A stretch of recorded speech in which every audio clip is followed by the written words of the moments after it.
He's in a tournament. He's possibly going to be in he's trying to get into the World Series of Poker. Yeah. I think. The first I heard of this was like kind of on Friday after the show. I'm going down to Atlantic City to play poker. And then as it developed over the weekend, it was to get into the World Series of Poker or something like that. Yeah, he won something a couple of weeks ago that qualified him for this one. And if he wins this one, he gets a seat at the World Series of Poker. Right. And as of 9:25 last night, he was still in the match and or in the tournament, whatever it is. And he had knocked off or been part of knocking off several hundred people, I guess. Really? And he said it was him and a few pros left. And that was it? Yeah. And if he won that table, what happens? If he wins this event, he goes to the World Series. I think he's down to probably just a few tables left. Is he still playing? Haven't heard since then, but I'll see if... All I know is around 8:30 we were scrambling to figure out who we're doing the show with today. Yep. And we got the awesome Patrice O'Neill in studio today. What's up, Patrice? That was a good build-up. Nah, just you got to tell the people what happened, that's all. Lied to him. Oh, we were scrambling. He got shot in the leg. Not even. Dude, we were scrambling, and but you were the first choice, but you weren't picking up. He's spending the money he's supposed to be earning today. That damn idiot. World Series of Poker. That tells you where his head is. He's like, World Series of Poker. Dude, you got to understand. Yeah, no problem. Yeah. Whatever. I'm just enjoying the ride. It's the Opie and Gambly show. You problem. Yeah. Yeah. Anthony, what's your problems? Gambling. If he doesn't think he has a gambling problem, he's just. It's just sometimes you gotta let somebody just do what they do, man. I gotta do what I do. Well, this isn't really gambling. This is poker. Well, it's gambling. Well, he would say it's not really gambling. It's poker. It costing him money, and he gets to lose. Let me tell you how shaky of a gambler I am. Yeah. I have. I bought my phone, and it has already installed Texas Hold'em. Oh, that's not good. And I'm very careful with my fake phone money. Yeah. My fake BlackBerry phone. It's like, and Texas Hold'em is interesting because you just start off with 2 cards, and you just. You get some jerk. They have aggressive players, and you just get some guy that just throws in all his money, and it's just like, you have, you got to guess. Yeah. It's just such a guess thing, and you go on a thing. I had one that had $1 million, and I just saw it disappear. It was stressing me out. I was down to 400,000, and I desperately wanted to get back up to $1 million. So I just was thinking, all right, I'm up 125,000. You can feel why gambling's not good. Can't you just reset the phone? Yes. That's what I'm saying. That's what I'm saying. You can reset your money, but I started off with $500 and built it up to $1 million, man. Nice. Because I had you get 2 kings, or you get something with 2 clubs, and I get all that stuff, whatever, straights, and not knowing what's what. But it's just what's some of those other hands you get? Straight, full house, and I don't know what's what. I know triples are good. Wait, you don't even know what's what, and you're playing? Well, I know it's this. Yeah. I know it's a pair. That's a good start. And no matter how high, if you got a pair of kings be the pair of queens, whatever. Okay, now. Thank God you're playing for fake money. Are more than a pair, but it's more than something else. More than 2 pairs, too. More than two pairs, and triple, and then after that is a full house, and then a straight with flushes too. Then a flush is the same, like all 5. Clubs. Yeah. And then there's the straight flush. And then there's like a royal flush, which is the biggie. Isn't a full house, though, higher than a straight? I could be wrong. A full house is a triple and a pair. Yeah. Hey, you want to play for some real money? But I think, here's my thing, and this is with complete disrespect to poker players. Yeah. How awful you are. It's a guesstimate. I don't care about your poker hand, or if you have blind guy eyeglasses or something and you just hide your face. It's a guess. You're guessing that your hand is better. If I got pair of 7s and I get up 3 triple 7s, I'm guessing you don't have 4. So, shut up. It's an easy game if you're lucky. A lot of the poker players would say shut up, completely poker wrong, players. and there's a lot of strategy involved. Yeah, whatever. Patrice. Convince me. You know what I did wrong with poker? Go ahead. See, I didn't like. I had like a bunch of kings. I had like 4 of them, and it looked redundant. I'm like, this is bad. You can't. There's too many of the same thing. I need a little variety. You have to have variety. I wanted a couple of 2s and maybe a 7. You don't want to wear the same stuff every day. You want a little variety. It's just, I know I can get past a certain. If I get lucky cards, I know I can get past board 1. Well, look, the phones are lit already. Let's just acknowledge, because I know why they're calling. Let's just acknowledge that Patrice might not be in the know as far as poker goes. Opie. There's a lot of strategy. Here's what I'm going to do, so I don't curse out some degenerates. Yeah. Just convince me that it takes strategy to understand whether or not I should go with these 3 7s. Everybody's going to go and with the 3 7s or 3 10s. Everybody's going to go. What if someone has 3 8s? If they have 3 8s, whatever. What if there's a pair that's being shown right now? A higher pair than yours, and all you need is that other card in your hand. Then you pray to God. All right. And hopefully it will come up what you need. And if it don't, you gulp and you try to fake and you bluff, blasey. And how much are you down right now? With your fake money on your With my BlackBerry? fake money, I got up to $1 million with my fake money. And they start you off with 500. I got up to $1 million with my fake money, and then I went on a complete. And I started losing. Even when I started playing conservative, you still have an ante and an up. So I might have 2 9s showing, and I get in there and I go, okay. And then they bust out the way I have it. I have the computer, not like a jerk dealer who just does what he does. It just goes blap. What lays out what's next. So I'm like, wow. I'm really hoping for these. And this ex guy just went all in. Oh, boy. So that could be a big what? bluff, or you might have something really nice. God, I'm taking a chance. I'm going for it. Or I'm playing conservative. But if I play conservative, I still lost $32,000. Well, you got to do a little of both. You got to know when to maybe do a little bluffing, depending on what cards are showing. Which is a better song. When you're hot, you're hot. When you're not, you're not. That's what cards is. Stop with your skill card level. You know what I did wrong, and I didn't realize this, but I had 2 7s. So I was at a table, and I was like, well, does anybody have another 7? Because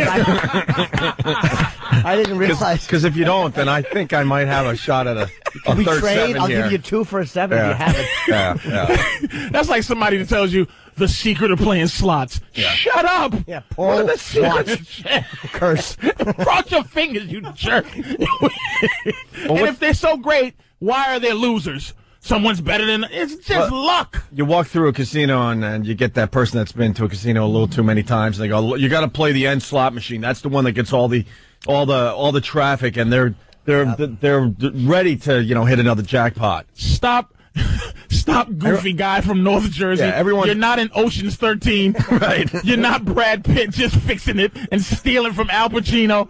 You're just an ass. The best is when card counting became huge for blackjack. Everyone would go to a casino. That guy from MIT. Was Sure, interesting. I read the book. I saw the movie. There's been a few things on counting, and the casinos allow it because most people don't know what the f they're doing, and they lose more money because they think they know how to count the cards. Because we asked the expert, like, yeah, we allow this to happen because most dummies don't know what they're doing, and they're losing an S load because they're betting a lot more than they would have because they really think they know how to count cards for real. I always thought if I had a superpower, I would just want X-ray vision to cheat at cards, just to be able to look through a card and go, okay, I know when I'm winning. That's it. Do you know how long into that you'd be annoyed that was the one you chose? It's like you see people, Superman flying by, and you're yelling, "Go fish!" You're like, this stinks. Why did I take this one? I don't know. The X-ray thing's pretty cool, though. Oh, X-ray vision is decent, man. Yeah, you wouldn't get any sleep, especially if you lived in one of these big buildings in Manhattan. I just don't. You'd be real tired. Anthony missed his morning radio show. There's a garbage man depending on him to come and wake him up. Wow. And he's gambling his zillions away. He figures, we got it under control, I guess. They got it. Whatever. Go scramble and call one of those boobs. They'll get in here on time. We literally were scrambling. You finally called back at 9 o'clock last night. Something like that. You were the go-to guy, Patrice. Well, I keep my phone We went down off. the list. I keep it off. I just had a bad couple of months. If I was deeply religious, I think the devil was chasing me. What's wrong with you? Just you feel, how you get like ups and downs. Boys are downs. All right, that means you're ready to go back up. That's how life is. I'm feeling okay. Yeah, it's just I woke up this morning. Silly string was sprayed all over my rental car. Why? Just silly string. Why? So you feel just like they single you out. You got to explain why you have a rental car, though. Yeah, I got my truck stolen. You knew that, though. I was there. The Monday before Thanksgiving, and but it was stolen. Wait, I thought you meant it was stolen by people that were at your little party. It was stolen for real. I lost you on that story. No, it was ripped off out in front of my garage. Yeah. Okay. In the morning, like I woke. It was Tuesday morning. My mother had just come up. It was 2 days after your wedding. Okay. 2 days. So I'm going from your wedding home. Went to Subway, hired some cleaning service to just clean my house. I let it go, and then I parked at 3 o'clock in the afternoon. And then the next day, my neighbor, one of my neighbors who's in charge of the condo association, which is just I on my condo association checks, I write something nasty every time on the memo, like for what? That's brilliant, actually. For, like why I don't know. I'm writing you a check. You do absolutely nothing. Jimmy and I have to write those checks too. We live in separate buildings, but very similar situation. And I'm with you. I'm like, I've drawn middle fingers. I've drawn. What the F am I getting for this? I got garbage day. I don't know why I'm paying this money. Know what I get for brown water, and they're telling me it's okay to drink. Dude, I finally got to a point in my life I shouldn't be drinking brown water anymore. It's a new pimping move, and I'm so not the person I used to be because I have things in my life to lose. Boy, once you got things to lose, you just become a weak person. And what I have to lose is I don't know what really is the consequence if I don't pay him because you gotta pay. Yeah, I own my house, but what can they do? They do nothing. They figured out here in New York that if you buy one of these ridiculously overpriced apartments, that you'll never get your money back. Because even if the economy just continues in Manhattan, the real estate market continues to go up. By the time you start figuring out the fees that you pay every month, you're not getting that money back. We got one of the I'm paying close to $50,000 a year. In what? In fees. Maintenance fees. In yeah. Wait a minute. $50,000 a year? I do believe, right? Wow, not for me. No, look at Norton's guys got bigger than usual. Like, that's a lot. Well, how much is that a month? Let me think. $5,000 a month more. You know what? I did the math. 4? Hold on. No, it's over. Okay, it's over 25,000. Sorry, I misrepresent, but it is over 25,000. That's still a lot of money. I just did the math horribly wrong. 25,000 a year times 30 years. If you do the whole 30 years, which most of us won't do. What do they really? What do they? That's 750,000. Am I right? What do they noticeably give you? In a building, you get security. I guess the difference is between a condo association and a building. In a building, they'll have what's called the white glove service. It's almost like you're walking into a hotel every day, but it's like, who cares? Wait, but okay, let me ask you guys. I can open my own door. What do you go, all right, I get this. I feel this that I have, and I like to pay for it. The building's clean. I feel like it's a clean place to live. They take care of everything, and I have security, which I like. Not just door guys, but actual security. I wanted to live in a building that had actual security. Yeah, security. They bring your packages up when you pull up to the building after a long weekend. You got a lot of stuff. Parking in this too? Hell no, that's another $400 a month I'm paying. Pay for it. I'm paying another $400 a month for parking. Cable. What? I pay for my cable. Yeah, you don't get cable. What are you talking about? What do you get that you like? Little stuff like that. If there's a problem in your building, like yesterday they called me, right? They're like, somebody on the 7th floor has a knife. Yeah, exactly. Do you have any butter? They said, look, don't use your kitchen sink because this line, we have to shut this line down because somebody on the 7th floor, which is below me, a couple floors below me, is having a problem with their water. It's flooding. Yeah. So they had to shut it down and fix his thing. But you have security in the building, so if something's going wrong with your apartment, like if there's any kind of flooding or something like that. 24-hour security, people just walking through? Yeah. And you trust them? Oh, yeah. They have a system to get your key where you have a key, the concierge has a key, and security has a key. But in order for them to pull your key, it's all on a computer. So, like, the guy at the front desk can't even take your key because it will register on the computer that he is the one who pulled it from the slot. Yep. So you can't get. It's going to be very hard for anybody who works there to get into your apartment. So you feel secure. That's worth $750,000 over 30 years. Oh. And ready for this one? I don't know what I really get because you pay for another house for somebody to clean that building. That's if I stay there 30 years. That's crazy. But I swear I'm just a kid from Long Island, so this stuff to me is like, I don't care. I don't need the white glove service. I can open my own doors. I can get my own packages from the mailroom. You know, it is nice, but is it worth that much money? I don't think so. I get nothing. For yours, right? And you get cursed out if you if you put bars in your windows, if you put the dish network. Yeah, so that means you don't even own your own condo. I don't own the outside of my house. I own the inside. Hold on, and because it's Christmas time, it's worth mentioning. I just got the list. The list. It's called The List. Yeah. What is that? Ready for this? Do you have it? Oh, I thought you were. No, I don't have it with me. Oh, you reached to your right. I'm like, did you bring it in? No. It's a list of everybody that works in the building, and there are people on there you've never seen. I think I have to ask Kenny, but I think it's close to 50 people, at least 40, and they all expect their holiday tip. That would only cost me $50. And they got. Oh yeah. Here's your buck. Really? As they do what? Let somebody break in your house? Really? Is that what? And they got a big box as soon as you enter the building with a slot to put the Christmas the tips. They all talk to each other. They all know how much you're tipping, and you get a list with their name, their picture, and what they do for the building. So realistically, a real happy Christmas for that building is going to cost you $2,500. Because $2,500? Because you pop them all 50. Get Kenny. I think I went way higher than that. More? You pop them all 100? Not all. Some you got to go 100. Kenny, how much did I spend on Christmas tips last year? Because Kenny really helped me out with this. You got to remember, this is for the whole year. How many guys did I have? Kenny, what? Focus. How many guys did I have to tip last year? You know about in the 40s. All right, and how much did it come out to? Because we're in the middle of doing this now. The lowest tip for the lowest guy on the totem pole is $75. Really? Yeah. Oh my God! Dollars. Yeah. For the whole year. Well, this is so I'm saying I'm doing pretty good. 100 for everybody. Look, that's the lowest tip. Well, this is where I lowball. Sorry, guys. Well, see, everyone thinks I'm like the stingy one, but I'm also really stupid because what happened was I started too high because now they're expecting at least that, if not more.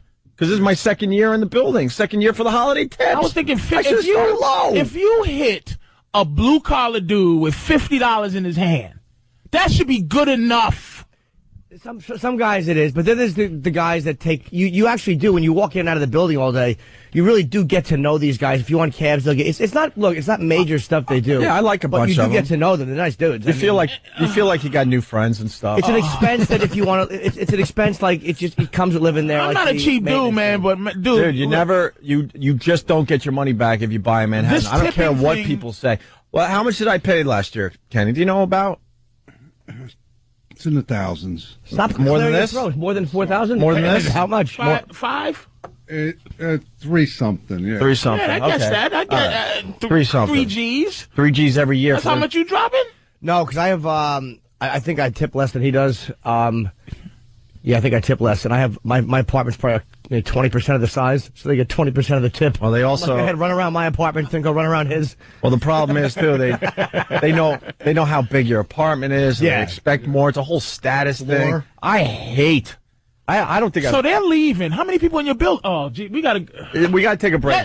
Please let me stay on this when we get back. All right, and we've got to find out what happened to your car. Jesus, I want to apologize to you because I really thought I had black friends. Realized I did not, and you were right. So I owe you an apology. And I want to thank you too. I want to thank you for that wedding.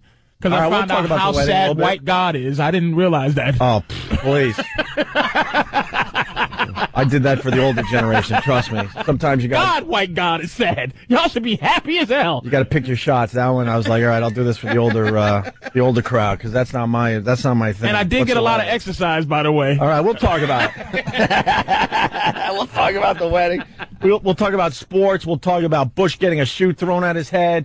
We'll talk about Avery being dumped. We'll talk about Governor Paterson being pissed off at the SNL skit. We got lots. He should be pissed off. We got lots to do, so stay right there. It's Opie and Jimmy and Patrice today. Let's call it that. Opie, Jimmy, and Patrice. There you go. When I'm using the bathroom, I actually do have one of those guys run up with toilet paper on his hand and take care of things for me. Wipers! That's why they call it white glove service. Wipers! Hey, Patrice, so I got to apologize to you for a couple things. The first, you're telling me how your car got stolen, but somewhere, because it's early in the morning and I'm just having my coffee, you said you were having some kind of family thing for Thanksgiving, and then your car got stolen, so I thought that they were playing some kind of prank on you, so I'm laughing at you. No, my car Sunday actually got stolen. Sunday night at some point, it was parked in my. It's too big to fit in my garage. It was stolen from in front of my garage where it was parked in my driveway. And don't you got an alarm system and all that? They know how to factory, and they knew what they were doing. Dude, they're not dummies. I mean, they quietly stole my truck. But here's the thing: they didn't officially steal it. This is all stuff I learned as at the same time, and I'm sitting thinking to myself, how much people are against other people this is what it boiled down to. Yeah. So my neighbor knocks on my door. This guy knocks on my door. He's knocking on my door in the morning. I come down. I'm looking at him. I said, "Why are you knocking on my door like a cop in the morning?" Because he's the head. The guy happens to be the head of the condo association. So I thought he was going to be calling me saying, "Hey, dude, you can't be sending, nasty memos in the checks." Right. But he's like, dude, he stepped to the left. I'm looking at him. He's a big dude. He's like a white me. So I'm looking at him, and he slides to the left and looks behind him. There's my truck. He was blocking your view, dude. Until he stepped aside. Whoever stole it, they took my truck from in the back where it was parked and pushed it to the front. So you were in the house when they... In the house. I guess it had to be about... I don't know. They knew what they were doing, in the morning, I went over and I looked, and I just smiled. Like, because I go, if I have the reaction I think I'm supposed to have, I might die. Like, I might pass out and die. Sure. So I just went, And my mother was visiting, and she was sleeping in the room above the garage. Like, the way the house is built, my other room, I got 2 bedrooms, so the other room is over the garage. Yeah. And I go, Mom, did you... You want to kill your mom, don't you? Did you hear any... Nah. Just keep that car running in the garage. Take care of Mom. Any... No. No?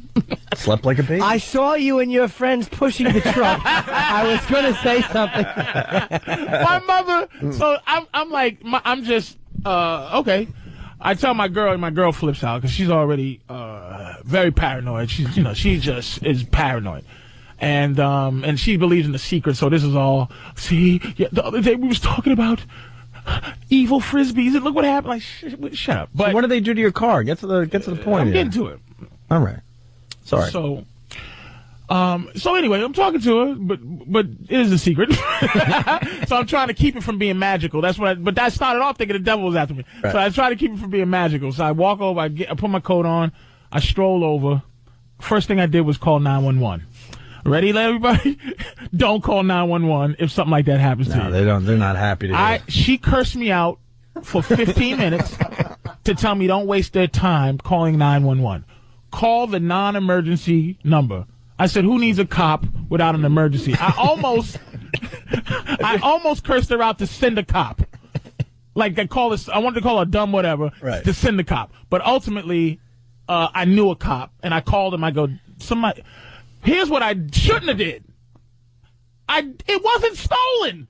This is what I had to, as I was going to find out. It was recovered. So it was moved from where it was to another place. It's called malicious vandalism because they found it. I'm outside. It's up on bricks. Wait a minute. So if a cop would have pulled that guy over driving, he could say, "I'm not stealing it. I'm moving it." If they had saw them doing what they were doing, it had to be in light speed. It was shocking, and I'm glad I didn't wake up because I'm up at that time. At whatever time they could have stole it, I'm up. You wouldn't have ran outside. You would have just watched them steal your car. You just got to yell out the window. They'll leave. You know what? Most of us would just watch them steal it. No, you yell. Your gut is like, hey. yo. But the brazenness of it, I would have got a nice bullet to the face. So I'm glad I didn't wake up. But it's up on bricks, and I'm just standing there looking at a truck up on bricks, 2 bricks, and I called my friend. He said, call a non-emergency. I called the number. They sent the cop. He couldn't report it stolen, so he had to report it. Right. So I'm looking at it. I saw how they did it. They took, this is factory alarm. They took the stupid thing off. They took the handle of the truck off to disconnect the alarm. Because evidently what they had to do was come and hit my car a couple of times to see if I had a decent alarm on. Boom, boom. They knew it was whack. There's 2 kind of alarms you can have. Perimeter or a shock. If they break the window, it goes off, or if they get near it, it goes off. Sure. I had neither one. All I have is an immobilizer, which it keeps you from driving it, or low jack, which finds it if they steal it, but it doesn't prevent anything. Right. Your alarm stinks. What does it, shoot dye on their hands like a bank robbery? GMC, good luck to you going out of business. Because I don't know what alarm you're putting in, but you have to be saving money on that in the bailouts. It's a kitchen timer. Yeah. They laughed at your alarm, huh? Oh, dude. You laughed can at see the smile they carved in the face. Because you can see where they put the screwdriver, because the cop starts laughing because he goes, oh, man, they got me twice. The cop from the area. So they put a screwdriver, smash the window, and as soon as you smash it, the whole thing cracks. Yeah, I know. So you can just push it in. Yeah. So now they did the alarm. They they cracked the starter and put it in neutral and pushed it from where it was to 100 feet away. 100 feet away. And this is what people kept doing as they're driving by. People just in the morning just getting a nice morning talk. Sure. And people know me like, Patrice. I'm sitting there going, I don't want people to know I live here. Mm-hmm. Patrice. Oh. What, you have rims? Kept asking. Rims? I kept, no. So they pushed it. It was factory rims on my truck. So they pushed it 100 feet away, and then they put it up on blocks. Put it on blocks. And took your wheels. And took my factory rims. They just went with the rims. So why do they have to put it on blocks for that?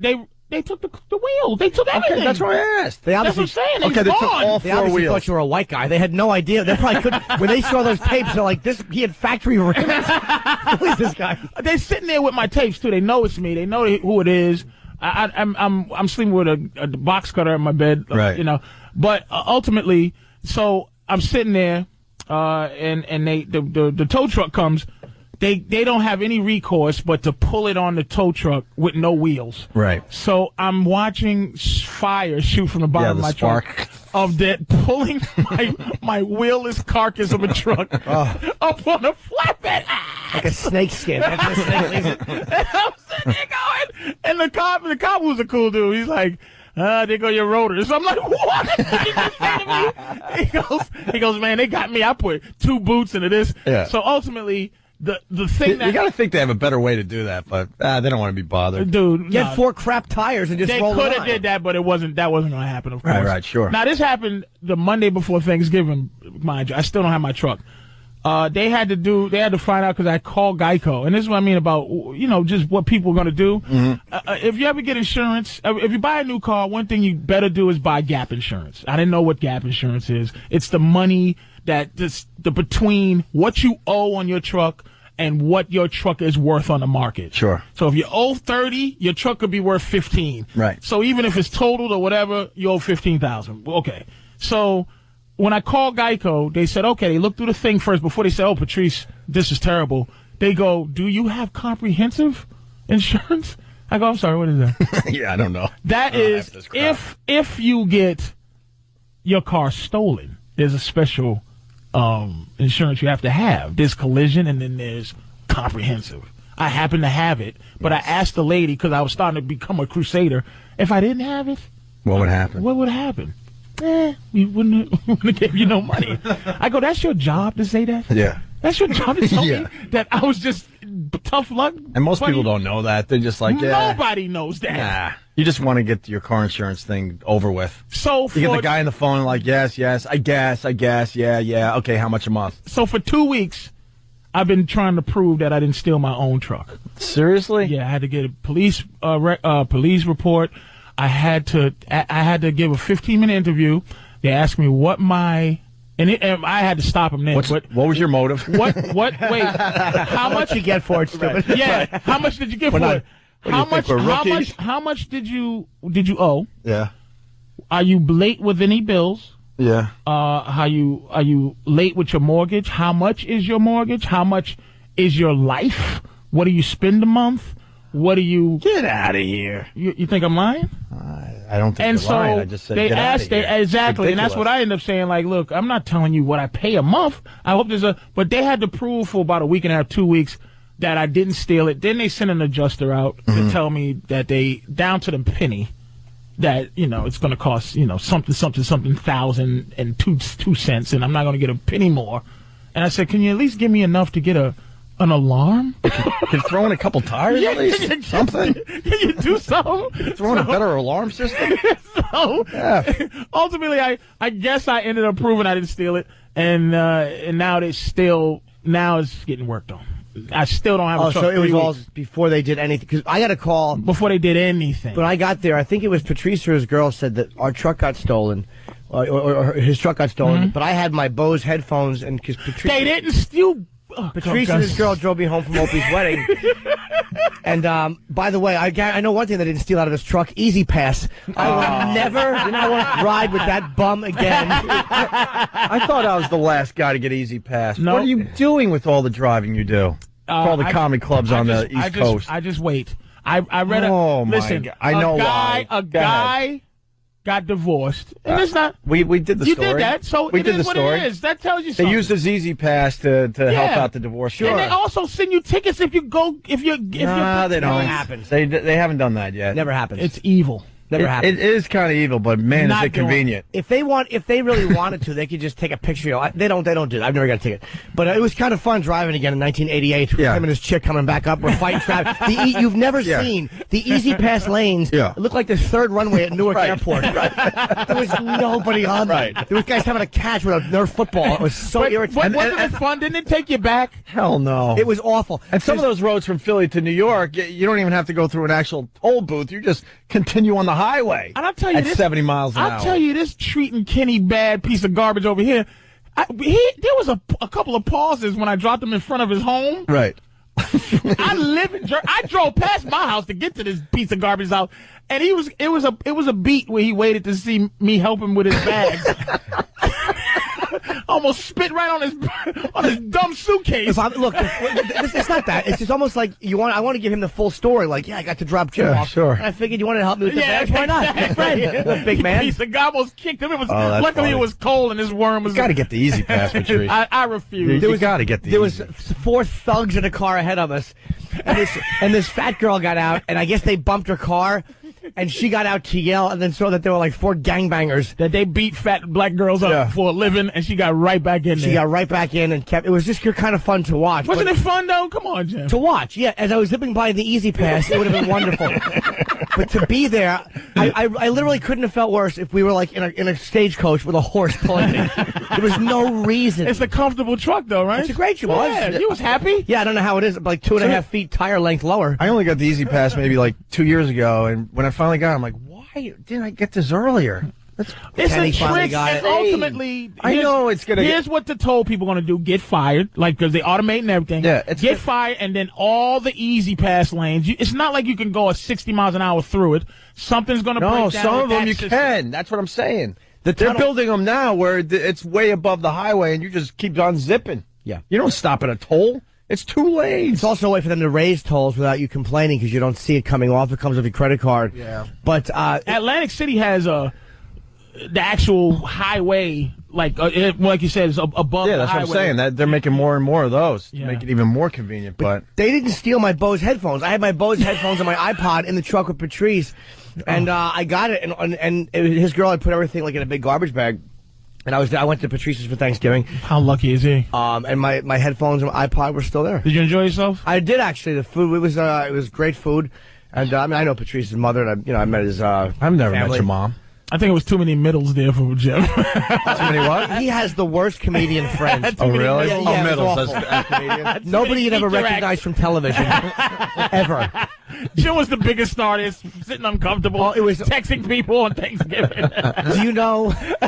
It's just like when Frank got together with the boys, right? It was just, Yeah. And they were sitting around him, just happy to be around Jim. It was like the Rat Jimmy Pack, there. literally. They were all like little rodents. It was the worst collection of comedians.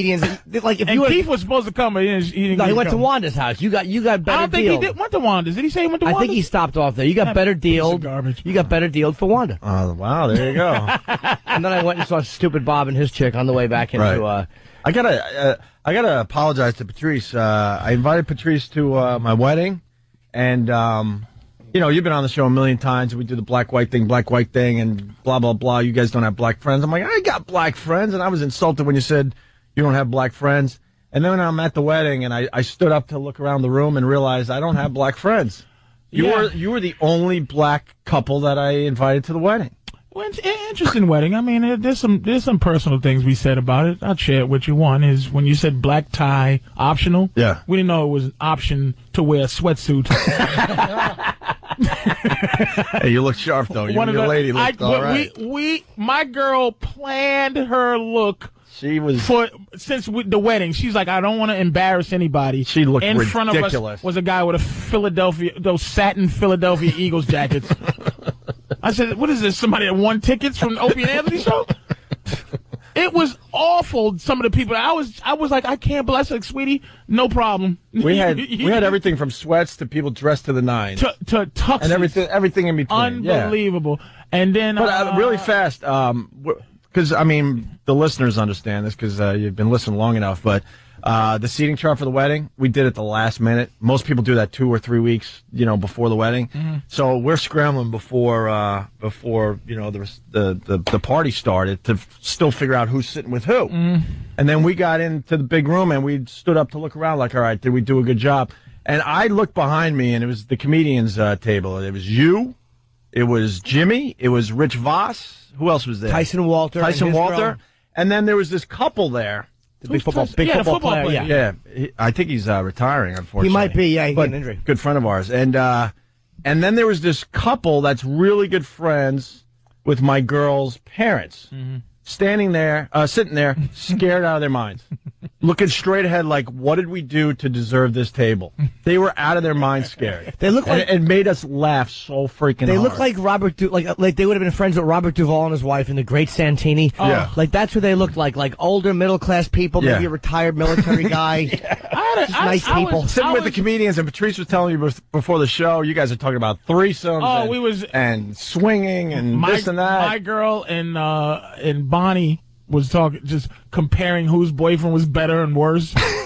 Voss, and then just sitting there talking and I mean, we don't go out much. We had a good time. I had a good time. Even like if I say, the sweatsuit thing, it was just a good time to just be able to even see that because trashing something is a part of the good time. Of course, it's all good. And I had a great time, man. It was well done. The Ritz thing was beautiful. I mean, we had a good time, and ultimately the funniest part was the church. It's just being at the church, the exercise that you get. Up and down, up and down, up and down. The sadness of white God is just shocking. I can't argue with you. I'm looking around the church, and it's just constant pictures of Jesus being punched in his stomach, set on fire, noogies. It's just pictures I didn't even realize. Was that the first time you were in a white church in a while? In a while, my body Ever? was on. I felt like Al Pacino from when he played the devil. I felt aching, and then I can't disagree. That's one reason why I'm not a big organized religion guy. The suffering, the sadness. Stand up again. I'm like, I just wanted to go. When are you getting married? Yeah. And then thank you for what you did. You had two. You had a black choir. Mm-hmm.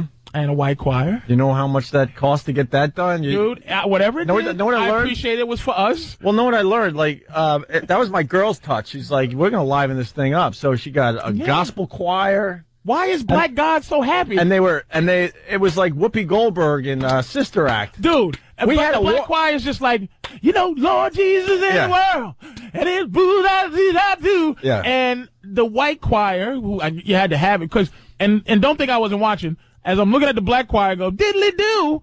There's white pure Catholics that knew all the stuff, went up at the top and they were looking like. Oh yeah, they weren't happy. The older generation wasn't happy. You could feel it. Yeah. And then as they sang the theme song from the game Hitman, and I'm just like, what is Caesar getting beat up right with?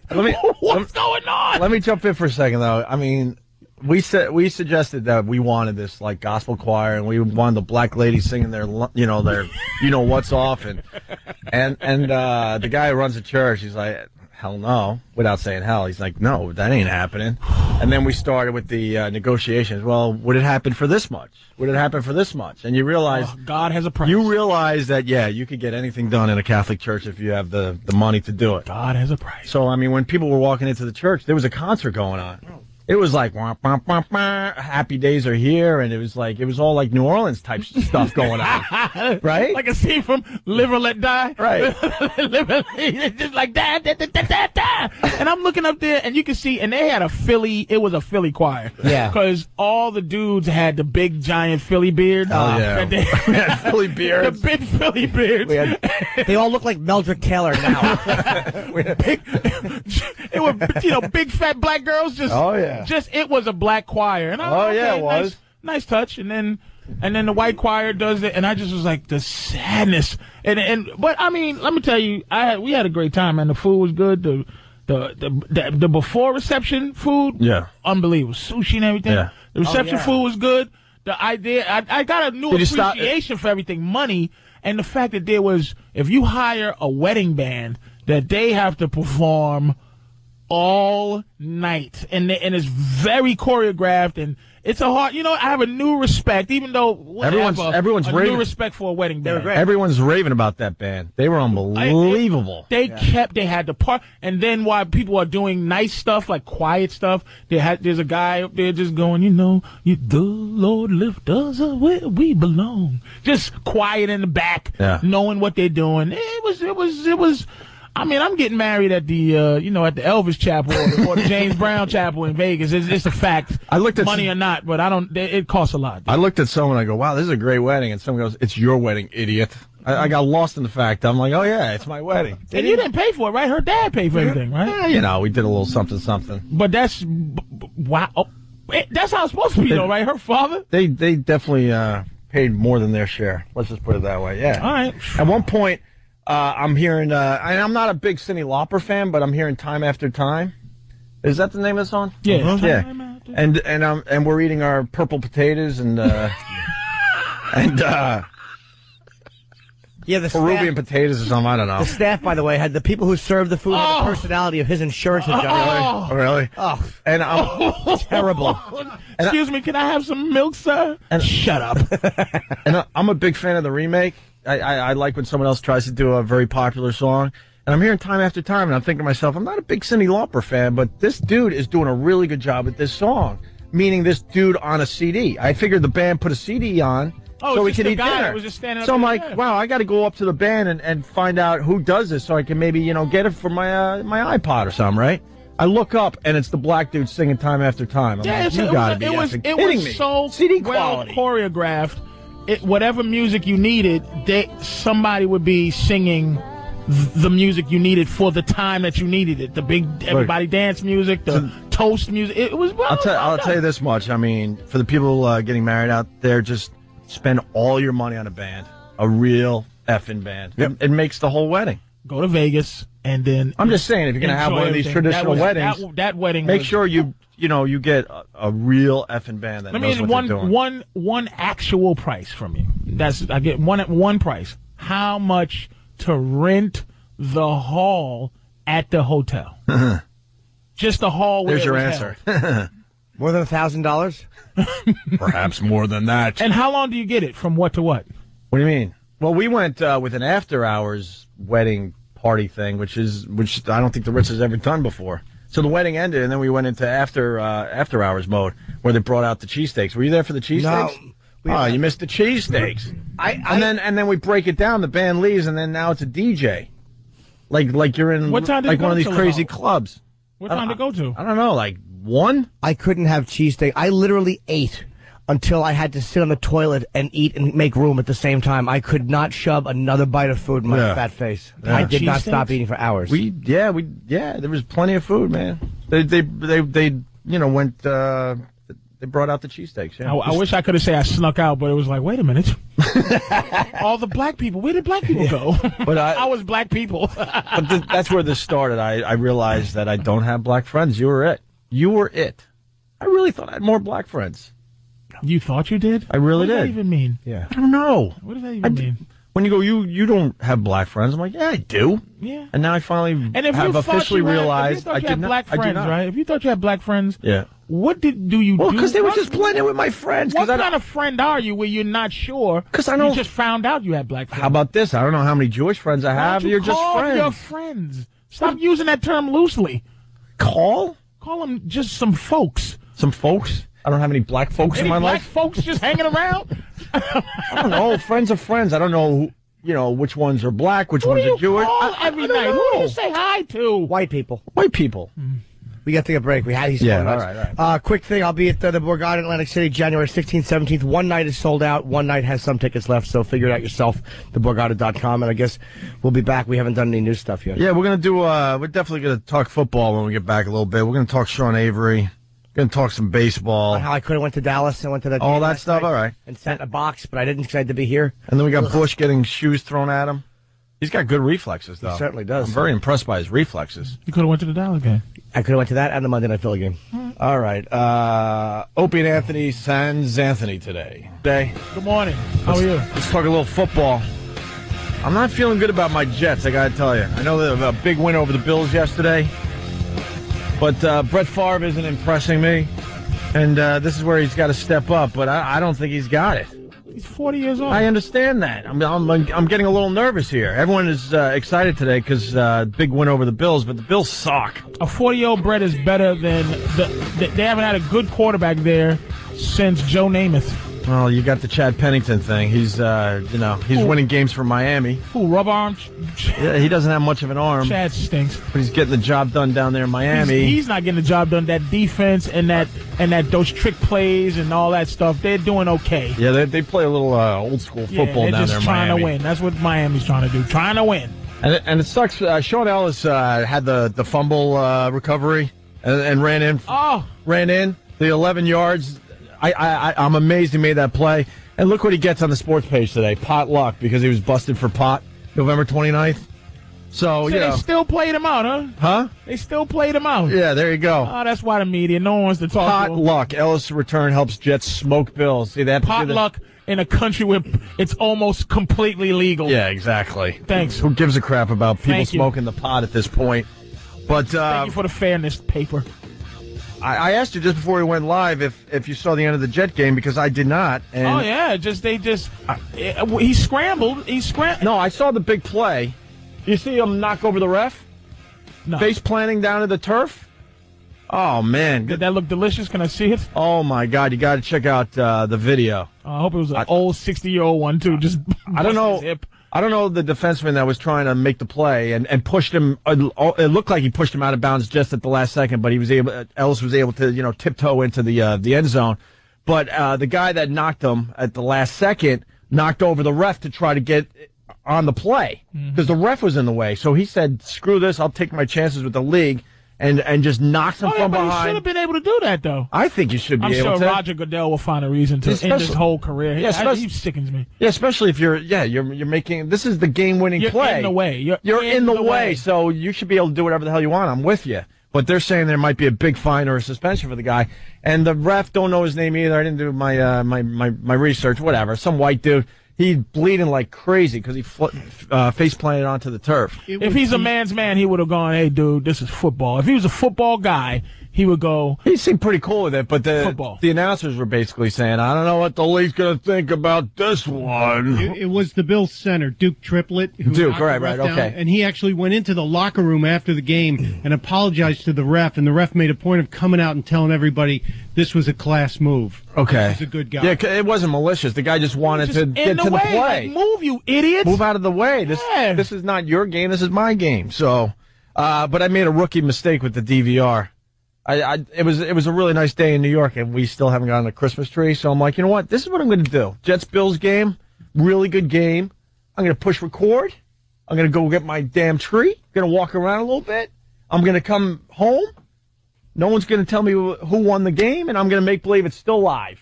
We've all done that, right? The tree thing? No. Go ahead. Keep going pagan about your tree. Makes the apartment smell nice. That was a good fart. 100 beans for a tree in New York. What did you get? The size down from Rockefeller Center? Nah, not really. Supposed to get a tree for $2.99. Honestly, What's the matter with you? honestly, it's like 6.5, maybe. And a big white angel at the top. Have your black maid put it up there. I don't have a black maid. Go warm up the bed and then put your giant angel up there. I think I got Ethel. I think I got a Hispanic maid. I don't have a black one. Big, some Puerto Rican. Mr. Hughes? Right. Mr. Hughes? Can I put it? Oh no, we went. Angel as big as a Puerto Rican. I went. All I'll say is I went safe Hispanic. You could go Hispanic or you could go safe Hispanic, and that's all I'm going to say. And I'm not going to say who's the safe Hispanic or the hardcore safe for that, Hispanic. Huh? Yeah, I'm not even going to say because you don't know what you're allowed to say on the radio anymore. But there is something you do. There's Hispanics and then there's safe Hispanics. We had Not those new ones, those Hondurans, not the apocalypto ones. Dude, we had Hispanic. Don't get them. We had Hispanic. Gave her a check. She came back 2 days later, knocked on our door. They let her up, by the way, Jimmy. And sprayed And some she type of goes- snake blood in your face. She said, "I don't want the check. I need cash," because she had something going on. I don't know if it was a divorce or something. And she insisted that we pay her in cash. And we're like, "Whoa, we're going safe Hispanic." That was it. Yeah, that was it for her. I'm like, "There's something not right about this one. Let's go She safe." doesn't have. She's illegally here. No. It was an uptown Hispanic. I'm telling you, there's differences. I just don't want. Was she Puerto Rican? Well, if she was Puerto Rican, she's automatically legal. Yeah, she was legal. She was totally legal. She had something going on. My maid- I think she was hiding money from a boyfriend or a husband or something. I have a housekeeper, same thing, where it was like, I think they come once every 2 weeks or whatever, because I won't clean ever. And the check I was writing or something like that to cash. Yeah. They always wanted to cash. Yeah. And then she's like, no, could you do something else? Because my bank wouldn't take it. They Yeah. were like really kind of weird. So I started going with cash. And she also How asked. about never come to my house again? Doesn't have a bank account. That means I can't find you if something happens. What's going to happen? Who the hell knows, Mr. Comfortable? Same thing with Easy Pass. You got to be uncomfortable with somebody that doesn't want to take a check. What? I don't want When your I don't check want is good. uncomfortable in my home. Exactly. I'm fine with her. She's nice. Write a check. The other thing she asked for. Every surveillance camera murder, the dude is nice as he's walking in the door. Yeah. How are you, sir? Blah, blah. Right to the chops. Hey, That lady, Stop it. She also sat down and go, "Could you make me a cup of tea?" She was pretty brazen. Did she really? Oh yeah. I was like, She put her feet up on the sofa. just a brazen maid. And also we get up like awkwardly, like we're making tea for her, and why is she in our house, and why is she demanding cash? I'm like, you gotta Your go. woman's like, Joe, just make her tea. Oh no, I was ready to roll. It's not Duke Triplett, by the way. It was Duke Preston. People are making fun of you, stump brain. So here's my rookie mistake with the DVR. So I push record. I do everything perfect. I get the tree back to the house. I avoid the score. I sit down. I even have my girl go into the apartment first, just in case the 4:00 game has the Jets score. I'm like, could you get this game where it was? She pushes play, and I walk in like the game's still going on, and I sit down, right? I see the Amazing Ellis play, and then with less than a minute, somewhere, whatever, like it matters, but it was less than a minute left in the game, all of a sudden, it freezes and says, "Do you want to save program?" I'm like, you gotta be effing kidding me. I didn't get to see the Bills' last attempt, which turned out to be nothing, but still, when you're in the moment, you're like, wow, this is pretty exciting. and they got the ball with less than a minute to go, something could happen here. The DVR is not programmed to actually follow the game all the way through. It stops at a certain At time. 4 o'clock. Time it stops. And I even knew that. I even did the math really fast in my head. I'm like, okay, they're mid-third. It's about whatever it was, 2:45, whatever. I'm like, oh, yeah, this game's going to definitely be over by 4. I'm not even going to worry about it. Those box of candy canes on your lap just fly out. I don't go with the candy cane. Your Pier 1 ornaments that they just off. The one religious thing that the maid snuck on the tree in the back. Right. It's like a cut chicken throat. Tinsel everywhere. I didn't get Christmas trees for years. I'm back getting the Christmas tree. This is like the third year in a row. Pine trees have For years, the third most oxygen out of any tree or something like that. Cut them down. I avoided the Christmas tree for many years, but I'm back. I'm back doing that at least. But so the Jets, Jimmy's Cowboys over the Giants, which couldn't make me happier because I hate Big Blue. I could have got a ticket. I'm so stupid. I could have got a ticket to see that and the Philadelphia Monday Night Dallas game because this guy I know, he's like a business manager for Terrell Owens and for a lot of those guys. They have a box in Texas Stadium. Right. And they would have fly me in because he has some kind of a deal with, I guess, American Airlines. And you said, no, you're a trooper. I'm an idiot. I had to come here. I'm a dope. I could have went there. Second exciting game in a row I could have watched in Texas Stadium, which I've never been to. You know you're going to finally say yes, and it's going to be some awful blowout. It's going to be a 27-2 loss to the Titans. There's going to be 5,000 people left in the stadium. You get to see T.O. finally implode. What a ass. Yeah, what's going on with that? I don't really understand. Dude, what is wrong with him? But supposedly people are agreeing with T.O. What, he bash Romo? Yeah, he's Good. totally bashing Romo, and the rest of the team is like, yeah, he's got some issues out there. He's not, He's against T.O. or something? No, you're the Cowboys fan. Who is he throwing to? I have no idea. Too much. Witten. Okay. You do know. Oh, I think what did he say about Romo? I have no idea. Why are you keeping it? Why are you keeping this close to the vest? Because I don't know. You do know. I don't care. You're a big Dallas fan. No, I'm not. Yes, you are. I like Dallas. I'm not even a big football fan anymore. I don't like athletes. I'm telling you, I stopped watching sports. In general? Yeah. Cowboys, I'm happy to see them doing well. The Yankees? Hate. He hates the Yankees now. After my Jeter incident, I hate them. Read his book. I hate them. And most athletes that we've interviewed, except for the UFC guys, and a couple of the boxers, Bernard Hopkins was amazing. No, the UFC guys are great until they start making too much money, and then they will probably turn on us. Most of them are complete dicks. They're these stupid alpha males. They're not funny. They're just, hey, they give you garbage answers in the media. Well, we just got to keep winning. I come to hate athletes. I didn't notice about you. Cannot stand them. Can't stand them. So in general, you're like, to all of them. Yeah, it's hard to not root at all for sports, but it's like, I didn't know that. yeah, man. So we had Terrell in. He was okay, but he was just. Was he? I mean, I mispronounced his name. I thought he was going to shoot me. Yeah, he was just. There was no an ass. personality. He was sunglasses on. Why do you have your sunglasses on? Stupid. I should have said, but I didn't. He was pretty intimidating too, to be honest with you. He was just a dope. He wasn't frightening. He was just a guy with his sunglasses on. It's like, what are you doing? But on a beach in Miami, you jackass. It's a radio interview. I didn't know Norton. I didn't know you can't beat the spine athletes. I hate them. Most of them. Because they have this bully mentality.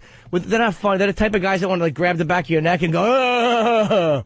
They're just retards. Most of them are retards. Wow. Yeah, I've lost a lot of respect for them the more I've met, and the more of them that we had they're just disappointing. They're dicks. We had Lairitz on the show one time. Okay, so you said the most fun guys are the ones that could be the worst bullies. Because they're not rich, spoiled babies, these UFC guys. They're just brutal guys who know how to fight, but they're not babies. They're like regular dudes. Guys who fight for a living are more likely to be a fun guest or a fun hang because they talk crap. They're comfortable talking crap because that's what they do. Wrestlers are good usually because they talk crap. But the UFC guys are not rich, spoiled babies like a lot of these athletes. No, they're great. So far they've been great. Who By the way, T.O. and Romo, they've buried the hatchet because how terrific for them. They should have buried it in Romo's stupid calf. He's not a big game quarterback. They had a big win against the Giants, and now everything's okay. Yeah, after a choke against Pittsburgh. After a terrible choke. And I remembered, by the way, when I watched that Steelers loss, oh, yeah, this is why you stopped watching. Because it makes me want to bite my own fingers. I can't handle sports losses. It's too upsetting. Hey, the Patriots played, Patrice? I don't know. Yeah, they blew out... there you go, the Raiders, right. 49-26. You were saying... And there's something that's... absolutely, possibly going to happen this year. That happened last year. First undefeated regular season. This year, it may be the first 0-win season in the history of the NFL. Detroit Lions may not win a game. Yeah, how depressing was Thanksgiving? They had to throw the Lions on because it's tradition. I'm like, who the F is watching this game? They really need to stop that. That town doesn't deserve how awful life has been for it. I mean, the Pistons are, but the Pistons aren't even Detroit. It's almost like New England Patriots is not New England, let's be honest. It's Boston Patriots.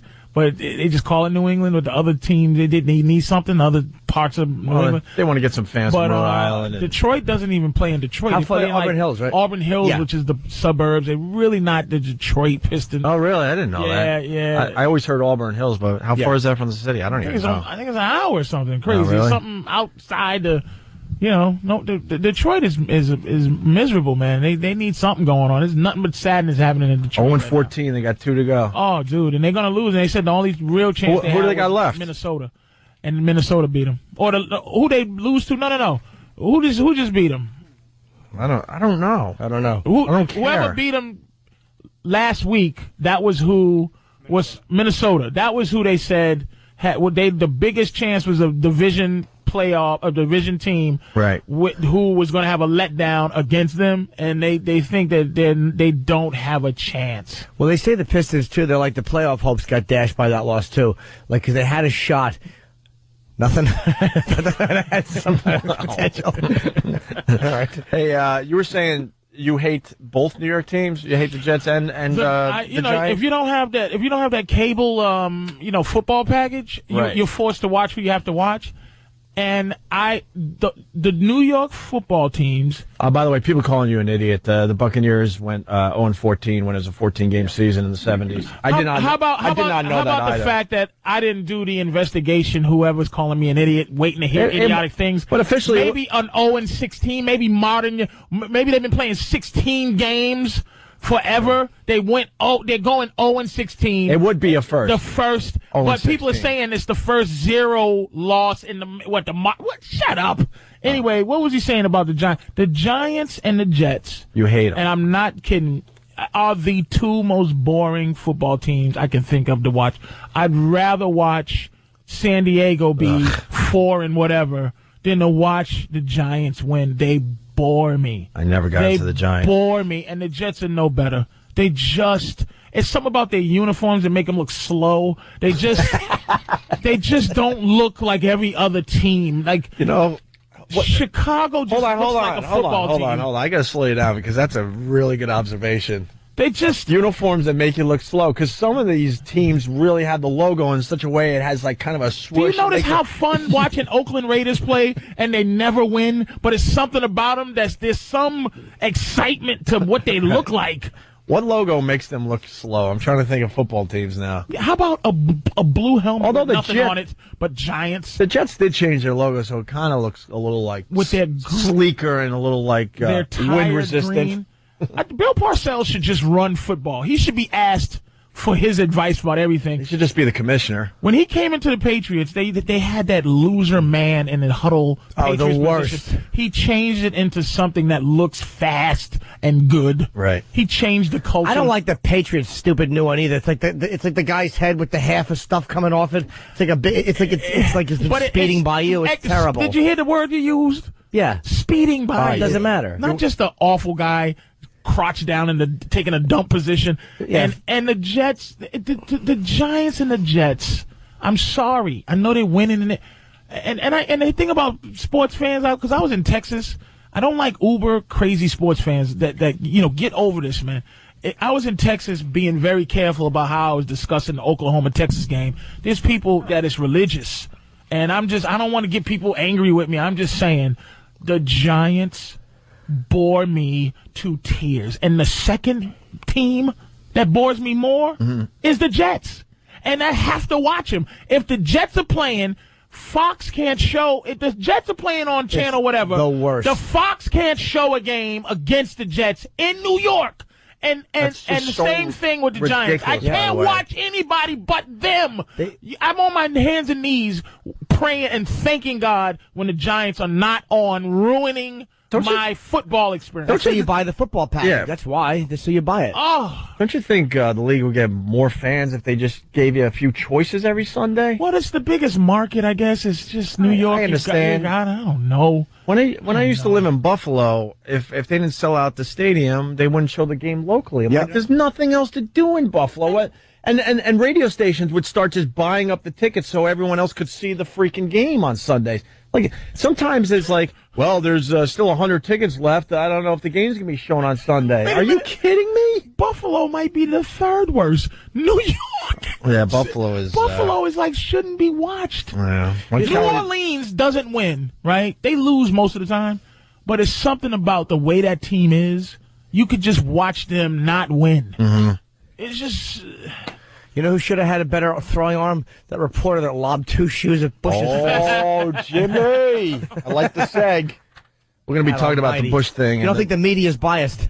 Got all about he took off his shoes and threw them at the president's head. Yeah, let's get into that a little bit after the break. It was, around-the-clock coverage. Yeah. I think I saw that. Safe to say I probably saw it 200 times already. I have not seen it yet. Safe to say 200 times easy. And now what if that was a gun? They wouldn't have got it in. Guns. What's wrong with you? They're checked when they go into those areas. That's why Bush barely flinched. He knew it wasn't a gun. He's like, a couple shoes. How about a shoe knife? Huh? One of those new shoe knives. One of those new. A little James Bond thing? Yeah, he clicks that button. You know, Al Qaeda got that money. Maybe get the hat. Bush was having fun. Like, we'll get into it after the break because there's a lot going on. Bush is smiling like, ooh. Like he's playing with his friends. I don't have the info in front of me, but can I just say I will be at Comics the day after Christmas, 26th and 27th. You just said it, Patrice O'Neill, Opie and Anthony. Without Anthony today. We'll continue. The day the earth stood still, #1 at the box office. Patrice is a big movie guy. You didn't see that, did you? I'm going to see it at some point today, I think. Go see it. What is it about? Is it literally about the earth stops? No, it's an alien movie. It's a remake. A giant alien comes and handles his business. Supposed to be good, right? To destroy the virus called human beings. Oh, God. What a stink. You know what movie I saw? Fred Claus on demand. You know, it's Christmas time. I want to see a Christmas movie or two. I can't find my Christmas Vacation DVD. I'm kind of pissed off. I don't know where it is. So we went with the Fred Claus. What a disaster that was. Did you see it last year with Vince Vaughn and? No, he's never made me laugh once. Vince Vaughn has never made my teeth show with a smile. I don't think Giamatti's in it. Yes, man. Either I don't. Kevin Spacey's in it. I mean, they were hoping for a big, Christmas blockbuster, and this thing fell horribly short. Do you know what I saw on the plane going to L.A.? I watched what's it called with Ricky Gervais, the Ghost? I heard it was Ghost good. Town. Ghost Town was great. I heard it was good. I hear it was really good. I had to turn it off. Bobby Kelly's in it. Bobby was good too. He looked right. Like I wanted to trash Bob, but he was a ghost. Yeah, but in a construction worker, but his face, like Bobby belonged there. Like he looked like he belonged in that movie. Right. He was impressive. I was crying so hard. I can't watch movies. I'm a girl. I had to turn it off on the plane. I was tearing under my sunglasses. I had to stop them because I stink. What got you? The ghost stuff. Just some stuff. All right, you know what? Let me go see the movie, and then we'll discuss this, because I got to see what part. And then I'll try to figure out what part Let me ask you a question. made you watch cry. Charlotte's Web. I was crying. Did you ever have this conversation on not saddest movies, but the all-time best cry in a movie? That you go, this was the best tears you ever seen? In terms of a cry, a movie cry where you went, wow. Wait, watching them cry? Watching them cry. Not you crying, but mine's is Denzel. In Glory. In Glory. Probably the best one, yeah. And very close is Meryl Streep in Sophie's Choice. Or also, you know who is a great crier? She does it like Denzel does? Who's the one, Bruce Willis's ex? She did it in Ghost. She just drops that Demi one Moore. tear. Demi Moore? Yeah, she's really good at that, too. She's a great crier, too. Yeah, that's all like magic stuff, though. No, it's just they know how to My water girl their said eyes out. Will Smith from I Am Legend is It's good too. she liked that she thought that was the best one. But I was just curious. That's I think it's amazing to be able to cry. Yeah, but I want to. With that, I want to know what they do off camera to make them cry so hard. Well, this is they why probably just scream at them. No one loves you. This is why actors Like, what do they do just before paid. they say action? dude, and it's not like, if you film something, it's not like, I'm thinking I can cry maybe. I'm like, I imagine somebody kills my, my dog, and I'm like, and then after that cut, and I go, wow, woo. All right, they go, turn it around for the other angle. Exactly. What other angle? More emotions? Like, watch closely when they cut films. You'll see somebody crying, and then they pan back to it, and the face is dry. Yeah. That's all in the editing. Denzel crying in Glory was the best ever, though. Just perfect, dude. Perfectly great. They won him the Oscar. They go to a deep part in their soul to bring up the tears. There really is or is there trickery and they just get yelled and screamed at? Or that's or do why they great poke them with a actors. stick or something? But What do you they know do? what? Al Pacino, or who I put. I don't put him in my top. Robert De Niro I'll put high up. Morgan Freeman I put high up. I've never seen any of them cry. I never seen Denzel's the one I seen cry. I never seen Bruce Willis cry. And I'm gonna tell you a great cry. Believe it or not, I'll fight anybody over it. 2 great cries is Sly. One in First Blood, and the other one in Rocky 3 when Mickey died. I know people think, but I believe it. It was impressive. I felt it, man. Yeah, it wasn't hacking. I felt it. I'll tell you a great one too. Keanu Reeves in Devil's Advocate when his wife cuts her throat and he's trying to save her in the hospital room. Really? I thought you was joking when you said Keanu Reeves great acting. No, when he was trying to save his wife, and he just she just bled out through the throat. Yeah, that was actually great. Really? Yeah. I gotta see that again. Hold on, we got a couple coming in. Eric on Long Island. Eric. Hey, what's going on, guys? Love you. Thank you, bro. You know, it was amazing, Mel Gibson. And believe me, as a Jew, I don't want to say anything nice about Mel Gibson. But, Braveheart and Lethal Weapon, both unbelievable cries. Braveheart, that's a good cry. Unbelievable. When his wife That wasn't a cry. That was wait, when he got killed? No, when he got when he got killed. He got knocked off the horse, and all of a sudden he looks up, and just one tear drops down off his face. Yeah, it wasn't an over-the-top, cry fest. But... Okay. No, but in Lethal Weapon, when his wife gets killed, he completely loses it. Yeah. Yeah, Mel Gibson used to know how to cry in the early days of his career. Mel Gibson is a great director. Yeah. Mel Gibson is great. He's a great anti-Semite. No, but I'm saying that, dude, that's almost a testament to what a great director he is, because they hate him in Hollywood so much because he is anti-Semitic. I don't think he likes Jews at all. And he still does amazing movies. Yeah, what's that one you like? I still haven't seen it. Well, The Passion of the Christ was good, but Apocalypto that's what I mean, yeah. was great. I couldn't believe how much I love that movie. You liked Apocalypto? You loved Apocalypto. I got to see that. Loved it. Let's go to Chris in Arizona. Chris, how are you, buddy? Morning, guys. Good morning. Hey, a while ago when you had Kevin Smith on, he was mentioning that, I don't know how the topic came up, but he said that sometimes when there's a cut scene, that they use a mentholator or a mentholated vent to blow into the actor's eyes. So it's a pretty natural reaction to the whatever the hell that menthol is in the air. Yeah, okay, that might work too. All right. Yeah, they probably made crying easier. Yeah, got to. Figures they would in Hollywood. Got to. That's tough though, because you're right. They got to go for so many angles. It's like, how do you get to that emotion? You're in the middle of the real emotion. A cut. We had a sound issue. Let's go to Spiky J. Spiky J. Hey, what's up, guys? Is this the Spiky J? Yeah, this is the Spiky J that sent in the Pendulum remix. I feel honored. What's up, Spiky J? Hey, thanks, man. How you doing? Good. Wanted to point out one of the worst cries of all time. What? Ed Norton at the end of American History X. He said the worst cry. It almost sounds like he's laughing at his brother's death. See, now I'm not prepared for this break today. I gotta see a lot of these crying scenes now, so I can be more involved. Do you remember that one? I don't remember that one now. Yeah, it didn't move me at all. It's like, you remember the ones that move you because of the moment. I mean, Meryl Streep trying to decide whether she has to choose a boy or a girl. And of course you argue with a girl, why the boy? I'm going, because he can make other people. Your useless girl just pumps out one thing and that's it. That's it. But I can make an army with a guy. But Meryl Streep's cry. You're an effing robot. Of choosing which kid gets to live or die. Her cry is shocking. You can't even function watching that. And Denzel's man trying to stand there, take the pain cry is just like, damn. But Color Purple has a few cries in it too. But I'm going to tell you, watch Sly. in Rocky 3, I know it sounds hack, crying because Mickey dies. Yeah. Could you get that clip? Not I think we have that clip. hacky at all. Did he just go, "Hey, Mickey, Mickey"? Please go to Melanie in Ohio. Please go to Melanie in Ohio. Oh, yeah. That's hilarious. I knew this was going to come in. Melanie. Good morning, guys. What's the best cry in the movies that you've seen? I'd have to say the best cry in a TV show would have to be Bob Kelly in Torgasm.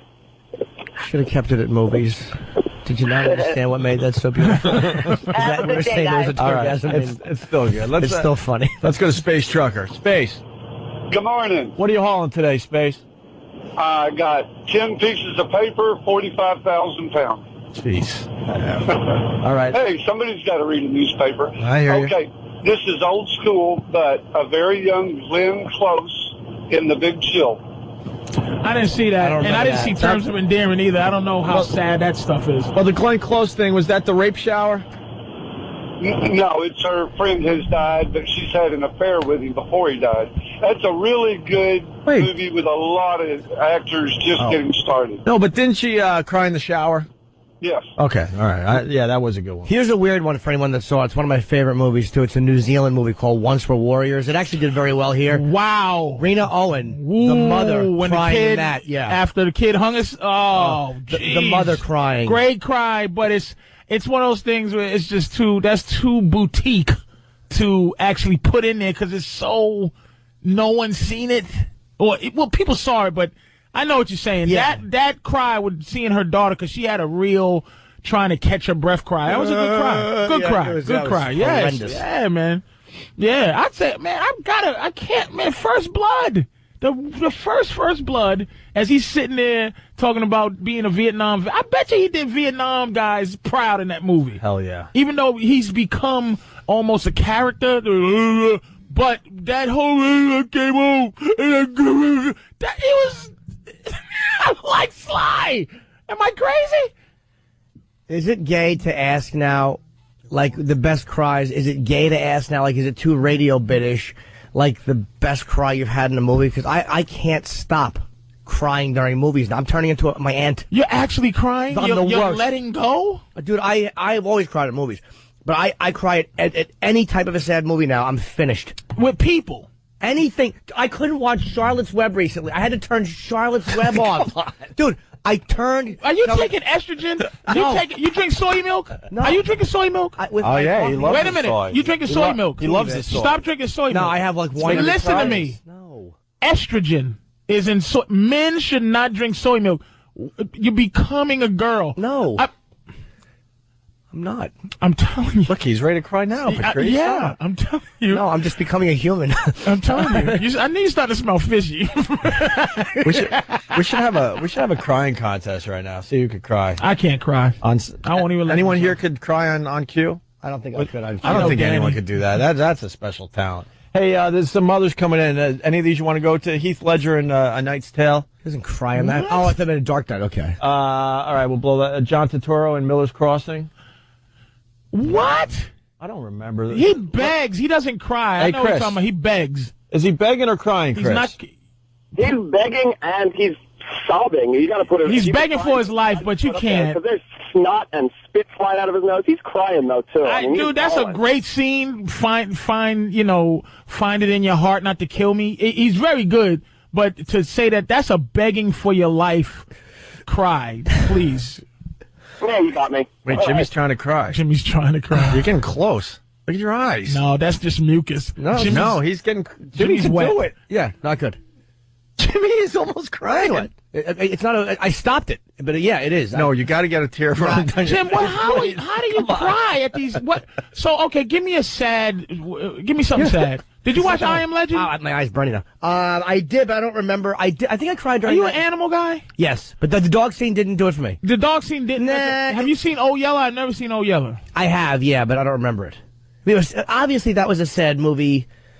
Cuckoo's Nest makes me cry. The end of Cuckoo's Nest. When he gets a lobotomy. Yeah, when you realize. No, when Chief kills him. Yeah. And then when you see them after and you realize how much he helped them, that to me is really sad. When he kills who? When Will Sampson kills Nicholson. Yeah.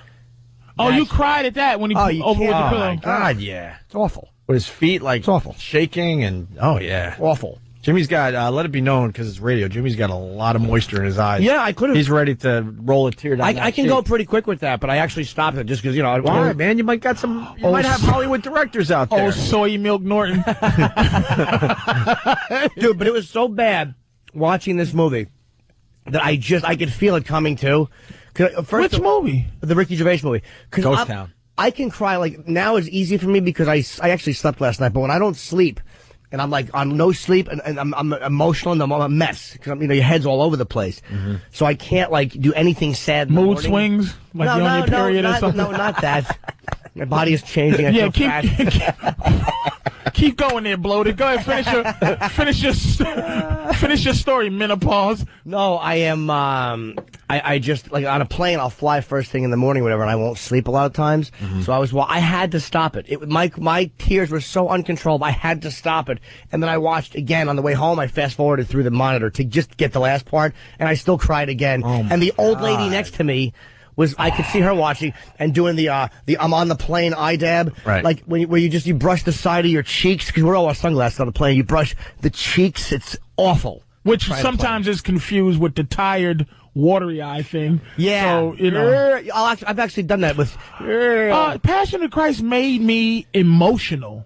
It made me emotional enough to actually believe in religion. I actually put Jesus up there as a. Like, cause I wasn't into the Holy Ghost and the Jesus is the Father, the Son, and I just didn't get into that. Yeah. But the fact that he took that beating he took for an hour and a half in a movie, awful, yeah. that represented 5 weeks or whatever it did, that beating he took. I actually stood up and said, "We get it. He got tortured, dude. We know." Just emotional. Crying, anything. I just stay away from anything that has to do with animals, and then I'll be fine. I know. Yeah. All right. Fredo and The Godfather, of course. Michael Clark Duncan. Wait. What Green part? Mile. What part though? Chris and Rochester. Thanks for the call. When Doug in Fredo Boston. cried, "Papa," that wasn't that great of a cry. Wait a minute. The cry. What cry? Oh, we just lost Fredo. Buddy. He just went away. I thought I could get him. Was it when he got killed in the in the movie when Michael killed him? When he? No, probably. I'm guessing. The only thing I can think of is when after Brando got shot, when he drops the gun and he's like, I don't remember. He's sitting that there was weeping. pathetic. There's no way he could have been that. He was an emotional wreck. It had to be two. Had to be two. Godfather. Michael Clark Duncan in Green Mile. Turner and Hooch. Paul in Wisconsin. Paul, what part of Turner and Hooch? Yeah, I'm such a girl. I cried like a little baby when the dog died. The dog died in Turner and Hooch?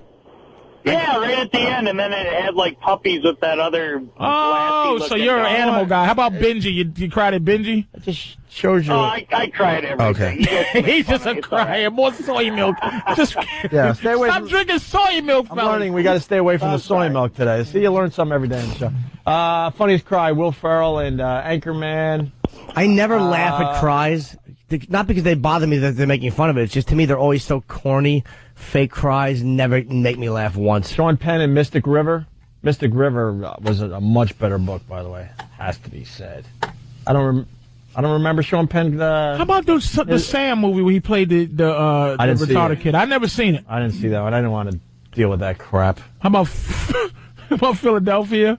Yeah, that was a good Forrest Gump and he sadness. They both made me cry. I mean, I hated to admit it. Forrest Gump made you cry? The first time I saw it, when he asked if this kid was retarded. Hell I yeah. I dropped one. Hell yeah. Now, could you, as you're sitting down to pee, could you see the television from the bathroom?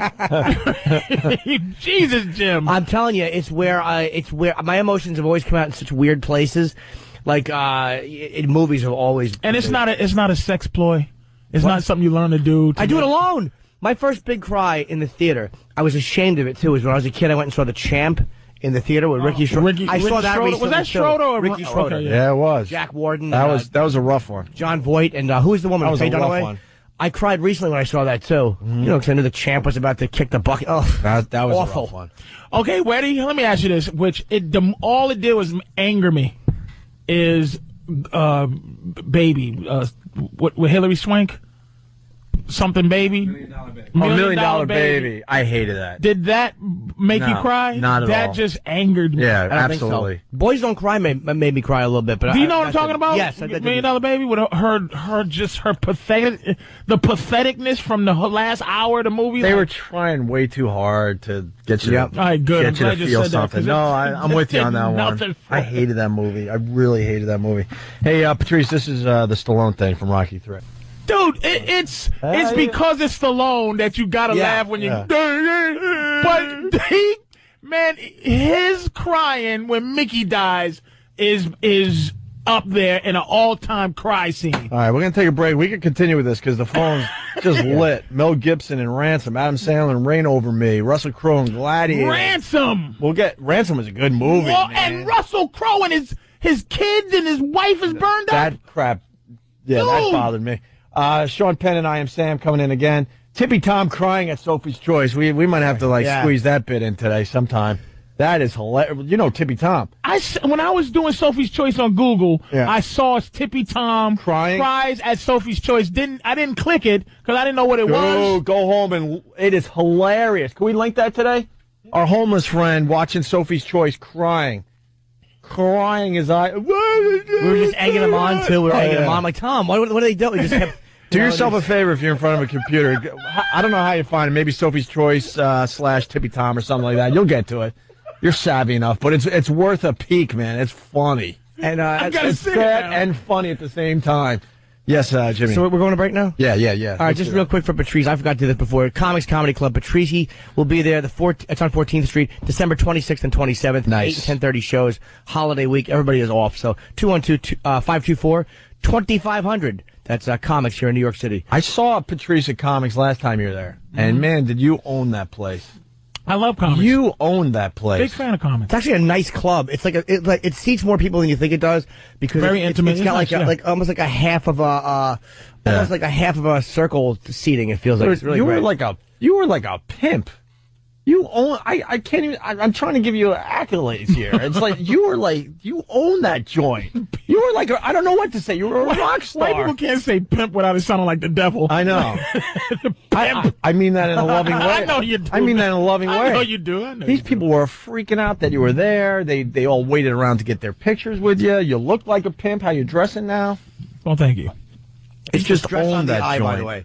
That's why black people say pimp better. Because white people say it like pimp. And we say it imp. And black people like pimp. They add like an pimp.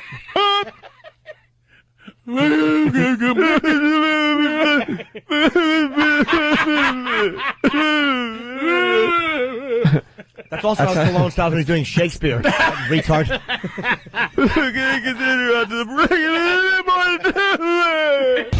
We could clear the phones and maybe get back to the crying thing.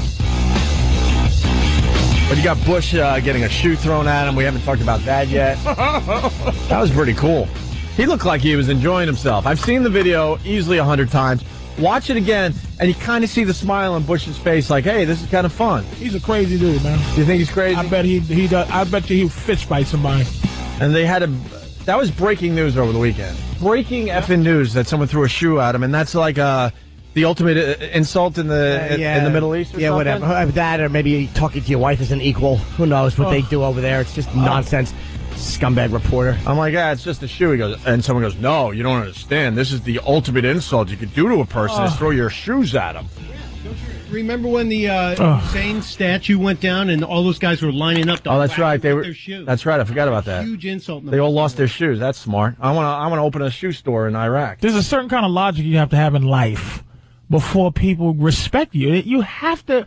I think Americans and English people. What are the countries where you go? Canada, where the way people are. Even though it's starting to, the whole political correctness thing where people are starting to just tell you what to think and how to feel and all that. Other than that, though, the behavior is basically logical.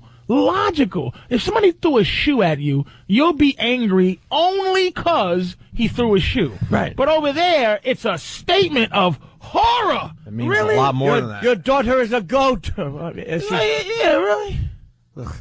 And a big boo to Newsday. They had the worst headline. Everyone's trying to work the headline for this Bush story. Their headline is "No lame duck." Oh, duck. Bush eludes shoes heaved at him by an Iraqi newsman. So what was the deal with this? Obviously, he was... Oh, my God. This one, the Daily News is the worst. Even better? Oh, my God. Suicide attack. That's hilarious. That's hilarious, Jim. Jim, say that one more time. Suicide attack. That's hilarious. It's the word SHOE-aside. It's so corny. It's hilarious, though. You like that one? Oh, it's hilarious. Suicide. I hate these, like, witty little headlines. A lame duck joke. But Bush was already put his hands on the podium like he was like, yeah, this is cool. Oh, he just knows it doesn't Who else matter. wants to throw shoes? It's like we need like little puns and wordplay, and what are we doing? Like on the back, the big bruise instead of big blue. Yeah. Big bruise for the Giants. How stupid are we? Like we need little word games in the media. Wow. Oh, here we go with the Jets in the back of the post. Potluck. Well, because he was, he was called with pot. Jim. Yeah, I know. Yeah. And then his return he could help Jeff smoke bills. Yeah, because he likes pot. Do you get it? So many wordplay. All right, ready? Puns. If they threw... If he threw a can, threw a can at Bush, what would the headline be? Well, if he would have missed, it probably would have been no can do. How about Afghanistan? All right, let's go with the bit for a while. Let's go with the bit for a while. If you got one, give us a call. You know what, though? As lame as that is, they would go with that in a second. The papers would go with that in a second. I'm just trying to think of if something happened over there. Yeah. What the headlines would be if that is. Oh, that's funny. With the Bush thing, the Secret Service guys behind the door there, if you've seen the video, and they just kind of come out very, almost nonchalant. They're not rushing like it's the. And Bush's people come through the door like, all right, that's it. Where is this? Oops. Well, they know where's this a-hole? They know there are no guns there because of they're screened pretty heavily going in. Yeah. The media, so they know that there's probably no guns. But boy, they tackled this bastard quickly. Look at Bush's face though. One last time, watch. Ooh. Yeah. Now, Holy mother of God! That guy just missed his head, and Bush really. What's gonna happen? So would he have been some type of martyr? If he will be a hero, if the shoe hit him, even that he's a hero in the Islamic world forever because he threw it. Right. They know he tried to hit him. Yeah, he's beheading free. I'll tell you what happens to that dude guy had now? a great arm. Yes, he did. I mean, he stoned a wife or two. Yeah. He doesn't have a great arm. He was 12 feet away. Yeah, but he really Bush is so quick. He had that right at Bush's face. The second one, he barely ducked. He knew exactly. If Bush caught the shoe and chewed it, it would have been hilarious. Yeah. Just he caught it and just chewed the wheel. Or if he grabbed it with his foot and ran it back like a dog, he gave it to the guy. What would that have said about the U.S.? How do you take your shoes off knowing that this is a big thing over there? Dude. Like, you got to all right. Oh, can you imagine? Listen to what you just said. First of all. I'm serious, though. Wait a minute. In America, you can take no one's going to think he's twice. He's sitting there, right? Yeah. He's sitting there the whole time. He's planning his shoe attack. Yeah. Days in advance. Yes. So he's done that. He's been planning it. Yeah. And he's sitting there, right, with his loafer or whatever he had. And he's just he's looking around. Like, all and right, he's trying it's go time. He's trying to slowly act like that's what I mean. He's getting his shoe off. Because I think even if you made a motion for your foot in that situation, everyone's like, oh, no, the shoe thing. No, not 'cause good. You're a reporter there. They're all media. So he probably did, like, you take your shoes off, you just take them off without... You touch it with your feet. With your feet in the back of the heel? Yeah. He's sliding the shoe off. So he probably took them both off, but he was dumb. He ducked, he threw one, then ducked and picked it up and threw the other one. He should have picked them both up he and was thrown. fast. Yeah. He was a quick little He bastard. had it Quick. planned. All right, let's go to the phones here. Tom in Chicago. What's up, Tom? Looked like a case of shoe-jitsu. Let's go to Anthony in Ohio. Anthony. Can shoe believe it? Yes, Surprised that wasn't What up, Anthony? Yes, shoe fly shoe. Shoe fly shoe? All right. Well, let's go to Sonny Farrelly. Or in no, Boston. don't shoot, but you spell it SHOE-T. There it is. Sonny. Hey, if Dick Cheney was there, would he be considered to be a shoe-in? Wow. Wait, a shoe-in like for the seat afterwards, I guess. Goddamn comedy. You're a real heel. You're a heel. You are a heel. Guy was trying. Here's some quick audio. The agreement lays out a framework for the withdrawal of American forces in Iraq, a withdrawal that is possible because of the success of the surge. جنوده وجنود الولايات المتحدة والمدنيين فإننا نقترب كثيرا من هذه النهاية. شكرا جزيلا.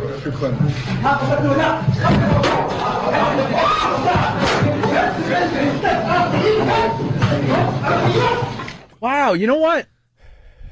Hearing the audio, did anyone else think that he was ducking in the beginning of this? And just kept going? Listen to this. The agreement lays out a framework for the withdrawal of American forces in Iraq, a withdrawal that is possible. Yeah, right there. Right there. Possible. I thought, wow, he's smooth. He's continuing. But that wasn't the moment when the shoe went flying. Yeah, and he missed. What a nerd. He should have hit him.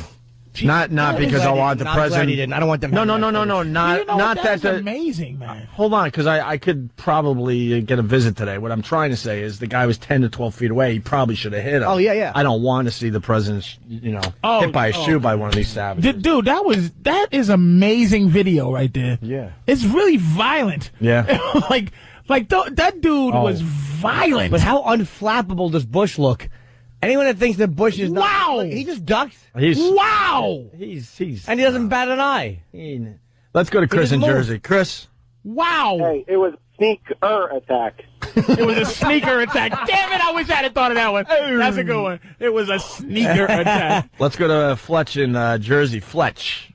Hey, good morning, guys. Listen, if he had been hit in the head, he could have been listed as the sole survivor. The sole survivor. The sole survivor. That's not bad. So LE. Wow. All right. We're looking for other ones like Patrice, though, if it was something else that was thrown. Wow. What was it again? Afghanistan, if they threw a can. The Taliban. Or if it was a rock, they would have said, I rock ye. I rock ye. Oh, my God. So dumb. It's just awful. Hey, a lot of we'll go back to the phones in a second because they're coming up with their little headlines. But a lot of people getting fired, as we all know. Yes. And you got to borrow a line from Chris Rock, with this CEO getting killed. What was his line? I understand. Oh, yeah. I understand. This guy... what's the whole line, the Chris Rock line about OJ? I don't condone it, but I understand it. You kind of understand in a weird way, right? I don't know the whole story here, but... Well, it was a Christmas party. Yep. This guy had gotten fired right before Christmas. It's amazing. And I have such a disgust for business people with the way they're handling this economy, how they all want to be bailed out, the companies all want to be bailed out. I haven't heard the word bailout this much in my But they just want to keep sticking it in people's mouths. It's like they really are. It's cliche to go, a lot of these guys and businessmen are real scumbags, but they really are. They're like true New York scumbags. The transit system, New York transit system. We're gonna lay people off, fire people if we don't get a bailout. Mm-hmm. Everybody bailing. I don't even know what it is. Yeah, everyone is definitely sick of hearing it. Amazing. But what I'm saying is these companies want you to take care of them and to protect them, and they don't like the Bank of America. Didn't they get they wanted some kind of protection, but then they didn't want to help these people who were losing their home, whatever it was, these union workers. Yeah. They're just scumbags. They're going to lay off 30,000 people. Here's the big problem with me, though, in terms of that. Your job, most of those people are going to get fired. Their job is to, on behalf of the higher echelon of Bank of America, is to tell me something bad. It's just to inform me that they're going to destroy my life in some strange way. It's hard for me to look at that and go, I feel bad for you. I feel terrible. It's really difficult because a lot of those people are customer service people who are awful to you. They don't help you. All they are and all they do is read policy. And the only thing they really do is read what the bank says. We're going to F you. And if they don't think that the bank is going to F them now they're seeing it. 30,000 jobs is Bank of America.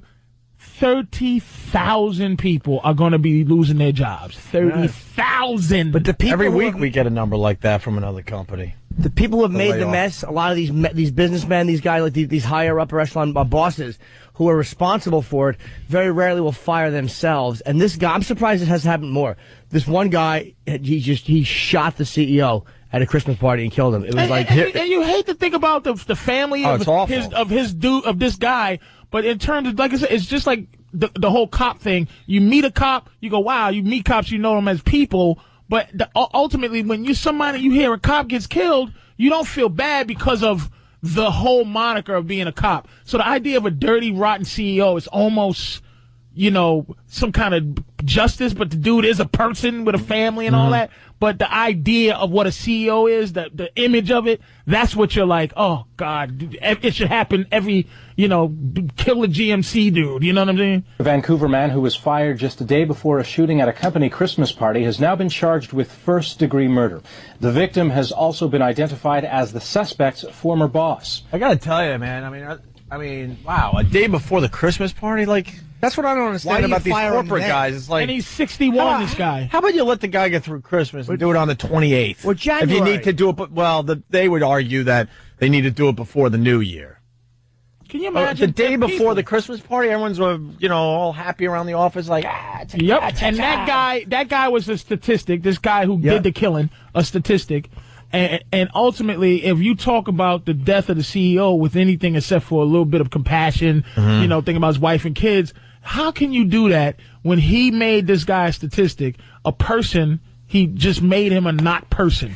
So how can you make this CEO anything but a CEO, not whoever the guy is? You can't advocate killing people, but I got to say, it's like the problem with a lot of guys. Like there's this guy who stole $50 billion. We'll get into that after the break. This guy here in New York, the problem is that guys who ruin people's lives have a penalty of going to white-collar jails. It's like there is no, and they keep the money. There's no death penalty for these guys. Nope. But if stuff like that, if people realize, wow, if I ruin X amount of lives, somebody may actually put a bullet in my head for it, like they would if I was actually out robbing them with a gun. And you know what? These countries that I was saying they're not logical with the shoe throwing countries, they kill white collar criminals over there. I forgot what country it was, but they killed the CEO for doing that type of stuff. In India, they did that. They beat him to death. I don't know if that was the same thing. No, not that guy. I'm talking about the sentence for some dude was to just kill him. Let's get to the rest of this. It's a former boss. Police allege 61-year-old Eric Allen Kirkpatrick walked into the company party Friday night and opened fire. Wow. The man shot was Benjamin David Banky. He was the CEO of Tallgrass Distributors, a natural health food supplier. Such an unimaginable scene, something that would be so shocking. You just, who here can imagine being at your Christmas party, your staff Christmas party, a time of joy, looking forward to the Christmas season. Suddenly this man comes in with a firearm and kills someone right in front of you. At least a dozen people ran out of the party and escaped unharmed. Police surrounded the building and after a couple of hours persuaded the suspect to surrender. Hey, look, it's bad, but you know what? I don't know what this guy might have just been a bad employee. Yeah, I want to know why he got fired. I don't know if he was just like a guy who was a bum and had to be fired anyway. Yeah. But the fact he was 61. Well, what kind of bum could a 61-year-old work? He may have gotten caught stealing, or who knows what happened. But if it was find out more. If it was just one of these things. Did he say to him before, "Nice suit"? I hate to ruin it. Nice suit. I hate to ruin it. Now, what's the combination? Yeah. It was Nakatomi. Is that who he killed? Was Nakatomi? You know how bad it's getting? Oh, we do have to take a break. We can continue with this. We got to talk about the guy that Bernie Magdal, I think his name was. Yeah, the Mets might go out of business because of that. Or we'll explain it. I don't think so, but they were all over that in the papers on Saturday. There's been in radio. I think if you're a regular listener of the show, we've been keeping you well informed of all the firings that are going on around here. Not only at this radio station, but throughout the whole company, right? And I guess it's come to my attention, E-Rock was telling me, that the woman, they had one woman, what do they call her? Well, they had a name for her. Yes. It's the Grim Reaper. They were calling her the Grim Reaper. And she was doing all the firing for the stations here in New York. She was going from station to station, and word got out. If you see this woman She's there to fire people. And so they were going, oh, the Grim Reaper's here, the Grim Reaper. Make a long story short, this is how bad it's getting in radio. That woman just got fired. The woman that's been firing everybody just got fired. How awkward must that conversation with herself must have been? You ass. Suicide. I have to let me go. I'm taking my shoe off right now. I'll just throw it right at Norton. Right at his head. Suicide. Who fires the fire? Who are these people? Why do people fire me? But the woman that fired everybody just got fired. That's how scary this radio thing is. That might mean that the bleeding is stopping, though. That might be like... Can you... Look at you with the half-full thing. Dude, that is beautiful. That is good. What? It just is so emotional that it's the people who are willing to do that. When you say this woman who is willing to be that person, it's so wonderful that she got fired. I don't know who this person is, but Miss, if you're listening, it's wonderful that you got fired. You know why? Because you took that job under the idea, right, that she's feeding her family. And what about my family? I'm just doing my job. Well, don't do that as a job. Look at you. You have nowhere to turn. You're the Grim Reaper. Now you're dead. Enjoy yourself. You know why I don't fault her? Just because it's like most people in that job. I don't know what her job title was. It might have just been regional something. And technically, your job is to fire people, but it never happens like that. Right. And only in this time, like you got to go get A, B, C, and D. And she was like, ugh. No, she was proud to do it. She went up in there. It was pride. She walked up in with pride. Trust me, Norton. It's a power trip. It wasn't. I'm sorry. She loved the power that they gave her. Exactly. I'm with Patrice on this one. Stop, Jimmy. I'm so with Patrice. Walked in happy to fire people. Possibly. Happy to fire. Cut off heads. Whoa! There's a new Adam Sandler movie coming out. And it's Christmassy. No. Click. You see Click? No, you didn't see was that with the remote thing? Actually, what you call made me laugh, though. What? When he played the foreigner. The foreigner. What's the one we played the foreigner? Come on. What? Zohan made me laugh, man. Really? I see that advertising on demand. Zohan All right, I'll take a peek. Laugh, I'll take a peek. Don't ever speak to me again. What did you say? Don't ever speak to me again. What did you just say to what was your Yeah, you had a... What did you just say? Suicide. Not suicide, the one that was suicide. Zohan's good? How the girl fired herself? Yes. Yeah. That was a good one. That was a trade-off. I get to say Zohan was good. She probably went, you're fired, and then she probably jumped into the other seat and went, what did I do wrong? And then she jumped back in the other seat. You know what I did wrong? I kind of like it. I know what I did. I'll make this into a one-person show. I kind of like it a little bit now. Zohan's good, though. Zohan. All right. There's some things that it's so absurd it makes you laugh. All right, I'm going to take a look. Forces you to laugh. I'm trying to find Step Brothers. They haven't thrown that on demand yet. I saw a scene out of Step Brothers when I did my... Oh, we got to take a break. All right, Mike said we got to do a break. I will say it stunk. All right, should we talk about this when we get back, I guess? The scene I saw stunk. Boys being boys. Tee-hee. Yuck.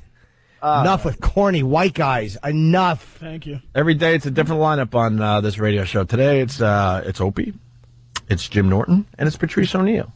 And Jimmy's got a big gig at Atlantic City. Yeah, it's January 16th, 17th. One of the shows is sold out at the Borgata. One still has a few tickets left. Theborgata.com. Where's the big gig, Patrice? Comics? Yeah, I'm at Comics. Yeah. Right after Christmas? Yeah, 26, 27. 26, 27. Patrice has got 2 shows, 8, 10:30 each night. It's here on 14th Street. It's a great club. It's 212-524-2500. There's a lot of people that go to these shows because it's the holiday week. Oh, yeah. So call in advance for tickets. It's going to be a good show. Got to talk about how the wonderful world. I'm going to talk about It's a Wonderful Life. I'm going to talk about Santa. I'm going to talk about a lot of things. You have a Christmas set? Oh, man. You got a Christmas everybody set? Be happy. Nostradamus. Nice. We're going to talk about that. I like that. Now, this... the comic show is like Jimmy was pretty much hinting. They're going to sell out. So if you want to see Patrice, I'd get on the horn and get your tickets immediately. These CEOs, these white collar... You're really steamed about this, man. This is more than a... I have to be careful how I say this on the air. All I'm going to say is this guy, Bernie Madoff... He's more than a CEO. He was the head of the NASDAQ at one point. He's a massive investor. $50 billion. But it was like people like this couple here. Can you explain for the rest of the country? It was some type of I don't know how he did it. Mike, you know, he was a big... and did he need to? No. Did he need to? He set up a fund back in 1960, and he started setting up fake trades where he would tell people they were making money each month, but he never sent them the actual paper trades. He created fake... since 1960? Yeah, since 1960. This is how he's been existing? Slowly been doing this. And he said that he would never tell clients, he said, I'll never tell you how I make your money, and they could not go online and look at their accounts. Right. They had to get paper printouts. Well, F that. Which was probably a That sounds flag. a little crazy, and too, the though. guy that was monitoring him, the accounting service, was way out of town in a small cubicle-sized office with only one guy monitoring the assets or the alleged assets of this $50 billion hedge fund. Everybody wants to believe. And these investors wanted to believe. And Like, why aren't you questioning any of this He stuff? made it real exclusive. Every month you get a statement that says, oh, we're up 8%. Oh, we're up 9%. Oh, we're up 10%. And they'd say, well, I got a friend who wants in. Sorry, you can't get in. So they begged. People begged to give him money. And it comes out. It comes out over the weekend. What he took $50 billion from these people. This guy None of it is there. There's one family here. Sorry, Mike, to interrupt you. There's one family here. We didn't get to why, because I know your point of view, but I want to feel why he should be. Right now, I don't know if I feel as strongly. What did he do? The money, he was like, say you and Opie, say I'm the investor. This is very, very, very rudimentary. I don't understand it too. Say like, that's the beauty of us, by the way. You and Opie. How we try to figure this out. Because I want to be emotional like Jimmy is, but I was on the floor once at Wall Street, so I feel like I know a little bit about Wall Street. I'm Bernie, right? Mike, you tell me if I'm right. I'm Bernie. All right, now, you're Mike, Bernie. Patrice and Opie. Who am I? You're Opie. You guys all want to invest some money. I want to be cooler than Opie. All right, you're Chip. I don't. It's Mike, Patrice, and Chip. And Thanks. Chip's. I get it. Chip's Oral Servitude is a company, and say that we specialize in draining that area. That's their company motto. And so say Chip gives his money Chip's to me. Oral. Yeah, it's Oral Servitude. Chip's Oral. Yeah, it's a very big company here in Chelsea, New York. Now Chip says to me, here's $100. I want to invest it. And I say, Chip, I'm going to get you a big return on your money. And now let's just say Patrice has a company, and I don't know what I do with Chip's money, but Patrice invests his money, and I say I'm going to get you a big return on your money. Mm-hmm. Now I do something. This is what I don't know with both of your money. That's not good. But I use Chip's money to make it look like you, Patrice, got a big return, and I show Chip. I use your money to make him think he got a big return. What I read about it is that ultimately the key of this guy's scam was that there's constant investors. Yes, which means this: investing. The great thing about investing, you have to wait many years to even decide that this is good or bad. And what he would do is new investors, he'd just take their money and pay off a 10-year one and go, hey, see what's happening here? And it was very hard, by the way, for people to get their money, they yeah, said. That's what it was How did doing. he simplify like that?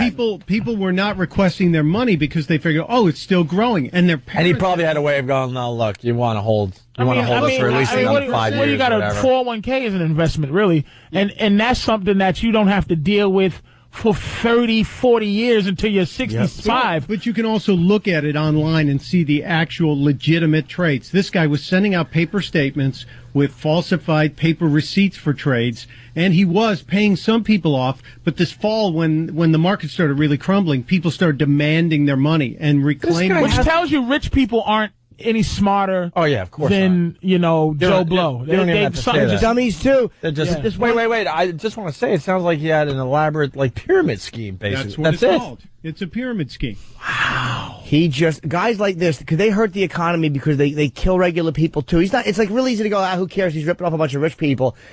But it's like charities he ripped off. Yep. And people look. Mets. One guy, Will Pine, got ripped off. $2 million. This guy worked his life. He started a magazine, sold his house, and everything, even the proceeds from the sale of the house 3 weeks ago, is gone. Yeah. And the problem is, and I'm not going to say on the radio that I would ever I would never encourage people to do violent things to each other, but I will say this, that when horrible things happen to a guy like this. Yeah, you don't mind. I am happy to hear it.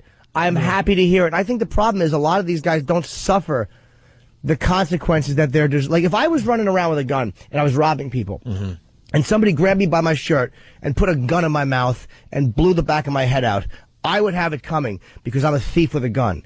The problem is a lot of guys don't have that coming because they're not thieves with guns. Right. So they don't have that fear. Not that you should be shot for every little white-collar crime. I think everyone's with you, Jimmy. Well, violent crime, and trust me, I understand, because I said something about the cops earlier, which is like, once you know a policeman and you just know him, and you know him as a dude and not just as a CEO, right? Yes. The title, CEO, and again, I'm with you because we got to be careful in radio and stuff. But dude, to make it fair and to make it clear, that dude, if something like that happened to that dude, somebody just threw him off the top of a roof, how could you feel bad for him? I couldn't. I could feel nothing but great. How could you feel bad? Now they can't do that. I wouldn't even feel bad for his grandkids. Like, how could you feel bad? I wouldn't. Hey, Stump Brain, grab the mic again real fast, because the paper was talking about how this could be big trouble for the Mets. I don't think so, but well, Fred Wilpon had invested allegedly upwards of $300 million with the guy. $300 million, and his investment firm as well. But they said apparently that's nothing compared to what he's got, or it's not going to. Can you imagine $300 million like is an oops? But Major League Baseball has apparently asked for an accounting because they want to make sure the team is financially sound. Okay, I think it's a non-story now that I think about it. There's a pension fund in like Litchfield, Connecticut that's in danger because they lost. That's money. Where the government should step in. When people's pension funds have been messed with, an individual, that's where the government should step in and go, you know what? We have to give some money. Instead of these corporate scumbags who have caused the problems, people whose pension funds got raped, they should be taken care of. You're right, Jim, and I would let Dodge Viper go. I'd let Dodge Vipers go. I'd let PT Cruisers go. Yeah. I would let I would let Jeep Liberties go for some old person to get their life savings. Patrice, you know what? You come up with great bits. Cars we don't need. I would get rid of a few that. models, and I think that the big three would be okay. I don't. The PT Cruiser. We don't need it. Worst idea ever. We don't need it. We don't need to bail What's all out those other cars we hate? We don't need to bail out these companies. You know what somebody said? I was listening to talk radio just about it and people talking. Yeah. Is like these car companies, and it's like, well, why don't we bail out other unimportant things that are outdated? Why don't we bail out the cassette tape companies, or the leisure suit companies, or the long cigarette filter companies, or the monocle eyeglass? Why not bail out every company who's outdated? What about the 8-track company? That's what I'm saying. Bail out. To go under. These cars. I got into a limo, a car service. I didn't know what a hybrid was. I didn't care. I drive a big truck. It changes from electricity to gas. The cabs in New York had that going on. I didn't realize that. Dude, the cabs in New York, they look like they're stalling when they come to a red light, and you're like, oh man, I'm never going to make it to my destination. So I asked the guy the first time I was in one of these, and he's like, no, it turns off. And then it goes back on. Into electricity. And I'm like, what is that? What a hybrid? I thought a hybrid was like just a special unit. It's a big thing. Patrice, why? I'll tell you why, and I'm just a newbie to all this crap. But we can't take the hit in the economy. That's the problem. What hit besides? Oh, listen. Besides the 100,000 namelessness people, like the 100,000 people, of their families and stuff. So how does that affect me? Again, I'm just asking, in this world where people are concerned about them, how does it affect me? It would just affect the economy too much. I don't know. I would have to do a little more research, but that's why the parts. It's the people who make the seats. It's all that. We're talking almost 3 million jobs, which is probably 6 million people. Now you're going to throw maybe 3 million, 2 million people out of their homes. And the anger people are going to have from me saying this. Now these people aren't on the street buying stuff. It's that's why we don't progress as a society as fast as we should, because we probably should just let it fall by the wayside and see what is the next thing that happens. But it goes beyond that. It's not. I don't understand it completely, obviously, but it's because of all these things happening with the banks, a lot of regular people just can't go out and buy a new car. It's like regular people who are getting just effed. Yeah. That's what sickens me. And these other guys, they still jump out with $200 million parachutes. And guys like this vulture. Like, that's the problem. Right. It is guys like this vulture who have been just preying on people and robbing them blind. These are the guys that have to suffer. But the fact that he gets to keep even if it was legally keeping $50 billion, isn't that something about having $50 billion in your pocket ultimately? Yeah, let's go to the phones because this will make Jimmy happy. Anthony, Rockland County. How are you, Anthony? Hey, what's up, Opie? Yeah, about a decade ago, Communist China hung 2 guys right in the square for embezzling or hacking $1 million right out of a bank into their bank account. That makes a statement right there, doesn't it? It does, but stealing from a bank, it's like the thing with a guy like this, you can't just hang him. That will never happen in this country. But what they should do is they should stop putting these guys in prisons where they're not going to be brutalized. Like if a guy like this, if you threw a few guys like this in general population of Attica or of other places, and they were really brutalized, and people understood that there was going to be a very, very physical penalty for stealing from people like that. Yeah, they wouldn't do it as readily. They wouldn't do it as quickly. All right, we're going to take a quick break, and we're going to do a little mopping up next. We still got to, SNL made a funny. We should mention that after the break. Yep. Made a funny, and now there's a lot of outrage. It's on page 3, page 4 of the papers today. They might be in a little trouble with the governor. And there was Sean Avery and Rudolph. They don't want Rudolph being sung at schools. Of course not. Why would you? We'll explain a little bit. Opie and Anthony. Without Anthony today, Jimmy Big Gig, Atlantic City. What is that all about? January 16th, 17th at Borgata. One night sold out. One night's got tickets. And not to confuse the issue, and then you got Patrice at Comics right after Christmas. Yeah. There you go. Of December. David in Arizona wants to explain to you how lost jobs affect him personally. It's not just people losing their jobs. It makes other people lose their jobs. Listen, do me a big favor, man. I know this, right? Before you get into this... So you do know this. I don't want I understand one thing. Good is good if it's good for me. And that's how we all live. It really is about my problems. And I understand you have a problem, but what I want to know is, what is it as a people thing? I don't want to hear your problems. I want to hear people, because this economy thing is about people. We make the economy. We make the rules. We do this. What is it about what we doing that's effing us up? Not, hey, dude, I lost this because I work in a rubber factory and the guy who buys the rubber stuff from me lost. I want to know that's how America this affects right there. us. What's our attitude that's making it happen? I got an answer for you guys. All right, go ahead, David. All right. Now, what happens is all these guys start to lose their jobs. They flood the market with unemployed people. And what that does is it devalues employed people. So me as an employer, and I have 20 employees, I'm looking at a huge stack of applications of people who need jobs. They'll do anything for it. So I'm going to get better employees. I can pay them less money. I don't have to bend over backwards for the knuckleheads that I got. So that's how it affects the general public. How it affects you, Patrice, is that the people who don't get hired, they're the ones who are taking your truck and stripping off those stock wheels. That's how it affects you personally. Wait a minute, though. Let me ask you a question. Bringing the show full circle. I kind of agree with David. But I'm not disagreeing with you on this, but it's almost like, okay, cause and effect. It's like, are there any criminals who are criminals out of necessity?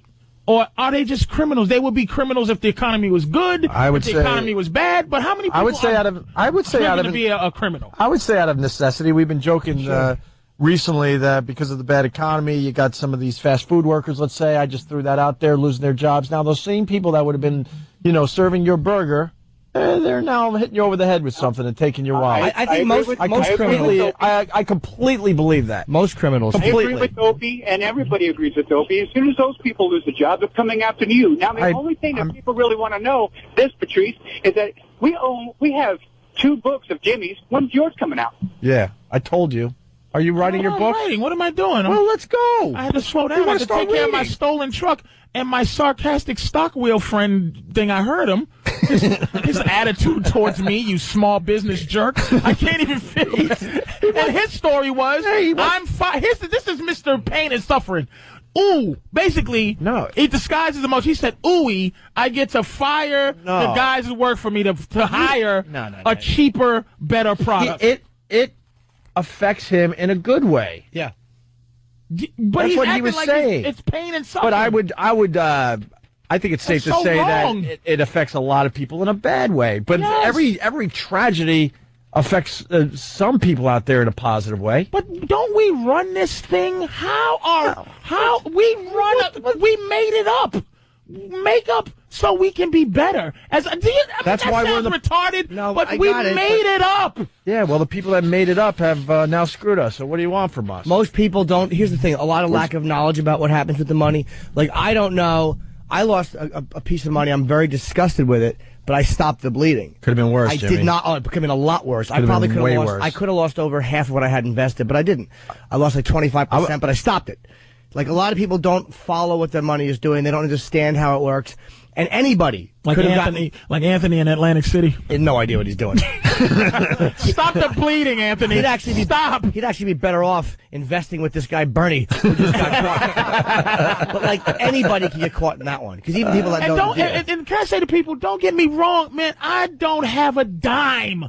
I'm saying to you, explain to me, because look, I'm diabetic, but we are a selfish country, and when I'm saying diabetes is not my most upset about disease. I'm not a diabetes guy because I have it. Mm-hmm. But that's how we live, is that if it affects me, that's when I care. Yeah. I'm saying in terms of how does it affect us as a people, not that I don't care about your issue, but listen, if I suffer too, I suffer, but please tell me, what can we do? The people, I'm saying, it's the people allowing this to happen, dude. We the people? I'm telling you, power to the people. But we just allow each other to just do bad things to each other. We the people went out the window. Now we're just a bunch of lemmings just sitting there waiting. Police are getting laid off, Opie, right? They might in New York. Yeah. And people are scared that the crime will go up. It certainly will. But what I'm saying is, the police, it shouldn't be just a job. It's almost like the idea of police is protection. So if I'm not a cop as my job, does that mean that as a person, it's supposed to be an ethic behind it, or teachers, an ethic behind it? If it's not a job, then you're not going to teach somebody, or you're not going to help somebody if something bad has happened. I'll tell you one of the things. That's people thing. No, but one of the things is this, though, being a cop, we also allow certain privileges to people that we entrust to protect us. Like, the big one is the ability to carry a gun and the ability to carry an authority, like with the badge. Yeah. Like, we give that privilege, so we don't give each other as citizens that privilege. So it's like, me as a regular guy. Not supposed to anyway. No, but I'm saying, me as a regular guy with no gun, I have no power. Right. Like, I can't walk up to you guys and go, hey, stop fighting, or what am I gonna do? Nothing. But you're saying, where it says that stop fighting and it's your job, ultimately, still, there's supposed to be some sort of crusading idea that, you know what, this old lady's getting beat up. I'm going to be out of it because it's not my job. But if it was my job, the only reason I'm going to help this person get out of this situation is because it's my job. No, because I have what can protect me in order to help the situation. Most cops have guns, they have nightsticks, they have other police they can call. It is strength. If you carried a gun, it's strength. Would you stop crimes? No, because I don't have the authority of the government. I'd be thrown in jail for it. No, would you as a person, see what I'm saying? Would you as Jimmy saw something bad happen to somebody in the street, and if you had a gun, yes, would you stop Absolutely. that from happening? Absolutely. That's what I'm saying. Absolutely. As a person. You would assess the situation and how much danger you're really going to be in if you pull out the gun. But yeah, I think that's what I'm asking. Yeah, absolutely. Hey, because we got to go, and we could certainly continue on that subject for a while. But as comedians, because I'm not a comedian, the SNL skit. Yep. About Governor Paterson, excuse me. What do you guys think? There's a lot of outrage now. I didn't see it. The governor himself is very mad. And in this article, it says, the governor of New York, for the people listening all over the place, is blind, legally blind. You can see a little bit, though. Well, he actually wrote a very scathing letter on a tablecloth and attempted to mail it. with an I overlapped the F. Yeah. But yeah, he had no idea. Fred Armisen plays him, Patrice. He also did Obama on SNL. It's a very funny bit. And he plays a blind governor, just like holding a chart upside down and walking onto camera on his cell phone, not knowing that he's walking in front of the camera. They're in the middle of doing a skit and all that. Good. It's good. It's some good. They should be doing. And the reason he doesn't do that, by the way, is because there's people that say that are making sure he doesn't. He's got to trust the people around him. And the same reason he's mad is because those people told him to be mad. Yeah. He didn't even see the skit. You don't even know. This is my problem with the whole thing. Governor Paterson says this. I can take a joke. Okay. I stop right there. No, you can't. Well, yeah, you can't take a joke. Yeah. Don't start with the I could take a joke, but, and that's where he goes with this. I could take a joke, but only 37% of disabled people are working, and I'm afraid that that kind of third grade humor certainly adds to this atmosphere. Let's just say I don't think it helped. Yeah, but they're not trying to help people. They're just trying to make people laugh. Yeah, how about exactly. Hey, Dumbbell, how about the fact you're governor? That kind of helps a lot more than them making fun of you hurts. Exactly. You got the biggest gig in the world. But I think he said it was because the juvenile whatever was just was the whole bumping into something 3 blind mice thing. But that's what he didn't like. It was the fact that they made fun of you doing the most basic thing. I'm a blind idiot walking in front of everything. That and then he wanted to say that 37% of something, only something 37% of disabled people work.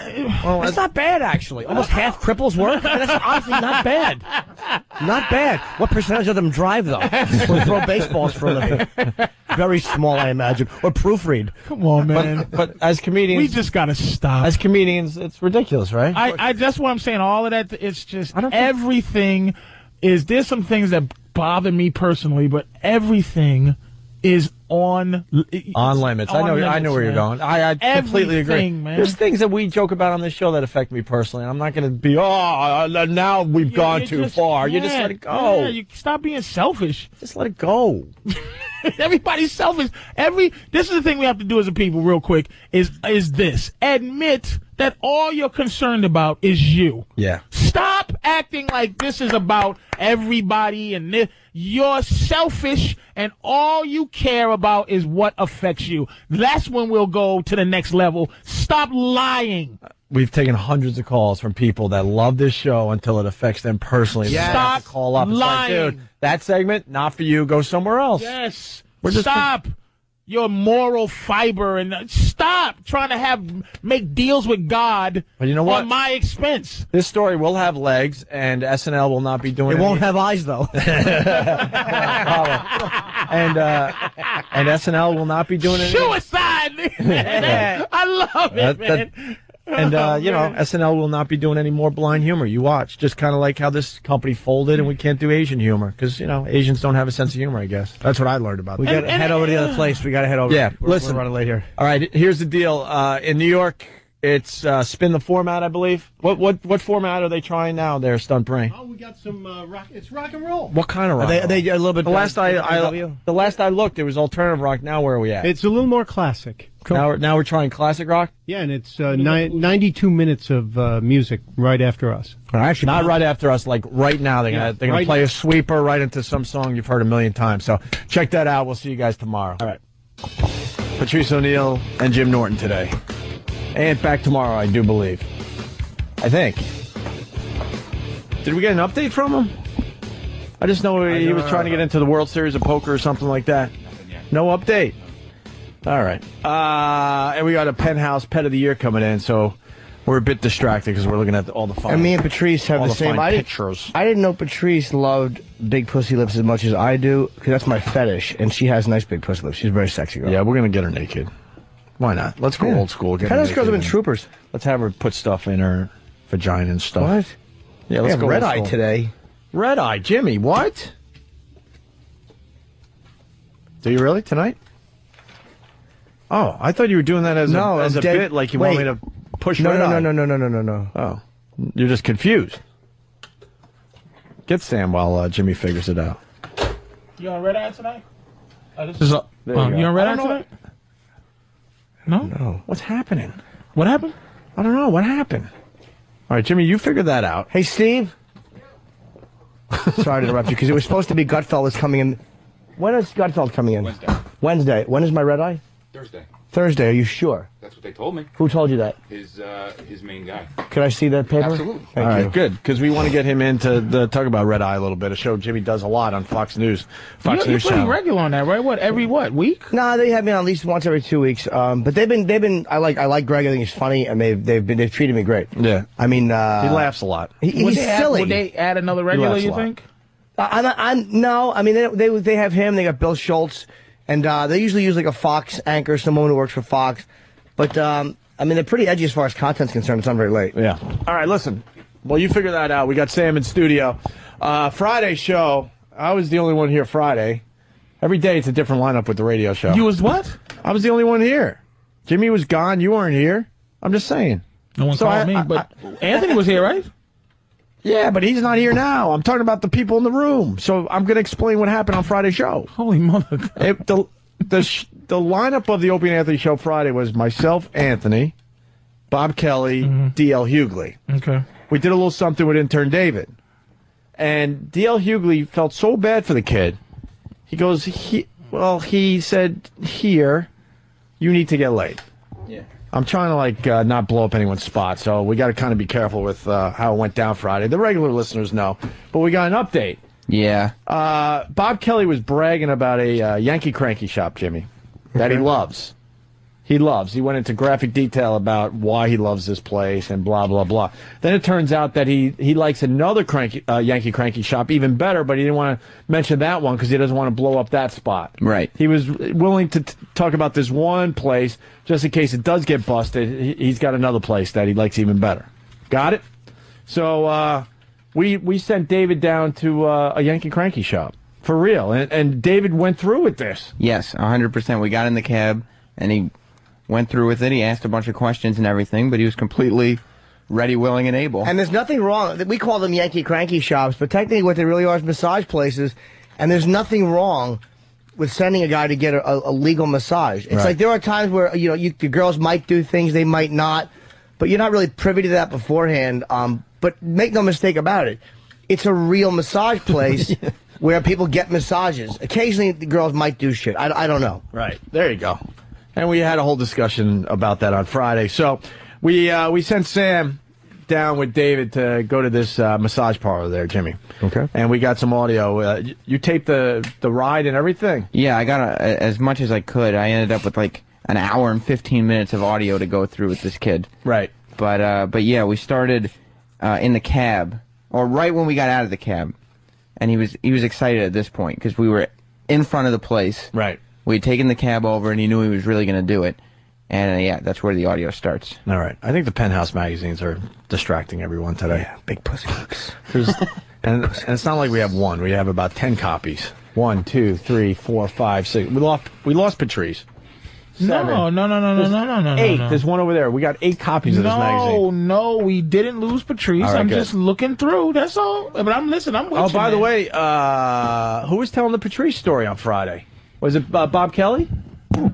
What story? Oh. The Amsterdam story? Because I wanted to get you on the phone and talk about this. Oh, I got that later, but I don't know what story he told. Who was it? Was it Bob Kelly? I fell in love in Bob Amsterdam. Kelly said that... Oh, I remember that. I wasn't even there. I remember that. You were checking out the girls in the windows in Amsterdam, and you were going in, but you weren't popping your nut. You wanted to save it. So you would do a little something here, then you move on to the next one and do a little something here. Yeah, man. Then a little something. Okay. And then Bobby goes, when you finally decided to, let the nut go, the woman afterwards showed back up in the window with she looked like she's been through a war or something, and she turned her sign around that said closed. Because I don't know, my self-esteem just I just want I really want to feel liked when I did that shit. Yeah, I just wanted to be liked. Yeah, so I would go in, and if I didn't, what I was looking for before I knew the phrase was a GFE, I was looking for that. We learned that's a girlfriend experience. Yes, and then I found that in that particular girl. She was a soldier. And we had a good time. That's 10 years ago. And she had to put her sign that she was closed for the day after you were done with her. But see, the thing about Amsterdam, dude, I fell in love with an 18-year-old girl in Amsterdam.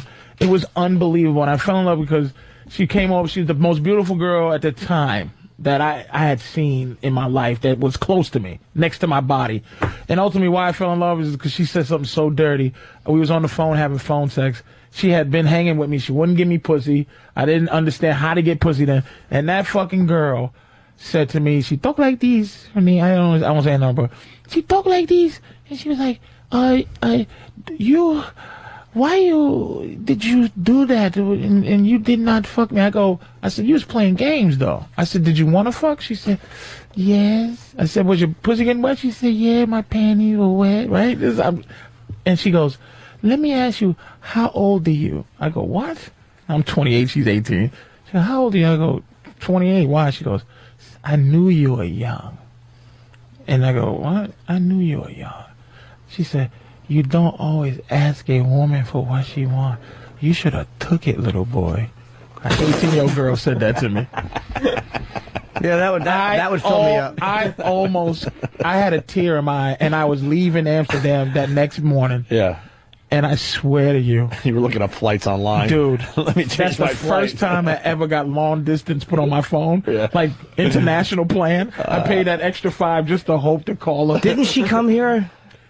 Yeah, but she wasn't interested. It's just. Wait, you flew her to the States? Or Nah, she didn't fly. I didn't fly. She just came. But God, she was sexy. Oh, well, we get back to Sam. So we got intern David gets out of the cab in front of the parlor, the massage parlor. Yeah, and you can just tell in his voice and in his actions that we describe how over the moon he is to be there. Right. Okay. Oh, did his poor mama find out? No. We might have to collect the penthouses.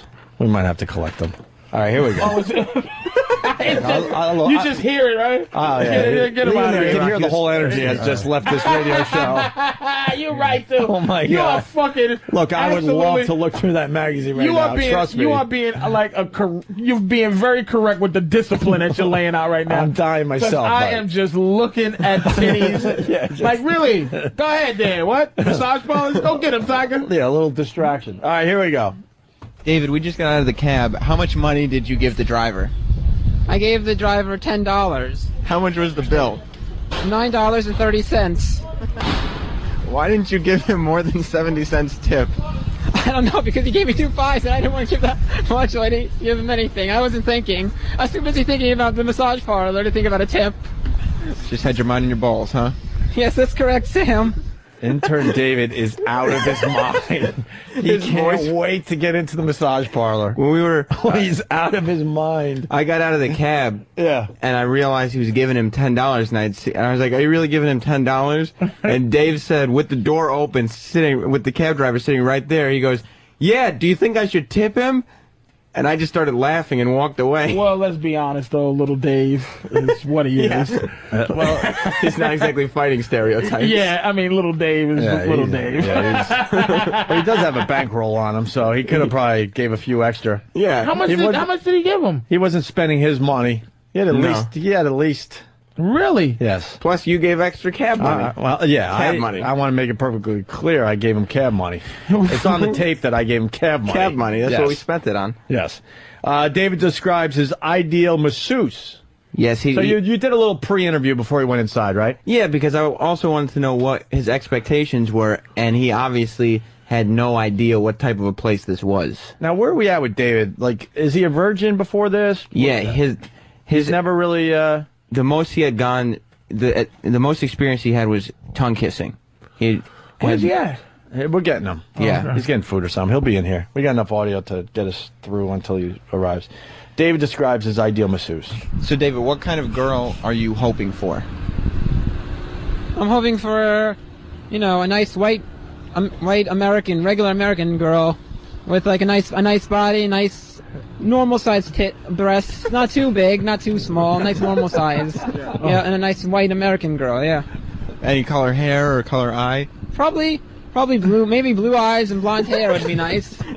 All right, cool. Just a wasp. He thought he was going to go into a massage parlor and get a nice blonde hair, blue eyes. Safe to say that they don't stock the massage parlors with if you saw that in a massage parlor, you would know it would be an actual massage. Yeah, exactly. Like you'd just get a massage. That's there. all you're getting. His excitement was just so not a massage parlor excitement. Oh, I love the innocence of this kid.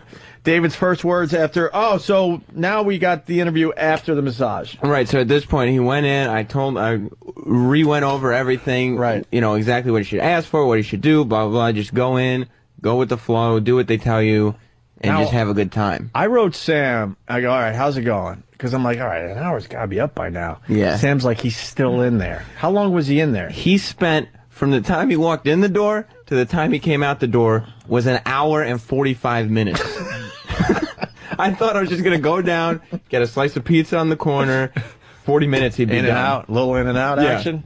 An hour and 45 minutes is what he spent in that Doesn't place. that cost about an hour? They charged him 1 hour. Because they just probably felt one of those awful women probably felt like, wow, I get to, this is a guy who's not the usual piece of garbage. I'm gonna really get him. Yeah, he told me after. I'm gonna get him hooked. He told me after that the lady asked him how old he was, and he said, "I'm 26." What's his vocabulary? He came One out. Yankee Crikey. He came out, and the whole name. That's who he is for Resident Life. It's not even DL or D. No, it's just DL Hughley. DL Hughley. Right. And he said, "Is that the proper pronunciation?" I guarantee he found out how do you really pronounce it. Is it Hughley or Hughley? And you are going to pronounce that fucker is. You know Listen what? to his crack. Hold on, you're not gonna believe this fucking thing, Jimmy. We're in the middle of an emergency. They alert. did tell us. They told us. No, it was supposed to happen at 9:27. So that's why we purposely fucking took a commercial break so we could clear the field and play this audio. What the fuck did they miss? What the fuck did you guys miss? Someone write me. Where's E-Rock and Let's just, maybe they got the wrong What the fuck did they miss? The phones are. They used to just do these without telling us. So finally, we're like, could you at least fucking tell us so something important isn't being blocked over I guess with DC, the EAS test? DC missed it, so I just got the heads up saying be What the fuck do prepared. these guys even have a job? They can't push a button for an EAS test? Die! The last thing they heard was David's age. David's age? That was... What? Right after Sam said that they told him that he was 26, then off. Play the audio again. Okay. It's basically... What clip? So go back to track 3, David's first words. Yeah, you didn't, that's what you gotta do is his first words after he comes out. Yeah, because they heard that he wanted a blonde hair, blue eye. Right, they heard that. So wait, I'm trying to remember. So you said 26. Yeah, that was right before we played the audio sure? of him leaving. Yeah, so yeah, go back to track 3. Motherfuckers. God. What was this, just one of those emergency broadcast things? Yeah, but we knew it was happening at 9:27 because I know people are going to give us hell because we're like, all right, we'll break. We'll do something different. We'll break right away so the EAS test could, go over some horse shit promo they play a million fucking times, and then we'll be ready to get really, into this bit that's really important. We didn't miss anything. Last I heard was Dave said he was 26. All right, so Dave, God damn it, leaves the massage parlor and here's his first words. We'll replay this clip. David, you just came out with your windbreaker off. Now, D.L. Hughley made a big deal about the fact that you had a yellow windbreaker, but you were walking down the sidewalk carrying it. How do you feel? Before I answer any questions or say anything, I just want to give a big thank you to D.L. Hughley for paying for this. Thank you so much, D.L. Hughley. I really appreciate that. That was incredible. Thank you so much, man. And how about the other guys? Yeah, the other guys too. Yeah, thank the other guys, like Bob Kelly for showing me the place. But D.L. Hughley, man, that's incredible what he did for me. Thank you so much, man. What a fucking jerk. What a little jerk he is. What a jerk. Unappreciative little cocksucker. He thanked DL 50 times. Well, everybody. DL looked at him and goes, you know what, we gotta get you laid. He made the suggestion. We gotta get you a girl. But you pitched in a good whatever, and somebody else, and Bobby, here's the thing, it's called synergy. Mm-hmm. That little motherfucker didn't appreciate the synergy that happened. Right. He came out with his hair combed. He was carrying his jacket even though it was 30 degrees outside, strutting down the street. And like I said, he peppered his vocabulary with a few mans. Yeah. He just sounds a little more confident. And to the best of our knowledge, we think this is the first time I've asked him. He had some action with a chick. Straight up, he hadn't done anything besides kissing before Wow. this. We're going to get him in live, but I want to get through the interview that Sam went through, like an hour and a half, 2 hours of audio, and we got the best clips here. Yeah. David talks about the first thing he saw after he got in. Yes, he was. So he goes into the massage place, and this is what he saw. Right. And then you go into this locker room, and you get undressed. Fully. The exact second I walk into the locker room where they told me to go to undress, I see a naked man. Okay. with his ass. What? So he walks in. Yeah. And he goes past the reception area down to the locker room. Yeah. And he's just greeted by a naked man's ass in his face. In the locker room? In the locker room. Yeah, you get that's why I don't like the place. A big communal locker room. That's why I didn't like it. Yeah. A naked man. Okay. With his ass towards me. Exactly when I walk in. Exactly when I walk in the locker room. Did that kind of get you started? I was like, oh man, that wasn't. I was like, oh no, man, I don't need to see that. God. Because then he had to go and shower with them and everything.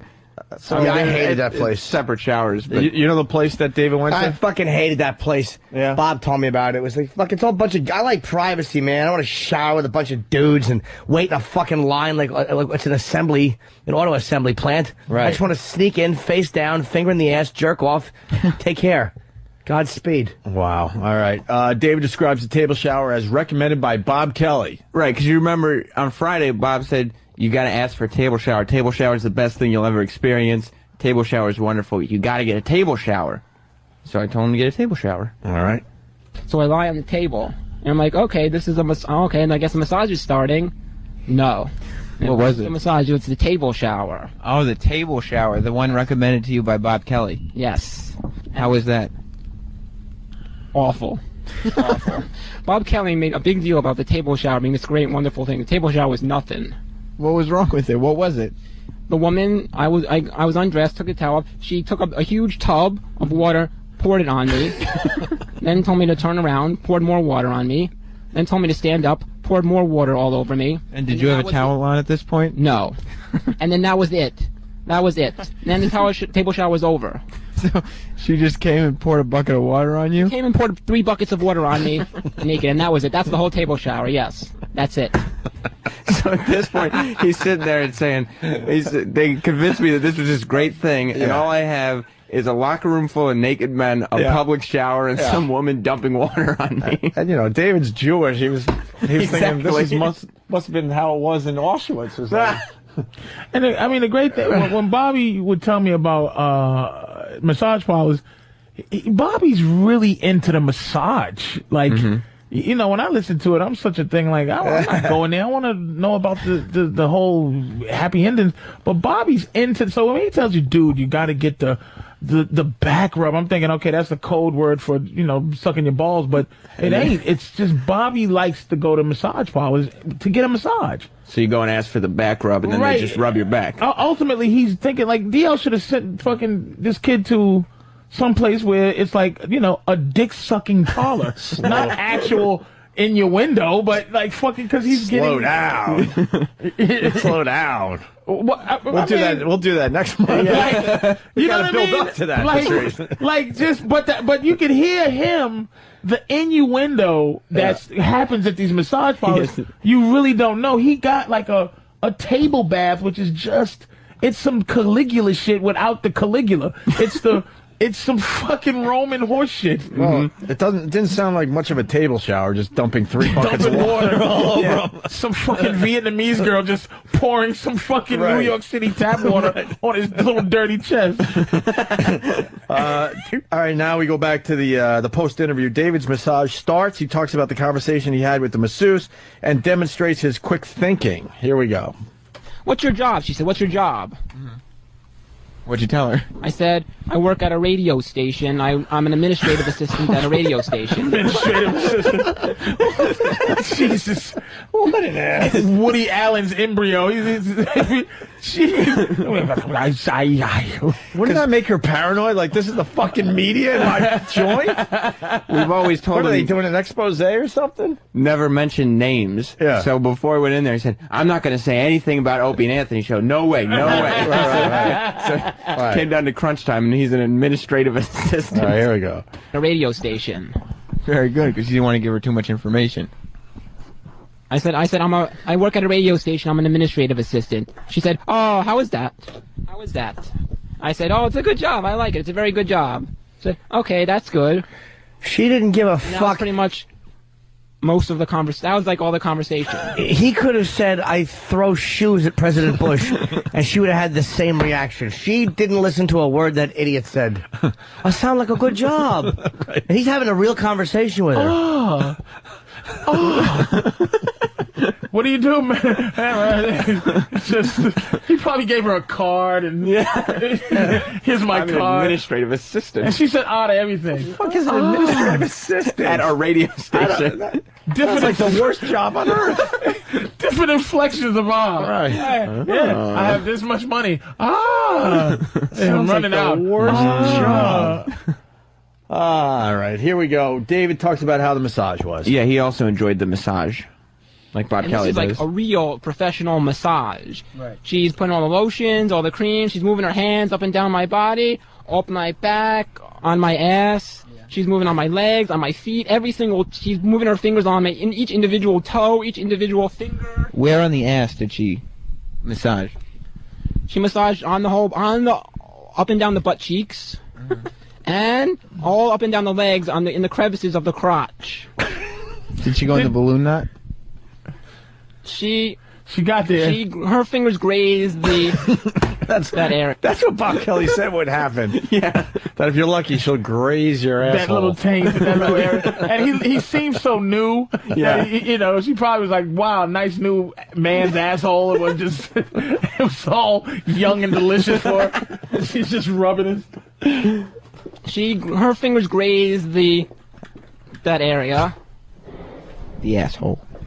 The asshole, and her fingers grazed the outer skin of the ball sack. The outer skin of the ball sack. Okay. How did that feel? It felt very good. So he liked being touched on the outer skin of the ball sack. Did you ask him if he filled up? Oh yeah, later. Okay. But he sounds like the description he's giving is the same tone a doctor uses when he's telling you where he found tumors and lumps. Right. The outer skin of the ball sack. He would just say the sack, the outer skin of the sack. There was nothing sexy about David's description at all. Yeah. Unbelievable. All right. Where are we at here? 8. Okay. David is asked to turn over. He thinks the massage is over. Right. And she was like, okay, turn around. I said, oh, you want me to turn around? Yes. And I'm thinking to myself, okay, I guess it's over. I guess it's over now. I'm thinking to myself, I didn't say that out loud. I'm thinking to myself, okay, I guess it's over now. She's telling me to turn around. I guess it's over now. Boy, was I wrong. It was not over in the slightest bit. It was not over in the slightest bit. The innocence of this kid is driving me I nuts. guarantee he knows how to spell Golly G. Willikers. Like no one ever wrote it down. I'm sure David wrote down Golly G. Willikers. Boy, was I wrong. Well, I tell you something. He thought that the grazing of the outer ball sack was going to be the big thrill of the whole operation. Oh, he something horrible was coming. He had no idea. Boy, the best was was yet he to wrong. come. Right. Boy, was I wrong. Where is that little bastard at? We're going to get him in as soon as this part is over. And then we'll get him. Motherfucker, I just wanna look at him. He's here. I see him popping around, but we want to get this audio on the air first. David talks about the masseuse pleasuring him. Yeah, this is where it gets raunchy. You could tell that I was getting excited. So she started to get slowly get more and more forceful with her hands. Okay. And then after a couple minutes, it turned into a real full-fledged hand job. If I can I real hand? Has he ever had one? No. That's what we're getting at. He's kissed a girl. That's it. That's right. I mean, she now, was dead. Hand job. If I can I real hand job? We'll just say that. Okay. I can say hand job. This is going to air on XM, so I can say hand job. And at this point, I'm super excited. At this point, yeah, arrogant he's getting. That motherfucker said, "I know what to say on radio, bitch." Oh yeah, this guy. He's going to be our boss someday. It's just how it works in this company. Hand job. This is going to air on XM, so I can say hand job. And at this point, I'm super excited. At this point, I'm super excited.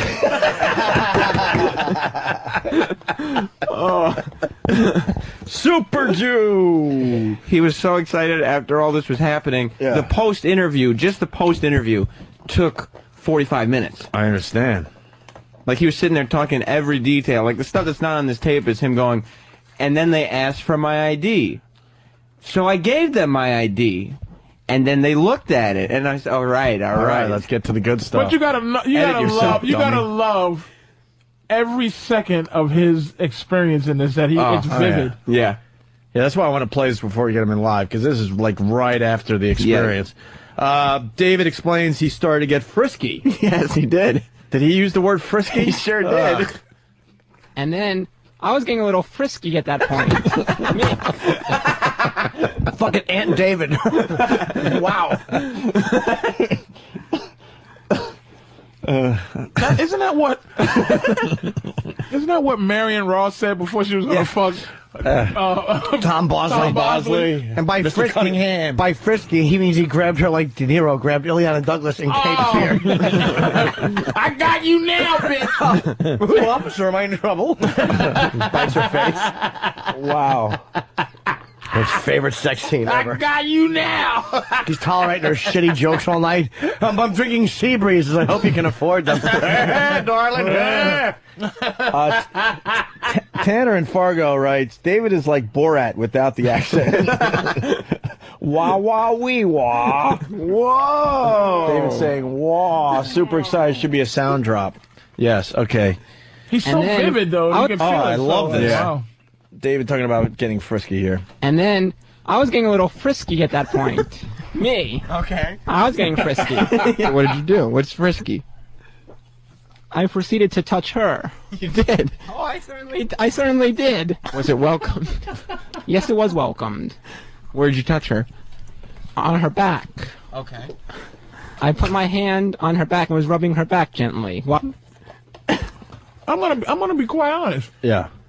His newness Yeah. is making me like rejuvenate my lack of newness. Like I'm like, You're excited wow, for it again. This is exciting. This is- I wish I could. This is like a brand new toy, this David. Yeah. I need to watch an Asian girl run around a room with a meatloaf hat in a room full of Komodo dragons. His happiness is just so. The threshold Amazing, changes after a long time. You can't get excited until it's at a certain point. I can't. I have to watch like I watch fisting. Like just some guy putting his whole hand in a bitch's pussy. It's like I'm like, oh, there you go. It's filling up now. This is filling up. This is so amazing that this whole thing. Yeah, this is the beginning stages of sexual perversion. Fast forward a few years, he's going to be in a dungeon somewhere in high heels, like on his tippy toes, hoping he could, like, balance himself so he doesn't choke himself. And remember this moment. Remember this moment. I don't know if you remember this if you're a cartoon watcher. Yeah. Old school cartoons. Yeah. Yogi Bear and the Japanese bear, the picnic basket bear. You remember that episode where the Chinese bear came from? He said, like, look, the ranger's like, don't feed him picnic basket food. Right. And he said, okay, no problem. And Yogi was like, hey, try this. And the bear just got strung out.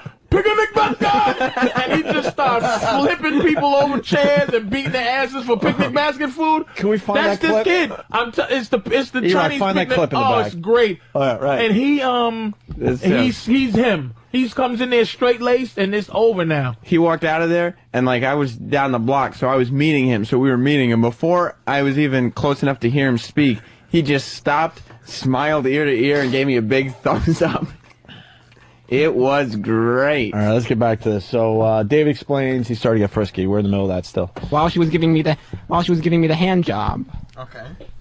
And I was really frisky, and I was really getting like super excited. Whoo, well, super excited, super frisky. So I took my hand and placed it under her whatever. I don't even know what the hell she was wearing under, and I was massaging her back underneath her shirt, the back underneath the shirt, and I felt her back and the back strap of her bra. Did that excite you? It did excite me. Someone is saying we got to get all this up online. They all should be ringtones. There's a lot of ringtones in here. I want to find a place to air the complete 40-minute interview. Really? Yeah. It's not a bad idea. Maybe a little podcast or I'm something. amazed, dude. This a is little so. podcast. I don't remember when.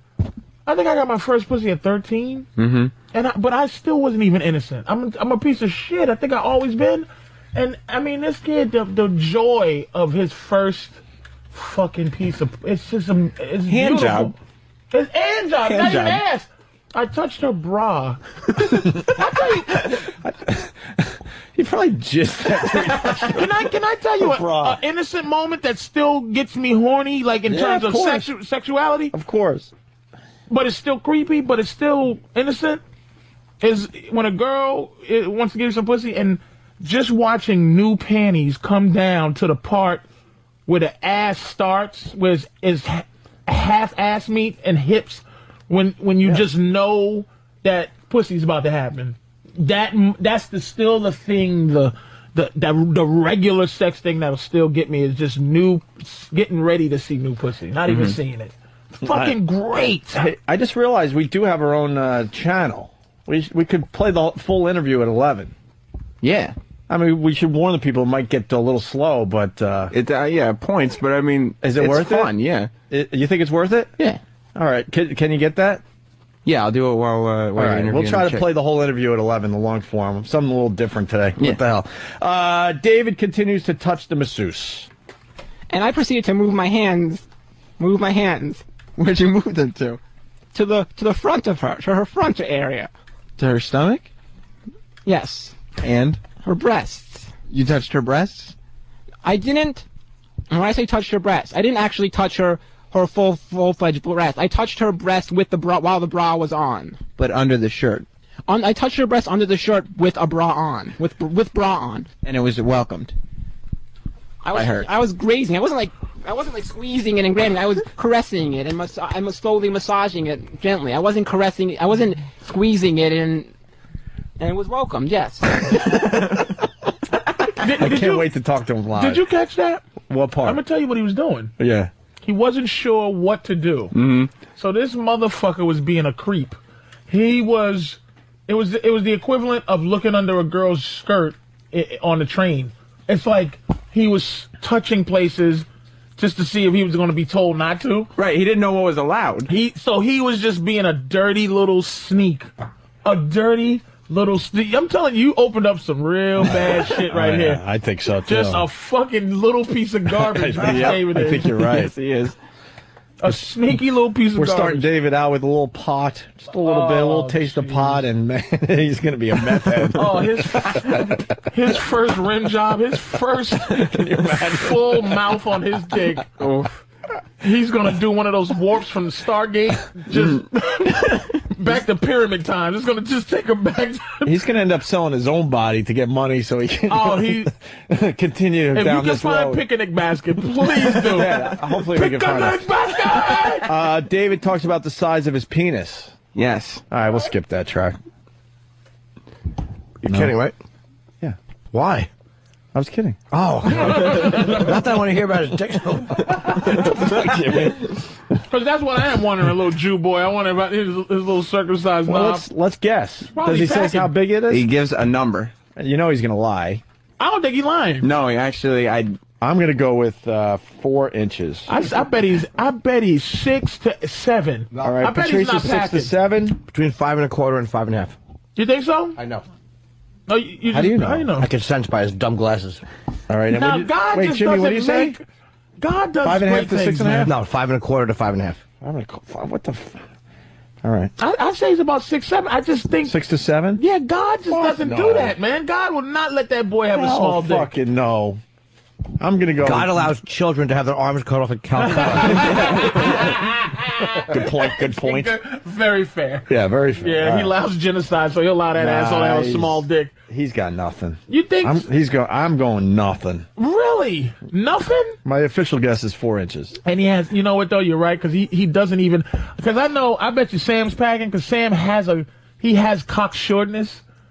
You know what I mean? So David doesn't even have that assuredness like he has a big dick. You might be right. Yeah. I'm drifting off of it. I'm still going to stick with 6. 6. All right, here we go. And then I was really super excited. Were you packing a full rod? I was packing a full rod. How big would you assume? It was a good close to 4 1/2, 5 inches. Okay. Wait, what did he say? 4 1/2 to 5 1/2? 4 1/2 to 5, but keep playing the track before you give any credit. All right, Jimmy might be leading. I said 4. Jimmy said 5 1/2 pretty much on the nose. 5 1/4 to 5 1/2. Yeah. Well, that's close enough. Hold on. And then I was really super excited. Were you packing a full rod? I was packing a full rod. How big would you assume? It was a good close to 4 1/2, 5 inches. Okay. It was good. That's my normal, like 5. I pretty much say at 5, maybe sometimes 5 1/2. But you'll max out around 5, 5 1/4? Yes. Okay. I will, yes. Jimmy nailed it. Yep. Right on the money. Who's the kid? Who's the kid? That's right. I don't know what stocks to pick. But you show me a fucking intern, I'll tell you how big his dick is from 2 miles away. You're the cock kid. Who has the biggest dick out of all the interns? I don't know. And I'm asking Norton. He's a dick size expert. All right, line them up. How many interns we got today? We got 4. Yeah, line them up after the break. I mean, when we bring in the your penthouse feel, pet. because that was just a feel, right? Yeah. You just had a feel? Yep. Okay. All right, we're going to line them up, and Jimmy's going to tell who has the biggest cock among them, okay? And they should write it down. Okay. Steve, get this going. I already know. They hold it to their chest. Jimmy will guess, and then they'll reveal. And we don't want any lying by these fuckers. David gets the 2-minute warning. What's this about there, Sam? Well, there is a time restriction to how long you're allowed to be on the, masseuse table. Okay. And David found that out the hard way. All right. And she proceeded to stroke, like, oh, yes. That was me saying, oh, yes. My arms were both around her. Like, oh, yes. I was trying to... His arms were around her. Not Gone with the Wind, you asshole. You're blowing a load. She's paying off a slavery ship debt. Paying off the wolf. Paying off the wolf. And he says it like it should be a comic book thought bubble. Yeah. Oh yes.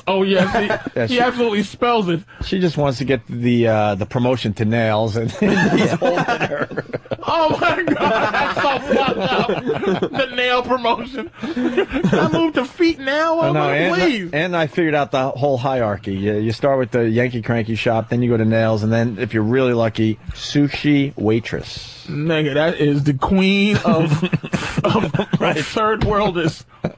Or breaking down old computer parts for the Mercury. David gets the 2-minute warning. And she proceeded to stroke, like, oh, yes. That was me saying, oh, yes. My arms were both around her. Like, oh, yes. I was trying to say that on purpose, trying to make myself go faster.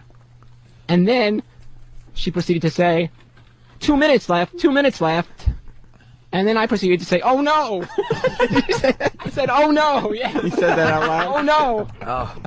And she said, 2 minutes. Yes, 2 minutes left. And so I proceeded to say, moan and say, oh, yes. And she got excited. No, she didn't. No, she didn't. We got to get David in here. We're going to. Let him have it, Lord. Let him have it. We will. We have one more track, and then it's David live on the show. I just want to get the pure innocence of what happened right after. Let him keep the illusion. Yeah. Oh, yes. And she got excited. Yeah.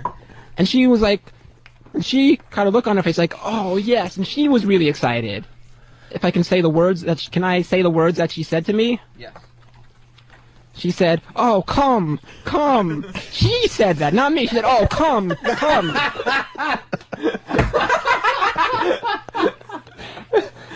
David fucking And I bet it sounded just like that, too. God bless him. Oh, come. C-O-O-M.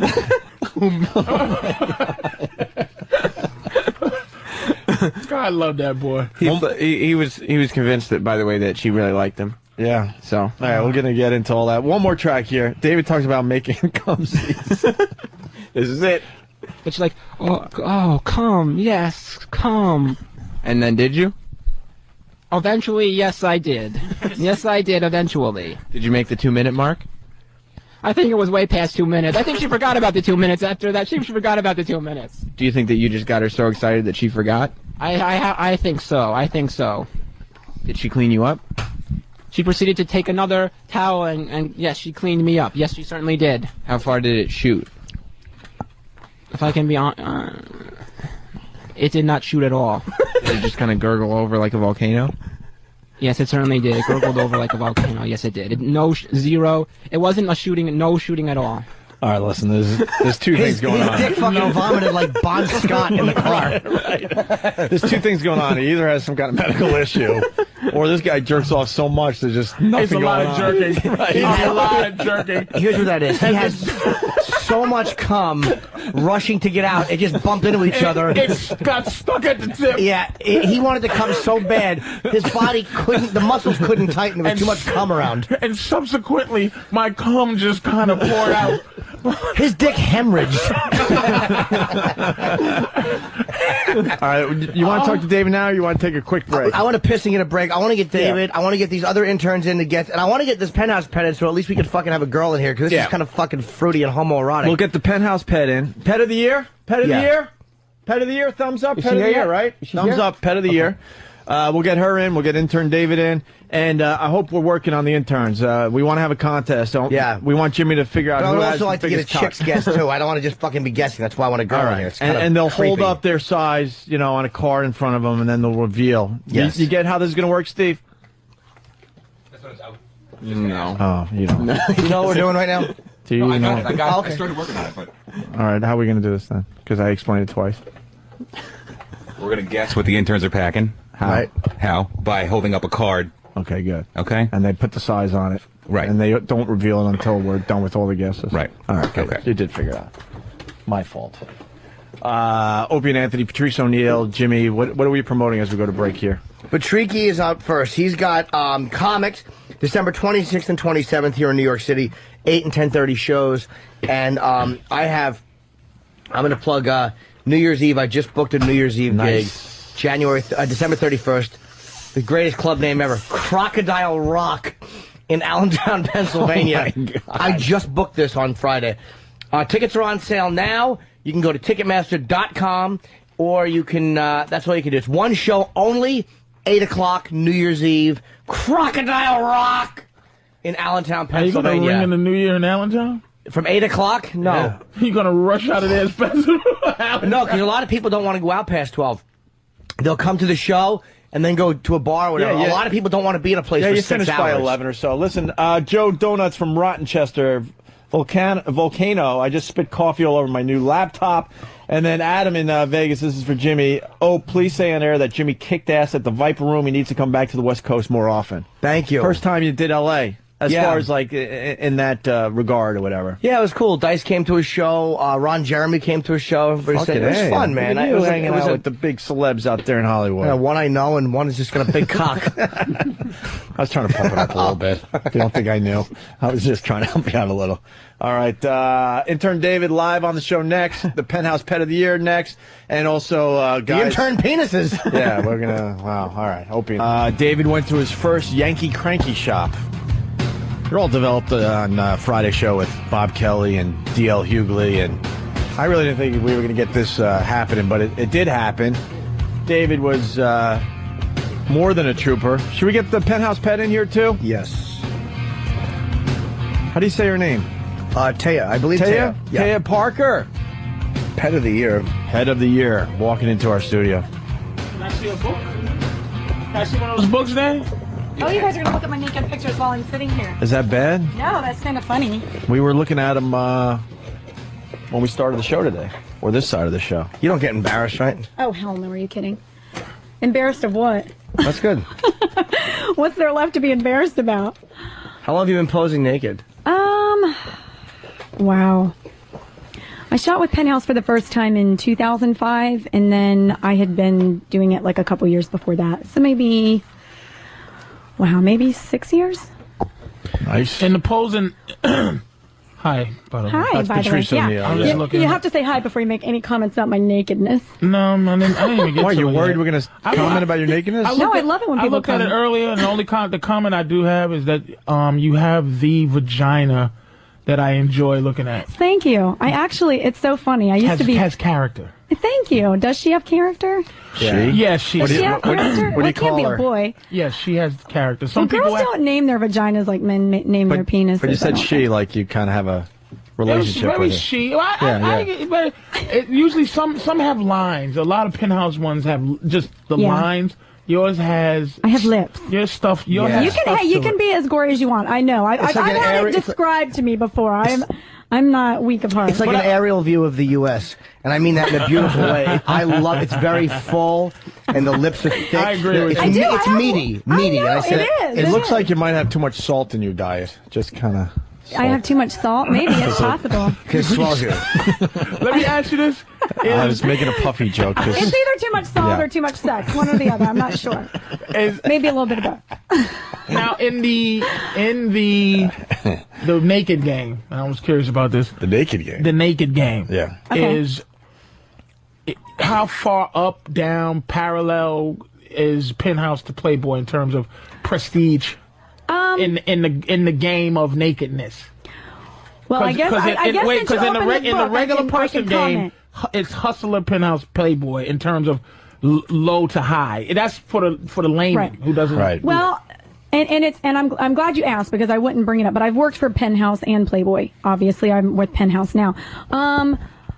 The misconception right now is that Penthouse is back in the day where there was a lot of full frontal look inside and golden showers and all that. And Penthouse is, since the new owners have bought it in about 2005, they're definitely softening it. So they were showing insertion at one point, hardcore insertion. Well, they're trying to compete. They're trying to compete with the internet. Yeah, absolutely. I want to answer Patrice's question. I think Penthouse is like the ABA, and Playboy is like the NBA.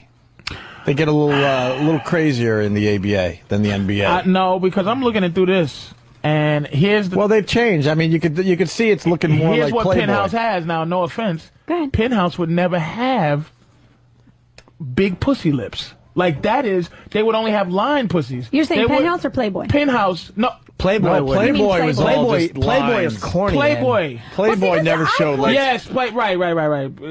Playboy would never show a messy one. No, never. They would never show a full pussy. Hell no. It would not be nasty. I have a fetish.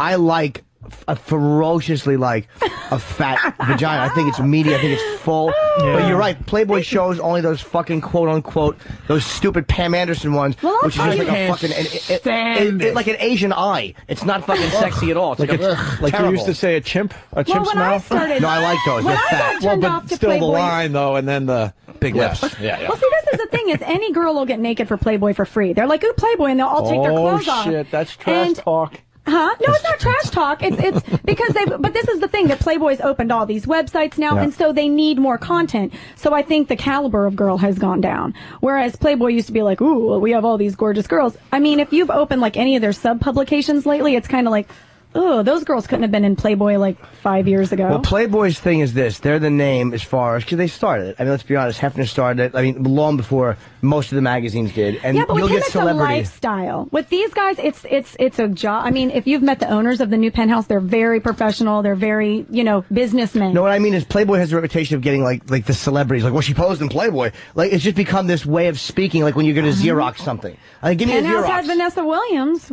Yeah, but that was the big scandal. But they had who did Playboy? Playboy's gotten everybody. And I prefer Penthouse. Pretty much. Penthouse is a better magazine because I think the girls are sexier, and I like the shots they show. Playboy to me is too antiseptic. It's like reading a doctor's office. And that's what I meant about the difference. The comparison is that Playboy, Penthouse will show a girl that's a little bit slutty. A little skank. A little Hell skank. Yeah. Just a little skank. And I think if you're going to see naked chicks, I mean, you want a little skank, right? I mean, come on.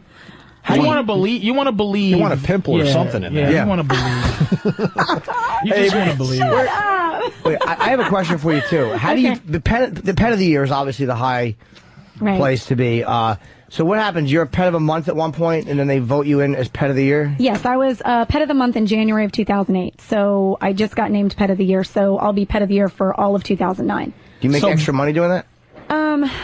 I can make extra money. Are you offering? Yeah. And what's your extra? I am. What's your extra moneyness? Yeah. Well, no, I mean it's an opportunity for me to go in the game, because Jimmy's. What's extra money Jimmy's in the game? being serious. Yeah. No, I'm saying I do more pictorials. They'll shoot me all year. Not just for you. Let's leave the realm of just you. Meaning, if a girl was to get into the game, okay, and what is the extra money you can make in this game without losing your job on Penthouse? Do you feel what I'm saying? Right. Well, I'm an exotic dancer as well. Strip. But I'm a feature entertainer. I'm like a Las Vegas style showgirl. I don't. First of all, do me a big favor. I'll do whatever favors you want. No. Let's talk. I'm talking. Let's talk. Yeah, let's talk meat. Erotic. Let's talk.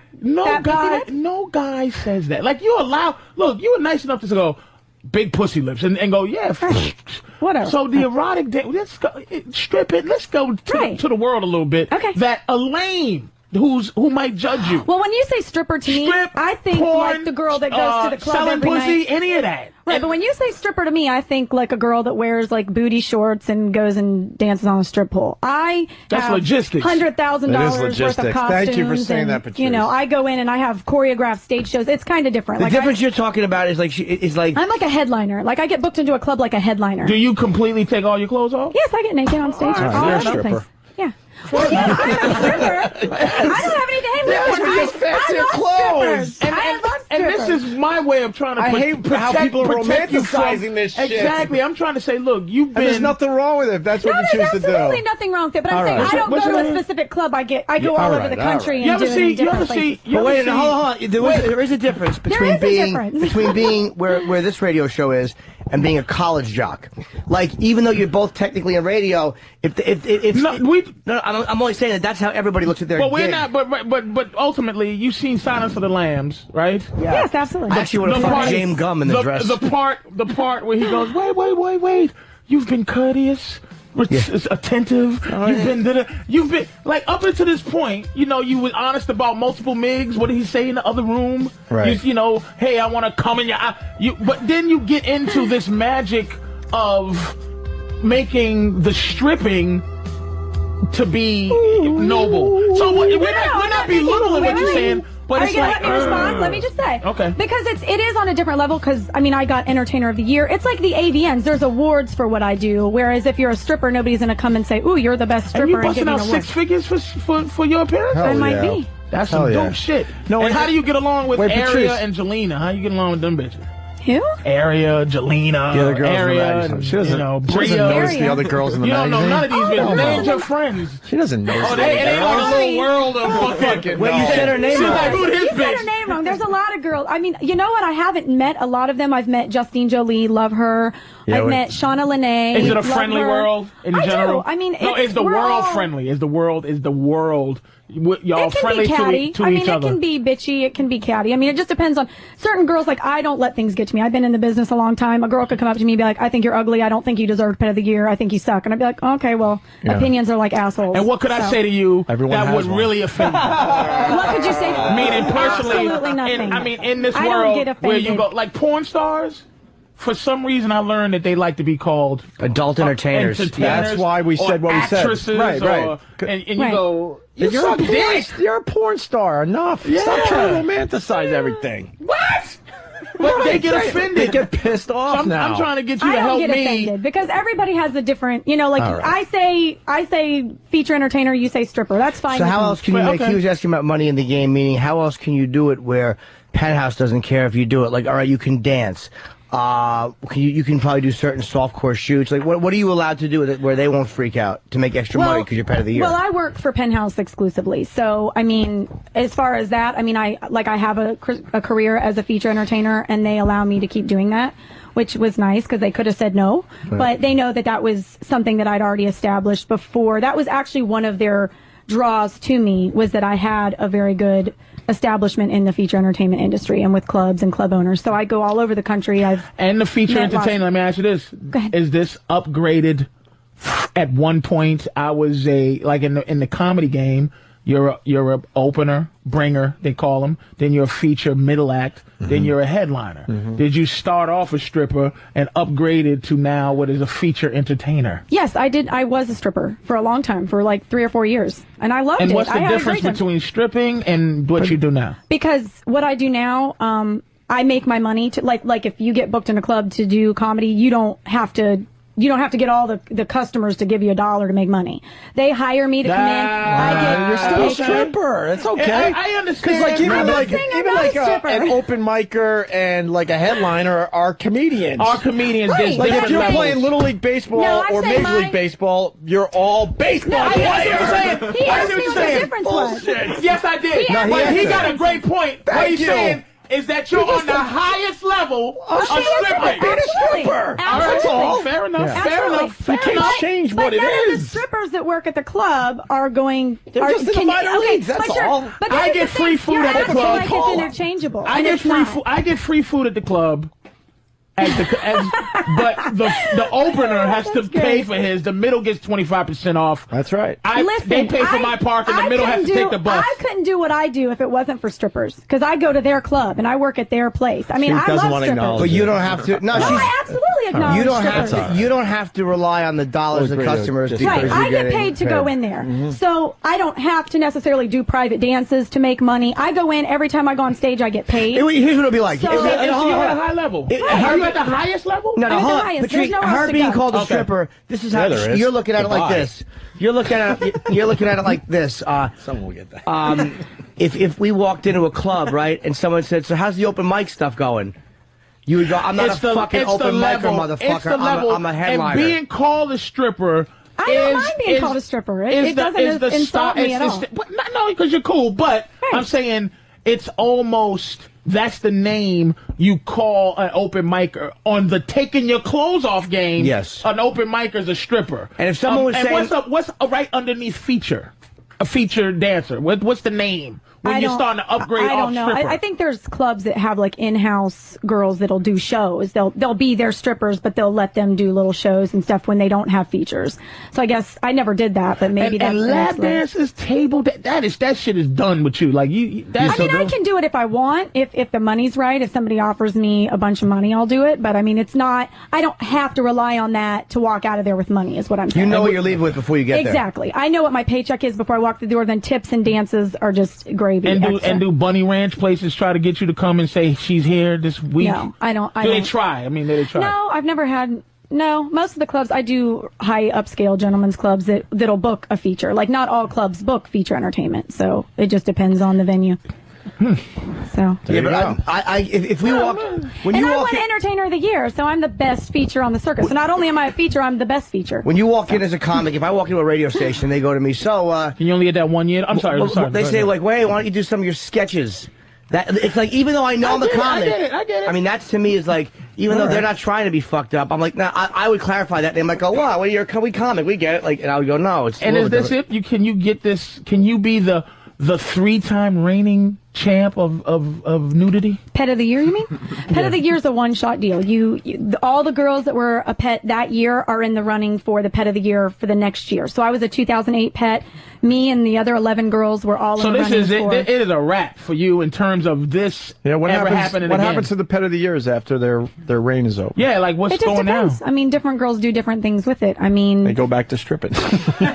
Maybe. And what's your future? What's your future, Pumpkin? What's going on in terms of life after this? There's lots of possibilities for me. I mean, I have options, to work with Penthouse on some different scales because of the different, the things in the club business that I've, put myself out there with. I can't really talk about it because right now I'm supposed to do the Pet of the Year thing and, and that's great. But I'm saying I have other things that I can do with my connections that I've made over the course of my career. Fair enough. Got a boyfriend? So, no, I do not. Ooh, what happened there? I just travel too much. I can't really commit to a boyfriend. They're high maintenance. Any text messaging friend there that when you're in town, you go, "Hey, how are you?" Oh, booty call? Like little local booty calls, different cities I'm in? Oh, yeah, you into girls? No, I kind of just take care of it myself, mostly. Delicious. Okay. So that's why I call her she. Me and her are like one-on-one right now. She's my sidekick. All right. All right. And what happens when you get the need for a little guidance? From a man? Yeah. I never get a little need from a guidance from a man. Really? You don't need any... I mean, I don't get me wrong. I enjoy it when it's there, but I don't need it. Just, a little, like, hey... I mean, I'm not 13. I'm not 23. I'm older in the business, so I know, How old are you? I'm 30. Are you really? Yes, I am. Shit, baby. I know, girl. That's Moses in the fucking strip club. I know. Isn't that great? I'm so proud of myself. You motherfuckers should be coming down off a mountain with some tablets. I know. Fucking old bitch coming in this motherfucker acting 19 and you 30. Great pussy hair on that motherfucker. God damn, girl. I love it. I didn't realize, but you're hanging in there. I am. I'm enjoying it. You know what? I'm so proud to be able to say that because that is true. That's the consensus. Oh, no, in the sex game. How are you still working in the business? You're like 80 in the strip club world. So we got David in studio too. So we thought this would be fun. So we got the Penthouse Pet of the Year in studio, and we got David who just came for the first time with a woman. Right, Who's David? this motother here? He's new, isn't he? That's Joe. Joe? Yeah. Good old Joe. Did you write down your cock size yet, Joe? Oh, yeah. All right, good. how are we going to prove that they're not lying? We gotta kind of. You can prove it. Other than that, we have to take their fucking. We have to take their word for that. Yeah. shit. Because if we're guessing on how long they are, then they could be lying. This is David. He just got his David. first. Hi, nice to meet you. Hi. What? I heard all about your skanky story. What do you think of it? I think that you're a crazy fucker. That's what I think. Thank you. So, I think you have a way with the Asian women. So The David, Asian persuasion. you enjoyed the Yankee Cranky Shop. Definitely, I enjoyed it. Yeah. It was pretty good. At first, I was a little disappointed, but then Why were you disappointed? Because a certain individual was making a big deal about the table shower, and like that's the best thing. You got to get A the table. certain individual? What are you, an asshole? Say Bobby Kelly, you piece of shit. Bobby was hyping it up, and it wasn't shit. Certain Mr. Bob Kelly was hyping up the table shower, and the table shower was nothing. But listen, before you get all fucked up, David, there's a word called synergy. Now, DL said this, Bobby said this, and Opie said that. And together, all of that ended up with this wonderful story that we enjoyed. Don't forget that. Yeah. Don't forget that we were all in on this thing. Don't forget that table bath was a part of your greatness. Okay? Part of the cab fare and everything else that went on to make for a pleasurable experience. Don't be them. ungrateful, you son of a bitch. Hey, you motherfucker. So, what else do we want to ask David? Are you going to make this a regular thing now, David? I don't know. I mean, did your mommy and daddy find out? No, they didn't find out. No? Have you been back to see this woman since? No, it's just on Friday. Oh. Yeah. Well, are you going to go back to see her? Is she your girlfriend now? I don't know about that. I would want to if I could afford it. I mean, it's kind of expensive, what was the best part? Besides, like, the cumsies, I guess. I mean, what was the best part of the experience? What was the cumsies, man? Well, I understand that, but like, I understand that, but I guess, like, yeah, that's true. You were hoping the shower was going to be amazing. I was hoping the shower. That sucked. What was the best? Other than the cumsies. Yes, Like, that's the obvious. What would you do again at a massage parlor other than the cumsies? What was the moment where you're like, holy crap, Well, that's cool? The whole entire, the like, tickling of the asshole, the whole entire massage was pretty incredible. Like the way she perform the actual massage, like with the different points on the body and the was it different, like, pressure or pressure points, or yeah, was that it all- bullshit? Well, it felt good, like you felt relaxed I afterwards. did feel relaxed after that. Yeah, it was. The whole entire massage was actually really good. A really good experience. Yeah. He's going to be devastated when she gets to be a sushi waitress. Yeah. Hey, let me ask you, and I don't want to move too ahead, but do you do it for fun anymore? Do what for fun? Take off your fucking clothes. And I was just on some show where there was And a bunch this of people that guy- were speaking Spanish. I couldn't understand anybody, so I just took my clothes off. So, I mean, could you take them off here? Yeah, I was wondering. I don't know. Then you'll call me a stripper and make fun of me. Well, stop, listen. We're talking about him. I'll put duct tape over my mouth, trust me. No, you won't. Yeah, Well, I would yeah. say shit. Well, here, this guy here, right? Just to say, because he was turned on by a third world. Hey, she might have been a hot. third world prisoner. Now, Oh. you are a free old feature, and I want to see what his reaction will be Hell yeah. to a real live, what we call our country, domesticated, fucking real. Domesticated country. vagina? Wait, is domesticated the right word? How about a beautiful woman with big boobies? No, but Why do you have to like? But Do you want to see my enormously huge jumpy No, face? wait, no. There you go. That's what. Don't just yank him out, you animal. Jesus fucking Christ. Hey, I Patrice, take out shut my the boobs. fuck up. Jeez, but I'm saying this is what Let old her just broads do her do. thing. Old broads do. They just go, fuck it, man. Don't play games. Just here's the twat. What do you want? That's not true. We want you to be That's not 19 true. again and turn this. Look at his face. Look at it. Look at his gorgeous little Jew face. I think we're making him nervous. Are you That's nervous? what we're going for. We want to see him jizz in his pants. Aw. What do you think of her? Yeah. It's very nice. Aw, he said I was She's a very beautiful nice. woman. David, why don't definitely. you ask? How about we shut the fuck up and David, you ask to see her naked? How would you do that? I don't know. Yeah, David. Hey, David. Look her in the eye. Don't show him the naked picture first. yeah, It don't- I've won't be seen a it already. I've surprise. seen it already. No, you see it? Yeah. Oh yeah, okay, yeah, you've seen it already. I looked at the. Yeah, So, David, damn. you've been eating steakums, my friend. This is the real deal. what would you say to her? This You want is to get her naked? This is the fucking porterhouse you're about to see. Definitely. Come on, David. Help get her naked. What would you say? Come on, David. Put down your questions that you prepared for her.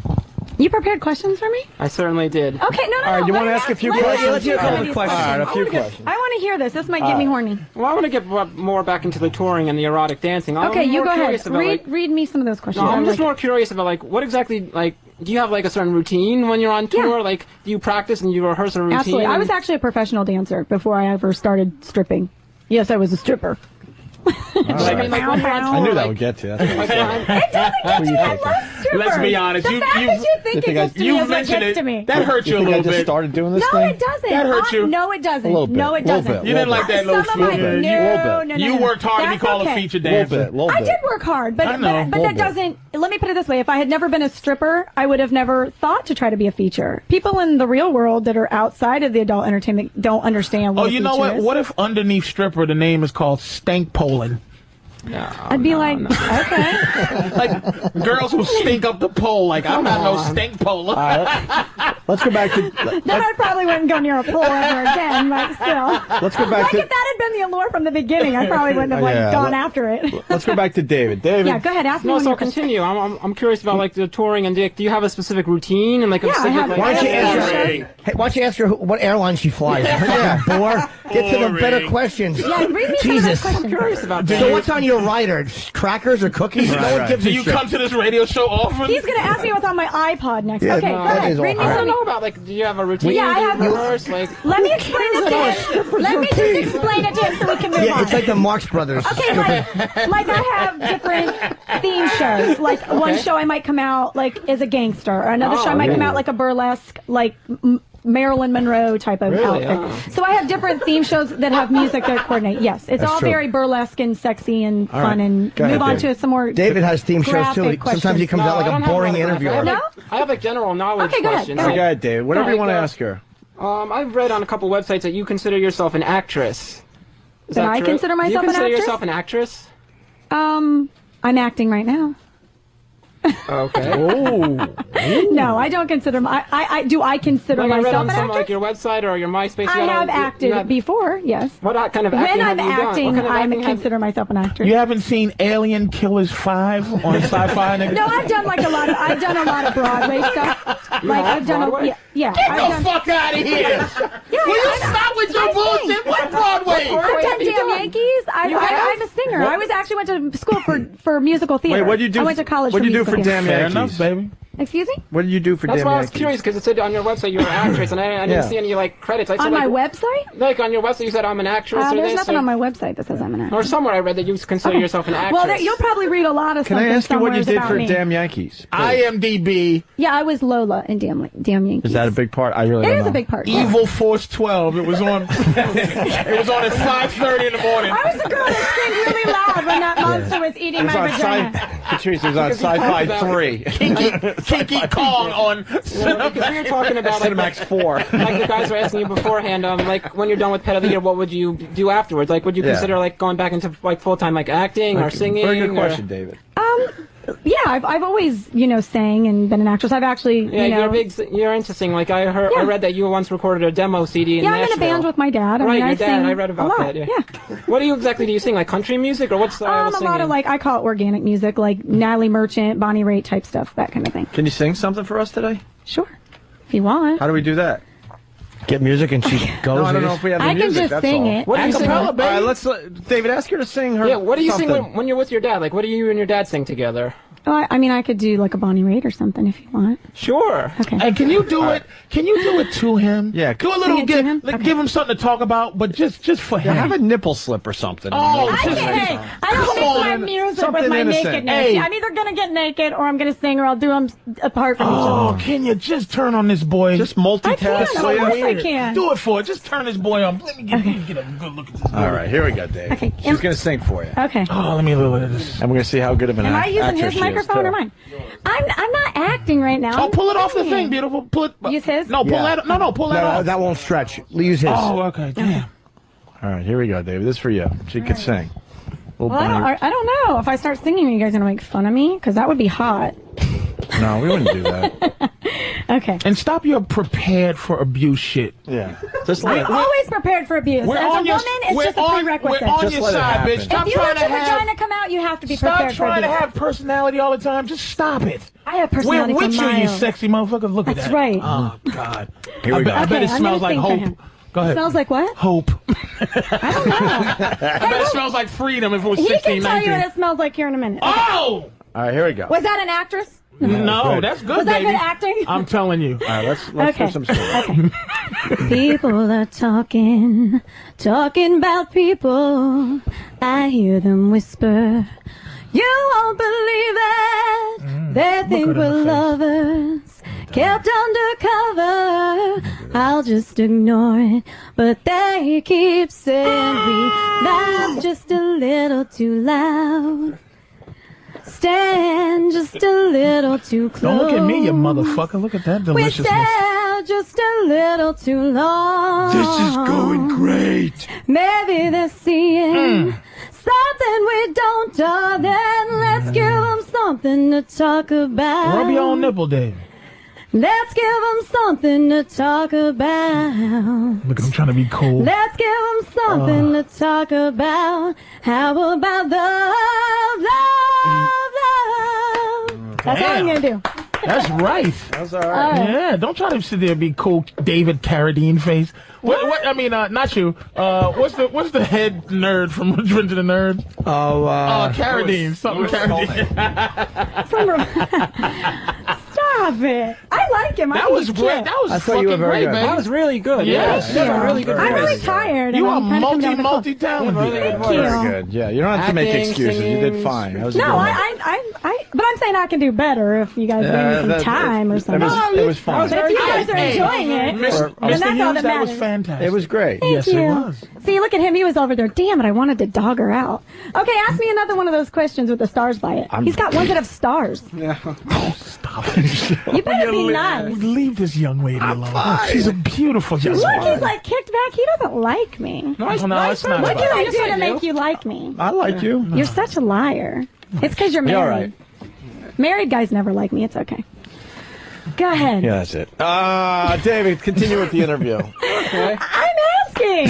I want to know why you don't like me. You're not being honest. The stripping thing I am bothered being me. honest. But that's fine. It's all good. You're beautiful, and So- David's going to ask more questions. Okay, Go ahead, David. I just David. want to get to know her a little bit more. So I'm curious about what you do for on your free time. Like you're a huge sports fan. I read you're in Love the Pittsburgh Steelers. We just clinched our division last night, baby. But I'm interested to know what makes you a Steelers fan. Like if you're from Ohio, shouldn't you be like My a family's from Browns Pennsylvania. fan? or a- My family's from Pennsylvania, Oh, so I grew okay. up with Pennsylvania fan parents and family. Oh, okay. I got it. So I didn't realize I was supposed to like the Browns till I was in high school, and then I was like, oh crap, I guess I'm supposed to like the Are Browns. you from Cleveland?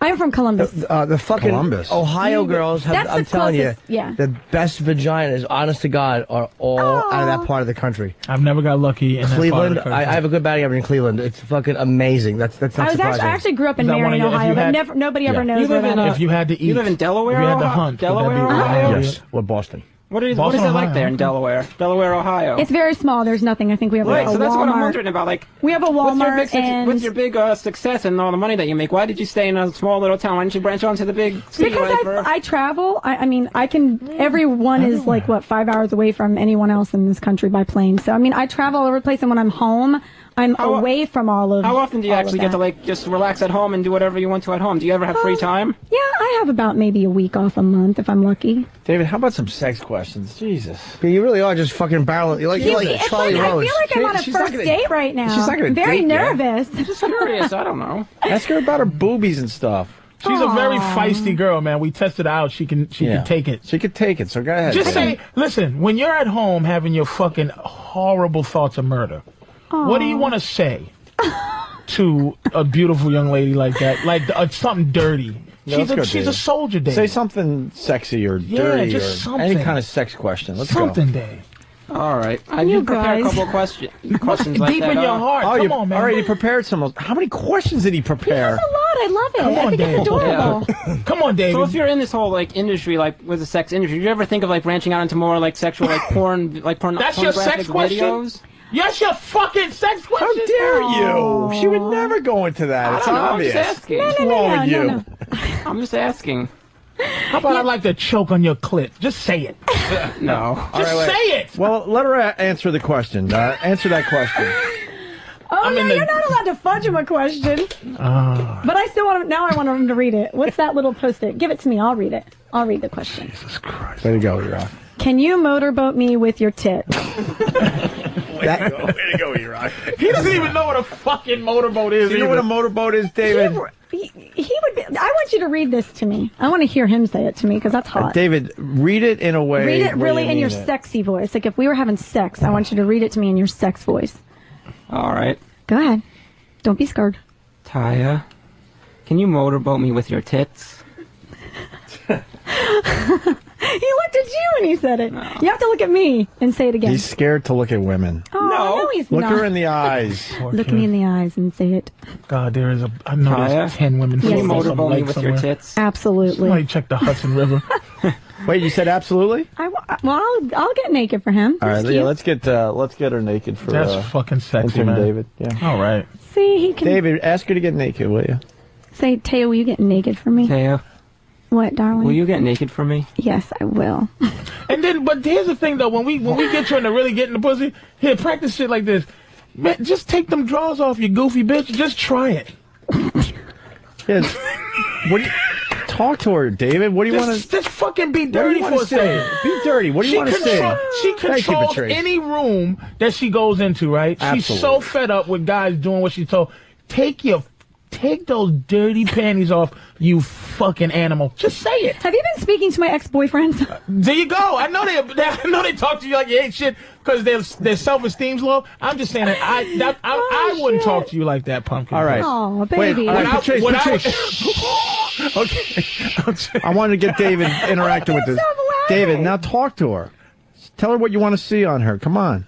Would you get naked? More than that. What do you want to? He wants me to get naked. Maybe if I get naked, he'll be motivated to. Well, yeah, maybe he'll talk if you're naked. Yeah, too. You let me get naked. All right, David, all right. You know what? You're onto something. He can talk to me while I'm getting naked. Maybe he can be like, "Ooh, I like it." Describe what you're seeing to everybody when she gets naked. Yeah, because we are on the radio. They can't see me naked. Just you. So you have to explain it. Taya Parker, right? Yes, Taya Parker. In some parts of the country, I'm known as Trailer Parker, but don't tell people. You like that, didn't you? No. Look, he's like, yeah, she won't call herself a stripper, but she's from the trailer park. And look at this little trailer. I mean, trailer. She doesn't Trader. I see you. I see you, double agent. Is that what I think it is in the front? Oh, no, sorry. All right. You know what I thought. What's that? I thought it was a bunny. Oh, hell no. Hell no. This was a very big mistake when I was 18. And once I reached the age of reason, I was... Yeah, but you can get that removed, can't you? What is it a tattoo of? So many It's scars. actually a hummingbird, and I drew it when I was like 16, and it's symbolic of my parents. So I'll leave it alone, but I wouldn't get into it. But it's not in the shoot, though. I don't see it. They airbrush it off? They do. They take it out. And I ask them to because, you know... How fucking... I'm sorry I'm not doing this sexy. There's nothing sexy about taking It's okay. That's the best way when you with dirtbags. Just take that shit jeans off. Take it off like you're a fucking concentration camp. I know. Just fucking. All right, David. You're supposed to be describing this, not us. Oh, sorry. Go ahead. Go ahead, David. Okay. Sorry about that. We don't have video today, so tell people what they're saying. That can't see. She took her shoes off. She took her pants off. She took her shirt off. Her ass is amazing. And now she is dancing around for us a little bit. Look at her ass, David. It's amazing. Her You really ass is painted amazing. a picture, David. She is putting her ass in my face right now. Spank her. May I spank you? Yes, you can. Oh my God. Listen, it's okay. Jesus he didn't Christ. have a good trajectory on David, spank her like you mean it. Go ahead, David. She's a soldier. Wait, David. Jesus, David. Oh, she's just a fucking piece of garbage. I love her, man. He hit her all awkward and hard, too. That was delicious. Hold on. We gotta get the microphone. Wait. Listen to me for a second. Jimmy will show you, David, how you spank a girl's ass. I don't know if Who? Hey.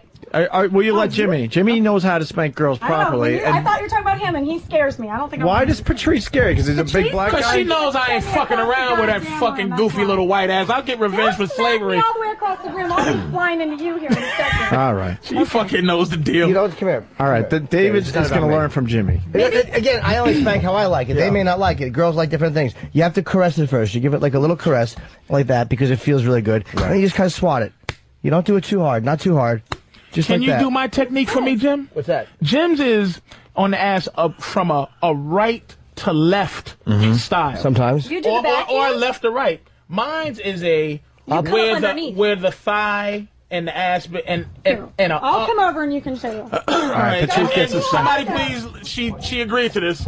You don't hit it too hard. You find out where the booty makes its move. Look, he's making my booty. Yeah, bounce. you do that first. Well, the booty doesn't bounce that much. It's not It's bad. quite tight there. When you make the Not thing, bad and then, for a 30-year-old broad. and then wait a minute, you gotta get it's and it moves. She doesn't like it as much as Jimmy. that's more. I think I've never had anybody say like that before. Yeah, she doesn't like. kind of She doesn't like But it. dude, I'm trying to be nice. I understand, but You don't want to do it too hard. You come back so David can do it. when Jimmy spanked her, there was an ooh that came from. You it. don't start too hard. Yeah. You can't start too. It's, Jimmy- it's light. And also, Jimmy that's, again, if you that's will. the black guy's style of smacking the ass too. By the way, because you always have to rub first nicely. It's like a little like you just kind of Like a Mr. Miyagi. you wax start on, like that, wax off. and then you start like good man. Is that you still? Oh, I man. was like, that last one was good. I you thought just it was kind him. of like Nah, it ain't gonna be. Yeah. Yeah, she's a soldier too. I'm a soldier. it's like really soft, and you caress because then you get like that. And some people, I got spanked recently by one, and I'm not big on being spanked. Like I just kind of swat a little bit, like I'm slapping the face of a. Like Do you a like to be spanked? Do you, David? She's asking you a question. Do you like to be spanked? Get on mic, David. Yes? David, you should be okay, I think I spanked, might not have to me. spank David. David. This is not about. Oh, Give her, jeez. spank her a little bit. Spank her, but not that hard. Do like I was just doing. It's not about me. David, get Do up. it. It's an ass. You can rub it. It's might have okay. to stand up. Grab your mic. Get up. Someone work the mic with David, please. Don't hit the small of her back, David. Yeah. That's all. Don't do that. Did you learn anything from Jimmy? No, he did not. No, it was all palm. Foot to the left. It's all palm. David. Poor David. David, you're doing it wrong. And you use your fingertips, Dave. How am I doing it wrong? Caress the hiney softly caress. because it's about the sensation. Yeah, here, like this. Rub. Oh Jesus, you got cold. It's like it's. I swear to God, she must feel like this is a Quincy episode. And there's Taya, a can I dead ask you a cadet quick there. question, please? Yes. Can before you do this, quick question. Okay. We're doing our style, our control freak style, right? Right. What actually is the style of ass slapping that you really like? It depends on the sex, I guess. Like if I'm like really going at it and we're fucking like dogs, then you can spank me as hard as you want. But if it's like just like a playful like getting going type of thing, he's got it. Jimmy's good. got it. There you go, Jimmy. He knows what he's doing. This man's a veteran. You said spank as hard as you want, right? If I'm in the throes of All right, fucking, 'cause then E-Rock, you can hit you me know. as hard as you want. E-Rock once spanked Justine Jolie, and it might have been a little too Who, hard. you?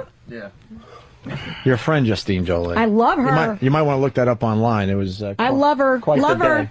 Yeah, you have to. No, we like her a lot, actually. I think And you she's should great. caress it. You caress it nicely. Yeah. You're so awkward. You're caressing it with your fingertips. You just gotta be natural. Like just touch it like softly, like you would want right. to. Go ahead, Caress it David. and spank her in between. That wasn't bad. All right, now do that one. Do both. What are you doing? It was more like on the side of my butt, but that's Yeah. okay. That one wasn't bad. Yeah. He's All right. doing better. I You don't think. stop- I think it's a practice thing. You gotta Put just your finger in her fart box. do both. I'm gonna steal that totally. That's Caress great. both. That's wonderful. Don't just stop. Oh, look at him.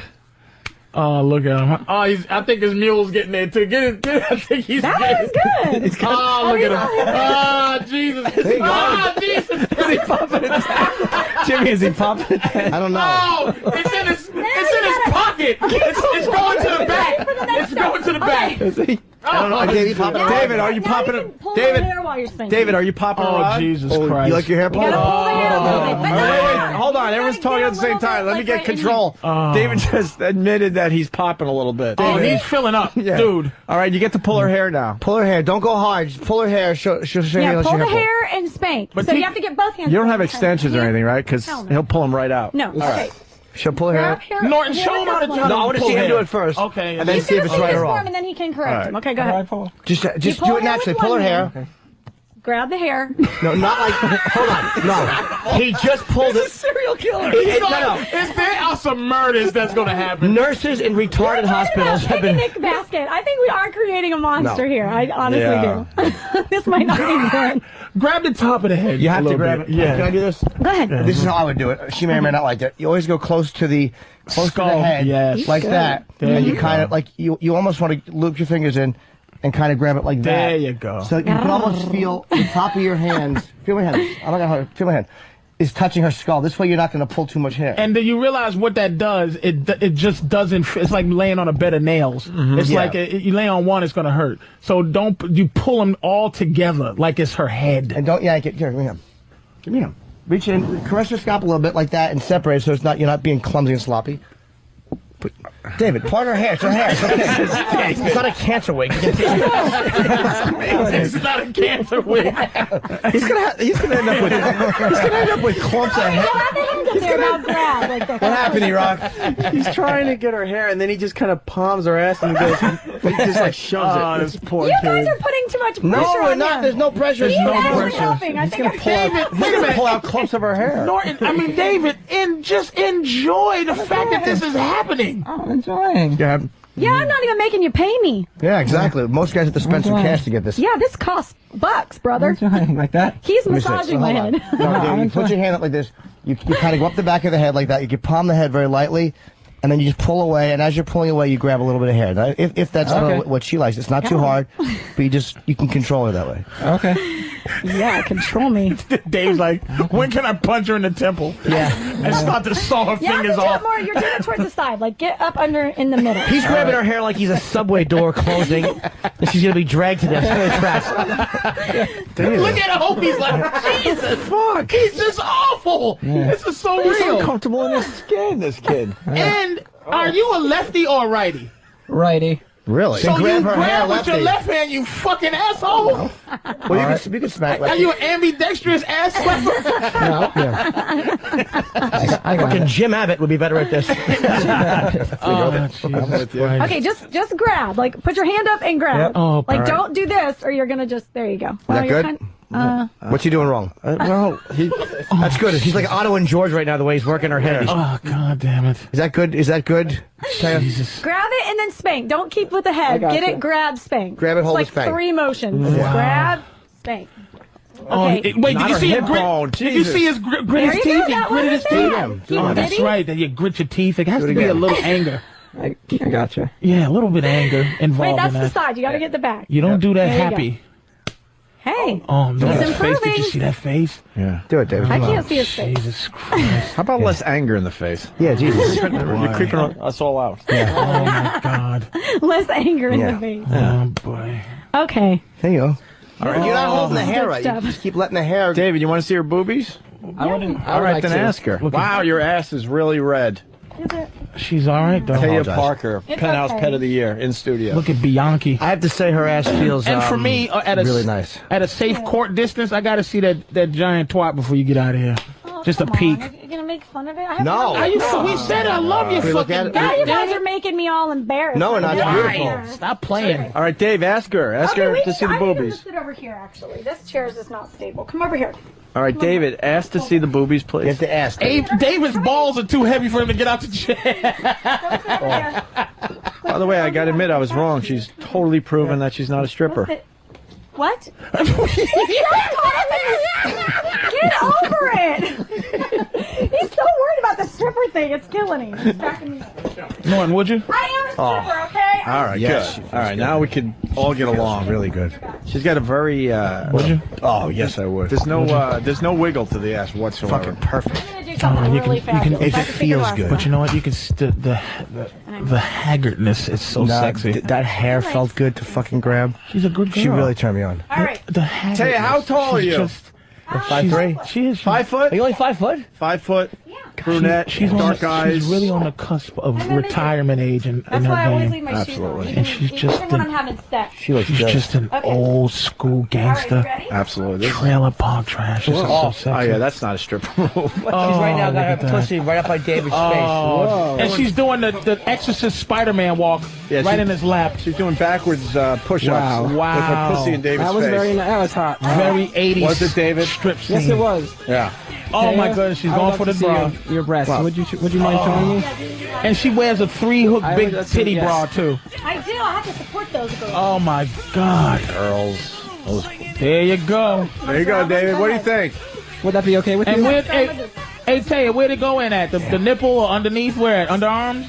Underneath. Underneath. Delicious. Delicious. Touching. He just molested her breasts. And she had. Wait, let him do an official motorboat. Tell he's nervous. Go ahead. David, do a motorboat, will you? Can you lick him? I put these Christmas tree ornaments on my boobs at the last place, so I have like. Taya, oh my goodness. Go ahead. Motorboat. You know what he don't know what it is. No, look at him do a Okay. E-Rock, make him do it, please. I don't want to do a motor. Do it. Do it. Do it, you homo. Oh, look at this fucking kid. He's not even hitting her tits. He's just touching her breastplate. Oh, look at this kid. Jesus, that was a rowboat. God, I wish I was him. That's what's getting me. I wish I was him. There's nothing in my... And I have nothing. I'm a fucking piece of shit. What do you want me to do? She's being such a trooper. They always are. She's I being love a trooper. educating. It's important that we educate our young men. Yeah. Okay, I don't know what else to do. Make them smell something. Yeah, can you put your, just, oh, God. But pull it, hey, Taya, pull it to the side, baby. Let them smell it. Pull it to the side. Just let them get a real, yes. There you go. Right in David's face. I am actually jealous. Oh, David, look at that. Let's ask David. You have to do this. You have to do a sniff like this. Oh, he's in rigor mortis. Okay, I'll do that. Fuck me. Wait, I want to hear him. Go ahead, David. Oh, he doesn't even know. What does it smell like, David? It smells like What does it almost. smell like? It's very nice. What does it smell like, though? It smells like almost old. It doesn't. What does it No, it does not. No. Oh, what's it smell like, It does David? not. It smells good. I know. Describe It it. smells very good. Grandma's closet. Smells very good. Very good. It smells like a dry, clean sweater. I want to see it. Oh, my God. You David, are a soldier. Hold on, Very hold on, proud to hold be on. in your presence. David, what did it smell like? Come on. This radio. You're learning how to do radio, remember? It just smelled, I don't know, it smelled very nice. It was nice. Like, what can you say it smelled like? Oh, my God. His eyes are rolling up in the back of his head. I don't know, it was nice and clean and fresh smelling. Look what you did to I him. can take the anger. I don't think you can take the anger. Look at that. We need to have like a psychologist in here to find out what your anger issues against strippers are. Will you stop focusing stop on with the this stripper angry thing. I man? don't like that he doesn't like me, and I want to know what I can do to make him like me. You want everyone to like, and this is the Not great everyone's thing. going to like you. You know that. Man, you got to all go. good. But most of the We people liked that you enough don't to like have me you have a in. reason not to like me. I don't know. I think Like it's I took 'cause- their job or something. let me Like, I ask you didn't a take question. your job. I think I'll tell you why. I think because you're like just playing a role and it bothers me. You're not like just talking. Yes, I am. What do you want to talk about? I don't know. You're talking about your girls and me and she. And... But that's how I talk. No, I don't think so. But let's be fair. I think you're playing a role. Let me ask you this, Hope. Let's be fair. Am I right or wrong? If I'm I don't wrong, know. Let me ask you. No, you're not wrong because you Okay. feel how you feel. You feel how you feel. It's not wrong. Let me ask you though. Is the fact is okay in our game, the comedy game. Right. If I know you very well doing the show, Norton, everybody. If I go to 40 stations, I got a thing that I do. And I think ultimately she may have been in here doing what she's do, but I think ultimately she's turning into who she is.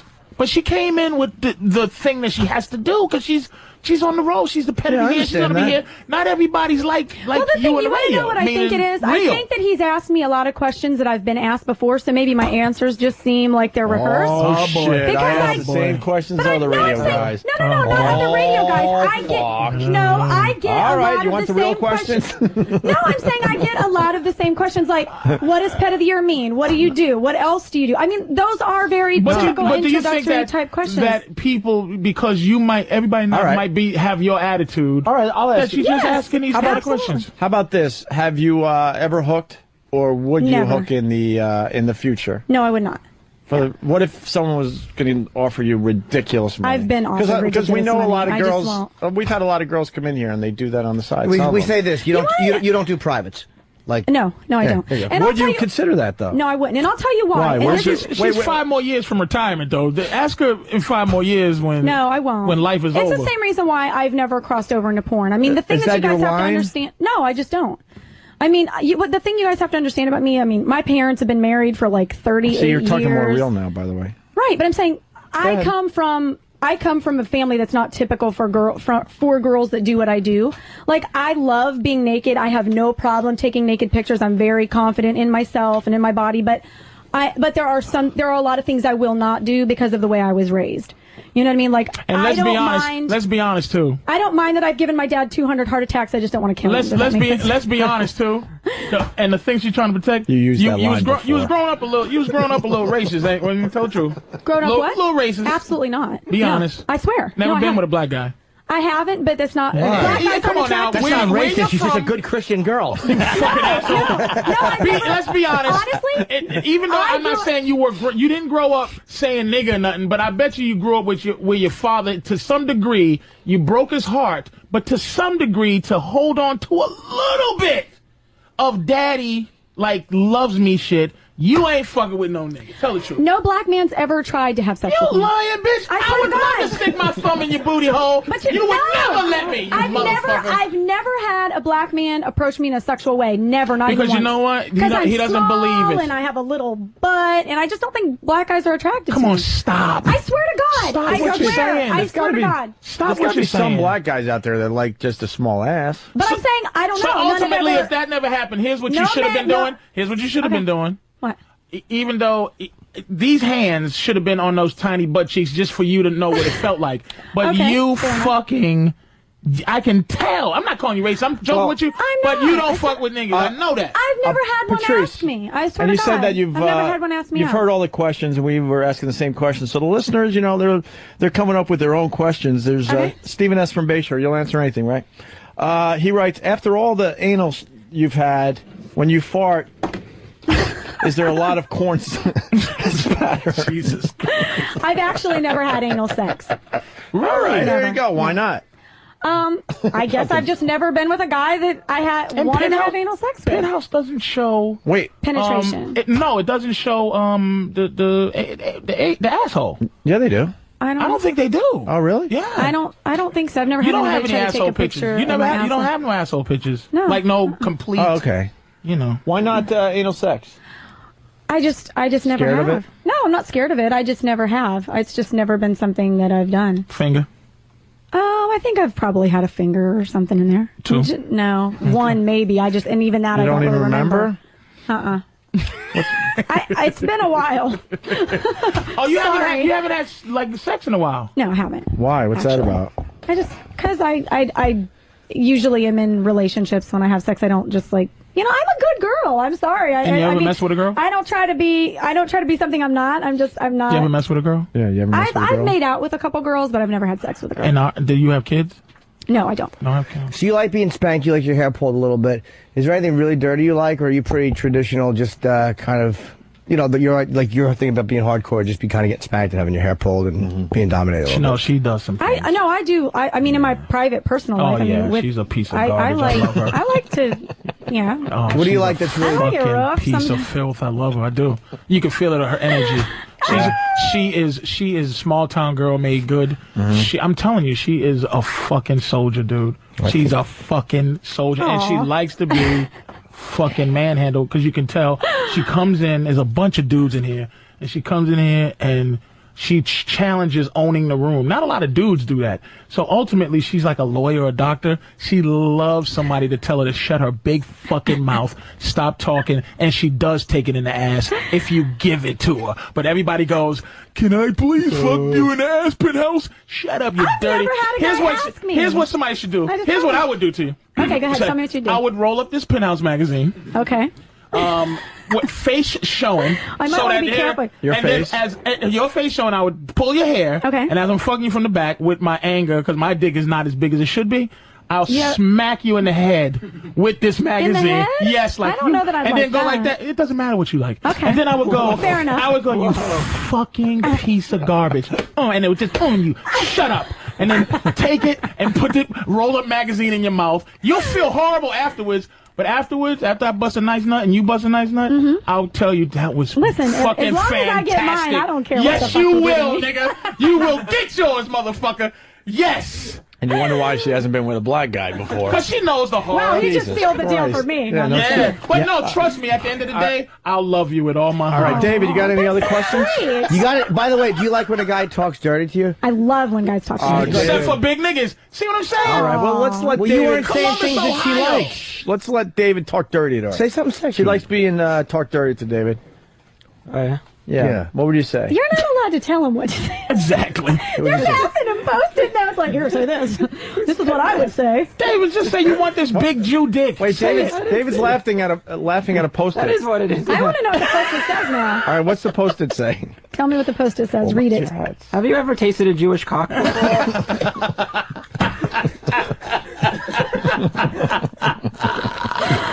Wow. You know, I've never thought to ask the cock what its religious preferences was. I will remember next time. Excuse me, penis. Are you Jewish? Have you ever had have you ever had a chosen tea bag? Oh my God! Oh my God! All right, David. David, talk dirty. These dirty questions over here. No, I want David to talk dirty to you. Okay, All right, David, talk Patrice. dirty to me. Let David talk dirty. Oh, sorry, I thought I was talking to Norton person. And not just David, not one line. Just fucking go with it. Let's go. Okay, close your eyes and pretend like we're having sex. Yeah. Go ahead, close your Come eyes. on, David, Do what I close your say. eyes. Close your eyes. Pretend like we're having sex and like tell me what you want me to do to you. Yeah. Talk dirty to this. Yeah. Whatever the first thing is, pretend like we're having sex. Tell me what you want me to do to you. Okay. Go ahead, close your eyes. Close your eyes. You'll feel better if you're close your eyes. Yeah. What music is this? This is great. This is like shaka pow pow. Yeah. Pow. It's porn music. This is great. Okay. Everybody be quiet. Let him think. You gotta visualize it. Yeah, and then- I'm visualizing it. Okay. Tell me what you want me to do. All right, go ahead. I want you to take my clothes off. Okay. I'm taking your clothes off. Okay. Now you're naked. Now what? Now get down there and suck my dick. Nice. All right. My mouth is around your dick. How do you want me to suck it? Suck it, like in and out. Suck it. As opposed to the pan flute. Yeah, how do you want me to suck it? Oh, God, he said suck it right after my clothes are off. Yeah, that's what I would want, yeah. Oh, all right, Okay. David. Shit. All right, hey, David. Hey, David's doing all right so far. I mean, you have to get dirtier, though. You have to be raunchy. So tell me to suck your dick, but say it dirty. Please suck my dick, Taya. Please. No. No? How about open your mouth? Tell her open her mouth. Who's talking to him? Okay. Oh, him. Open up. Please open your mouth and suck my dick. Please, Taya. Okay, I'm sucking your dick. Do you want me to lick your balls? Yes, please. I'm trying to be serious. I'm having a really hard time. Please lick the balls. Please. Are your balls hairy, or have you shaven your balls? He's not a hairy guy. He's not? No, I bet you his balls are real hairy, though. You I bet think? you David, the curse of David is he's a small lad, and his balls are wolfishly hairy. They're like Wolfman balls. Yeah, they're just disgusting and Because I matted. don't lick balls if they're hairy. It's just like, no. I don't If blame I'm you. going to groom, you have to groom as well. I'll shave your balls for you if you want. All right. Do you want me to shave your balls? Sure, if that's what it takes, sure. Okay. I'll shave your balls. Sure, okay. Somebody bring me a razor. I'm going Well, to shave his don't balls. tempt us because we do stuff for real on this show. Yeah. No, If you want to no, shave no, his no, balls, no, we'll no, get that done. No. He's like, no. All right, good, David. Continue. Go ahead. Okay, so Talk about her pussy or so. definitely. So, all right. Now, would you take your clothes off? I'm already naked. Oh, okay. Oh. All right. Now can. All right. You're sucking my cock, right? Yes, I'm sucking your cock. All right. Now I want to put it inside you, Okay. and let me jam it inside you. Wow. All right. Keep going.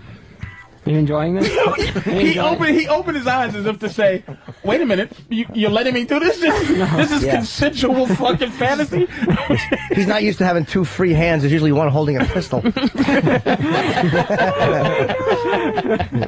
he's doing a good job. Have you ever been with a woman? You've never had sex, right? No, Never? never. Jeez. All right, go ahead, David. Do you watch a lot of porn? Oh yes. So you should know how to talk filthy dirty. All right. Please let me stick it inside you. Please. I like it. It's cute. I don't think I've ever had anybody say please. Yeah, you don't say please. He's very polite. He's a very polite David, sex you never guy. want to hear cute, so you better up your game. All right. No, I think I'm just saying I've never had. Maybe it would be. Maybe I'd like it. I don't know. I've never had a guy say please. All I right. feel like you're like gonna put out a napkin on my back here in a minute. No. Make sure that there's no. He's gonna tuck a napkin. All right. So we're having sex. I'm putting it inside you. Now turn over. Let me get it from the other side. Okay, so what, you want it doggy style? Definitely. I like that. Okay, you do? Oh yes, Tay. I love that style. Yes. I love behind doggy style. Yes. Let me put it in your ass. Not the pussy verse. I did. I said that already. Oh, you took it out already. The pussy's old hat at this point. okay, sorry He's about been that. in the pussy. He already Now went he in the has me pussy. doggy style, and he wants to God stick it in almighty, my mouth ass. pussy, what's Okay. wrong with you? Yeah. Yeah. Your I'm ears sorry are about next. He kind Yeah. of. Definitely.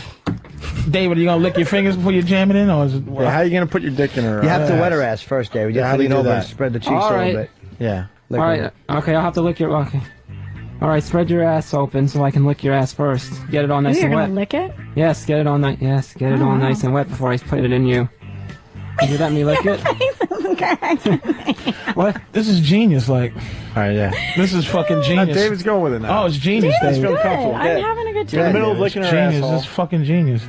He's good. Yep. I mean, he's doing a good All job. right, I'm licking your asshole now. How does that taste, Taya? I don't know. You tell me. Yeah, you're How does How does that feel? I mean, how does that feel, Taya? Because it tastes like mushrooms. How does it feel? My tongue inside your assholes are getting all nice and wet. Oh, yes, your spit is making my asshole very wet. I think I'm ready. You ready? Would you like me I'm to stick it ready. inside your ass? Dude, what the fuck? Yeah.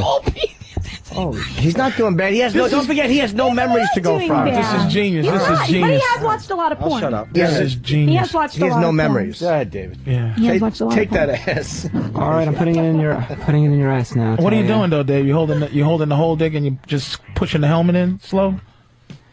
No, Taya. I'm slowly putting it in your ass.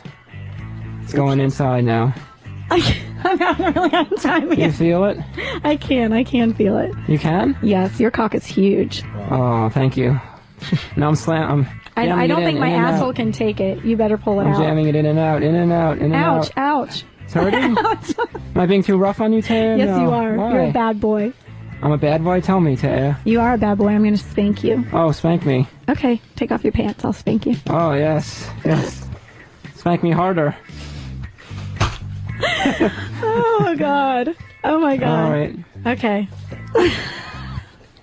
All right. Where are you going to pull out and come on me? I'm not ready to come yet, no. Shit, I like David. It takes a long time for me to come. It takes a does? long time, yeah. Takes a Really? while. It takes a long time? It certainly does, yes. I don't think it would take long at all with me. That's just my opinion. Yeah. All right, come here. I'll tell you, I need it back in the other way. Turn around. He's all into Turn this. around, Look back at in him. the I other love way. this. Hey, David, right from the ass into the vagina? Oh, we can't have that. Yeah, that's That's bacteria. gross. It's We got to go don't do ass that. to mouth first. Yeah, everyone knows ass to mouth. Okay. Yes, say something sexy. I'm gonna The go old hose. ATM there, David. I'm gonna go hose off my prick. Wait here. I'll be right back. Now you've hosed off your prick. It's Okay. clean. Yeah. Okay, back to the mouth then, I guess. Okay. All right. Open your mouth. Let me put it back in the mouth. Suck on it. Would you suck on it, baby? Suck on it, baby. And what do you think your dick? What do you think your dick is tasting like to her right now today? You like it? I think it tastes. Do you like it? I do. It tastes great. All right, take it in my mouth. Take it in your mouth, Taya. Okay, it's in my mouth. Oh, yes, in and out of your mouth. Taste it. I'm tasting it. Do you like that? I do. You like it? Yes. In and out, in and out. I would be horrible on a phone sex line. Okay, back to. Actually, I think I'd be better. Maybe I wouldn't have to be. Where are we going now with your... All right, Taya, back in your pussy, please. Let me put it in. Okay, And let don't me put it in. she has something to do. She has to catch a plane, David. Yeah, let's go. She has to fucking All right, get out I'm of here sorry. soon. In and out. Yeah, you gotta come, David. Yeah, Put it in your Yeah, pussy, you Taya. Oh, gotta yes. go. Oh, yes. In and out, in and out. In and out, in and out. Yes, yes, Concentrate, man. You got to nut. Yes. She got to go. yes. We want to... Yes. Where are you gonna come? Where are you gonna come? Yes, okay. Oh, I'm gonna come. I'm gonna come. Make it sound like it's a real one, David. Oh, Taya, Are I'm you gonna gonna come. Are Yes. you gonna? You have to give me. You have to make the orgasm sound. Oh, Taya, I'm gonna come. Are you Yes. gonna come in my pussy, or are you gonna pull it out and come all over my tits? Oh. No, I'm gonna pull it out. I'm gonna pull it out quick. You I won't come in your pussy. No, I'll pull it out. Okay, where are you gonna put it? Oh, all over your tits. I'm gonna come all over your tits. Oh, all over your tits. Oh, Taya. I'm gonna shoot it over your tits. Oh, yes, all over your tits. Yes, yes. All over your tits. Thanks, David. That was good. You and Patrice. You're just moaning with Patrice. I was turned on and I could see it was Patrice. Way to go. Yeah, nigga. Man, orgasm. Nice. Wow. Now go on down to the mess hall and get me another bowl or something, nigga. The mess hall. Are you on? to the cafeteria, motherfucker. All right. Well, David, that's wonderful. Yeah. What Was it good for you, Oh, baby? yes, take the cum now. Look it all up. All right, David. He'll be following her down the street. Look, there's cum in your shoes. Go, better get it. Barking dirty shit at her. All right. People outside are going to be like, what the hell is going on? I didn't come yet. I want to come. Give me your ears. And Taya, can I from here possibly get an unracist view of that delicious vagina? We really want to see it. Yeah. Yeah, could you show Jimmy and Patrice your vagina? Whatever. And the back, Whatever you want to do. And the back, too, like the whole part of the thing. We ask respectfully. We love it. Yes, I do. It is beautiful. You guys, if you make fun of it, I'm No. going to tell you all the Wait, leave the No. panties right at No, the... leave them off. Yeah, You like no. There you go. Now go down to the near the knee. Keep going. There you go. Now bend over just so I can see the whole idea. Jimmy, what do you see over I there? can't see nothing. That's the sexy pose. Hold on. I'll show you. Her ass cheeks are perfect. They're separated, and you can see it's really plump lips. It's thick, a little meaty, but a nice meaty, not nasty. And It's Taya, beautiful. Can you just be it's very full. Can you be a GFE for just 5 seconds? Just be Very full. real for 5 seconds. I've been real No. You guys, I'm going to put you all in a headlock. Taya, will you listen to what I'm saying? I'm going to beat your ass. No, listen to what I'm saying. Whoa. I mean, that view, because I didn't ask much, that view, just the pretend you really like me backshot view, meaning like you want it in there, not the fucking trained way, the dancer's way, just a fucking give it to me. Oh my God. Wow. Is that? Are you having fun? It's holy. Is it good for you? It's fucking beautiful. Nice, yeah. I know, it's pretty meaty. I know, There's I feel like nothing, and then she's not even turned on right now. Yeah. If she's turned on and it swells up a little bit. None of that shit turned you on? David didn't turn you on with any of that crap? Oh, I'm so turned on right now. Hey, David, hot. And I love the way you lifted up your back of your heel posing again. That's really right you're such a Hey, listen, I'm telling Penthouse you. magazine pose. I've been posing for a long time. I think I actually have sex like that Pretend now. you really want me to stick something in there. Ready? Toodly doo dah. Here's my foot action too. Is the light correct? You have to hike the foot up or you can't get the separation. I know these things. I like that. That was fucking that. Oh no, that was a trooper move right there. It Thank was. you. I'm sorry. I have sex like a porn star. You wanna judge interns' cocks with us? I forgot about that. What happened, Jimmy? I have to leave. I have a. Where you going? We'll have to do it tomorrow then. Yeah, It's just guys in the studio then. Where you going? It's your bit. I got a meeting for a legal thing. Got to do it. Legal. Oh man. Shut up. Hey, did you know that office Christmas parties are one of the leading causes of infidelity? Hell yeah. You know Tis this? the season, baby. You know that people fool around at work? I don't know because I've never been to a work like that, but that sounds like something I would do. According to a recent article, 49% of people said if given the opportunity, they would have a quickie with a coworker at this year's office Christmas party. Mistletoe, bitches, mistletoe. Ashley Madison understands this temptation to play with someone else's toys and wants you to know there's a safer place to get a little action on the side. Do you know where that is? Where? Ashley Madison. Whoa. AshleyMadison.com. You know what this is about? I don't. #1 Never dating heard. service for married people. Ooh, sounds The married scandalous. people are cheating out there thanks to AshleyMadison.com. Oh, wow. And you're not going to get caught. It's secure, anonymous, and now guaranteed. How are they going to guarantee it? Well, if you don't have an affair to remember, they're going to give you your money back. Oh, wow. That's A new awfully person tis the joins every season, 20 seconds. AshleyMadison.com. And signing up is free, I guess. Really? Whoa. AshleyMadison.com for the naughty and the nice. There you go. Jimmy, you got to leave us? Yeah, I have. Where you going, Jim? There we go. Who's gonna judge the interns? Oh. Would they not having us? Yeah, we ain't doing it without It's Jimmy. Jimmy. You're- Oh yeah. I'll tell you off here. Oh, Just me, I have to tie. is it the... Shut up, Jim. Jimmy, you're going to make me cry. No, I gotta leave. Why? You want anything else from Jimmy? No, Jimmy was like my sidekick. Like, he was protecting me from you guys. Oh, you just fucking ungrateful asshole. I was on your side too. That's true. You were.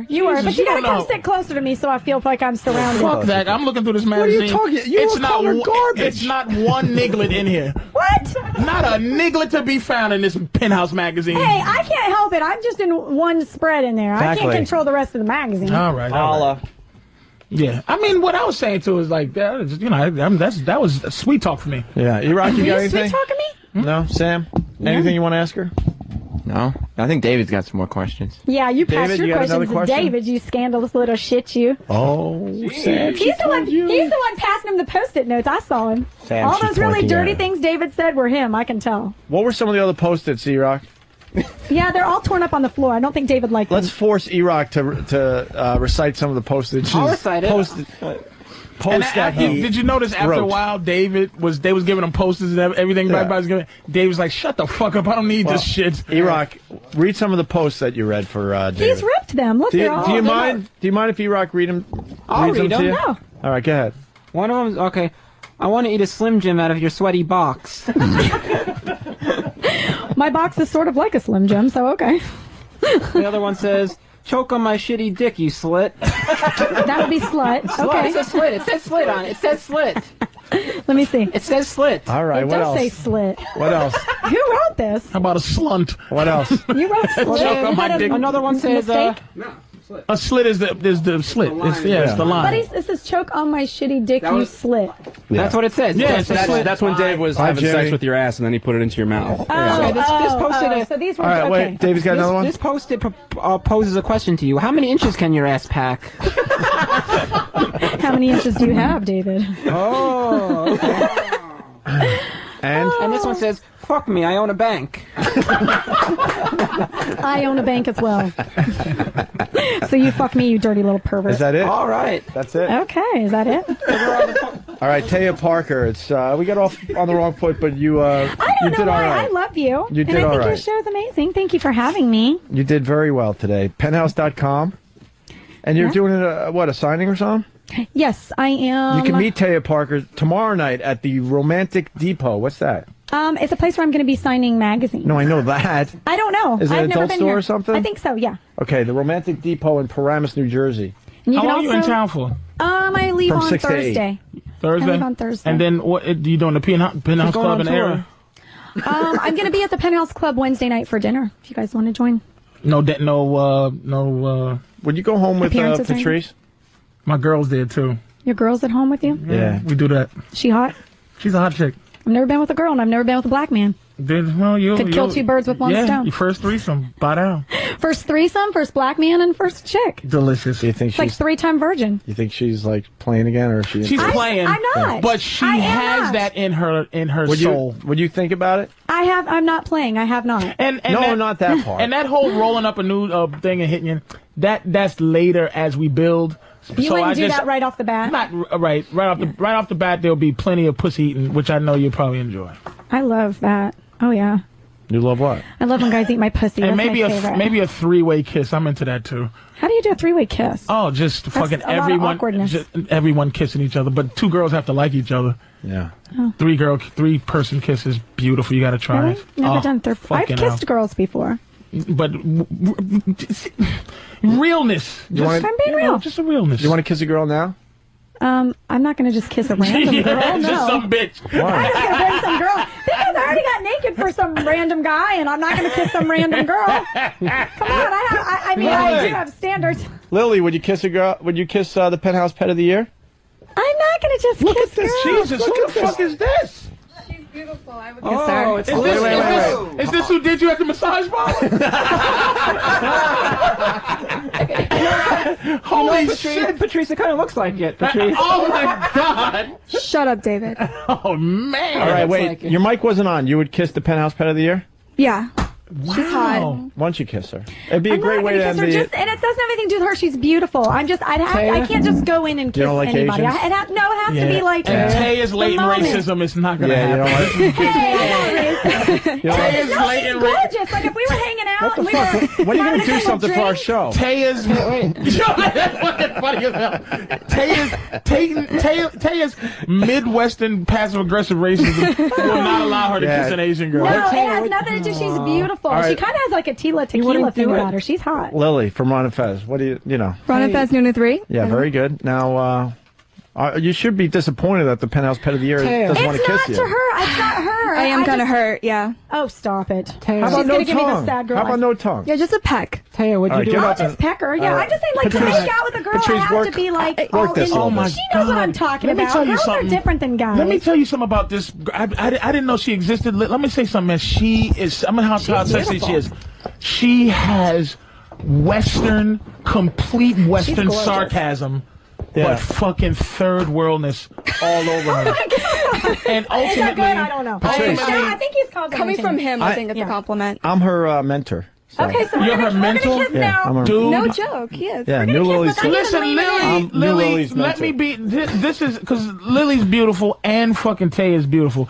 But here's what's sexy about what's getting ready to happen. Wow, new Lily fucking is playing with the Lily's hair. for real. Lily is for real. Lily is not bullshitting. That's right. You're gonna lose if you don't match her energy. Her fucking energy. I'm talking to you, Taya.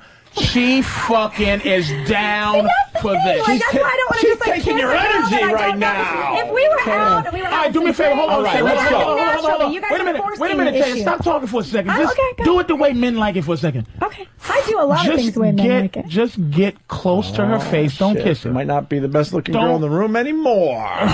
Whoa. There's an energy thing happening Hey, right look, now. yes, and let me say something to you, and I say this my whole life.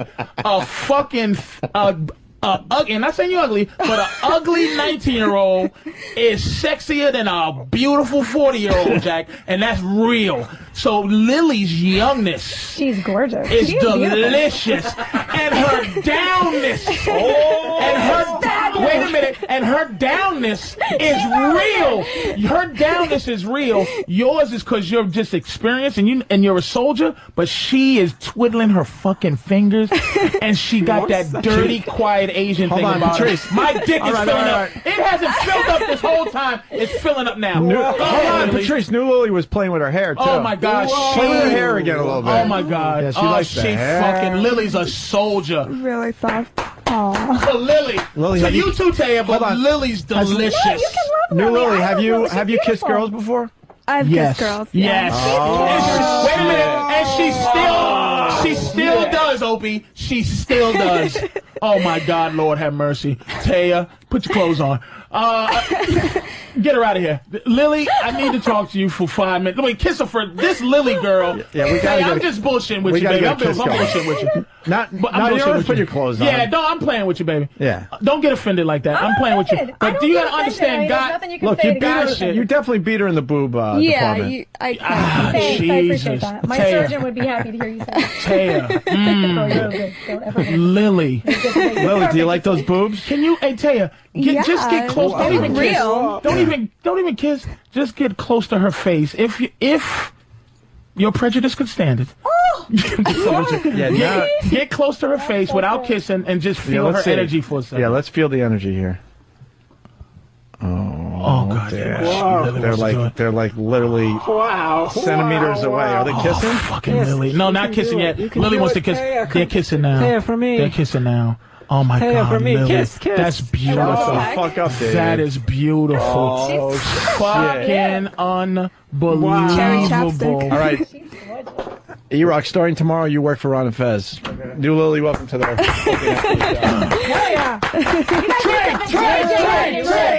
Holy shit. Shit. Was it good for you? Wow.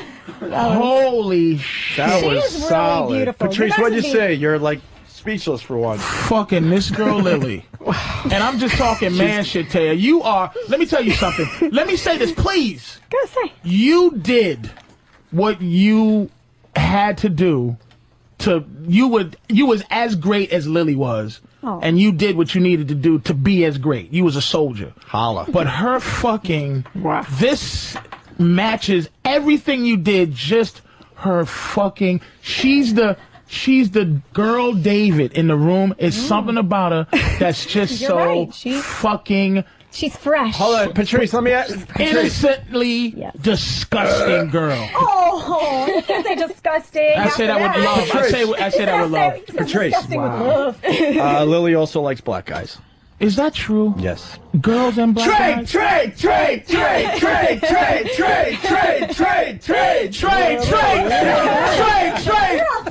Where's my phone? Oh, the trade's going down. Holy. Get Ronnie B on the phone. Fuck. Trade. See you later, E-Rock. So long. Wow. Fatso. Jesus.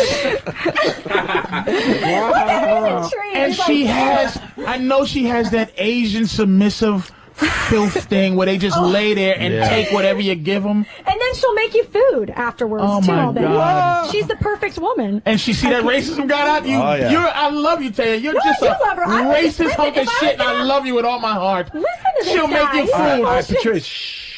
She'll make you some food. Lily, Lily, how was? Listen, if I didn't have a girlfriend, I'd have a girlfriend like her. Lily, how was the kiss? It was her lips are so soft. Yeah. It's probably better than any guy I've kissed so Lily's far. sweating. She's fucking sweating. You want to feel her boobies? She's sweating. She's not gonna. Don't pressure. I mean, if she doesn't want me to, I won't. But if she wants to, I will. I mean, you guys have to let natural chick love just progress. She wants to feel your boobies. I know, but it's just like it's. Lily, do you want to feel those boobies? If we were out, I think she wants we to. would be good. If she wants to come out with me, Opie, can I ask you? Lily, Can I say you're something? You know what? invited to my You know what would penthouse dinner happen? at the Penthouse Club on Wednesday. You know what would night. happen? Oh, I would love to come. Taya would do the. You know, ever see the girls do the play lesbians? Oh yeah. Lily's so real. That's probably true. Like I said, I've never been with a woman, so it's just never Lily. been something that. Well, there's always a. You want to tune in, Lily? You want to tune in Tokyo?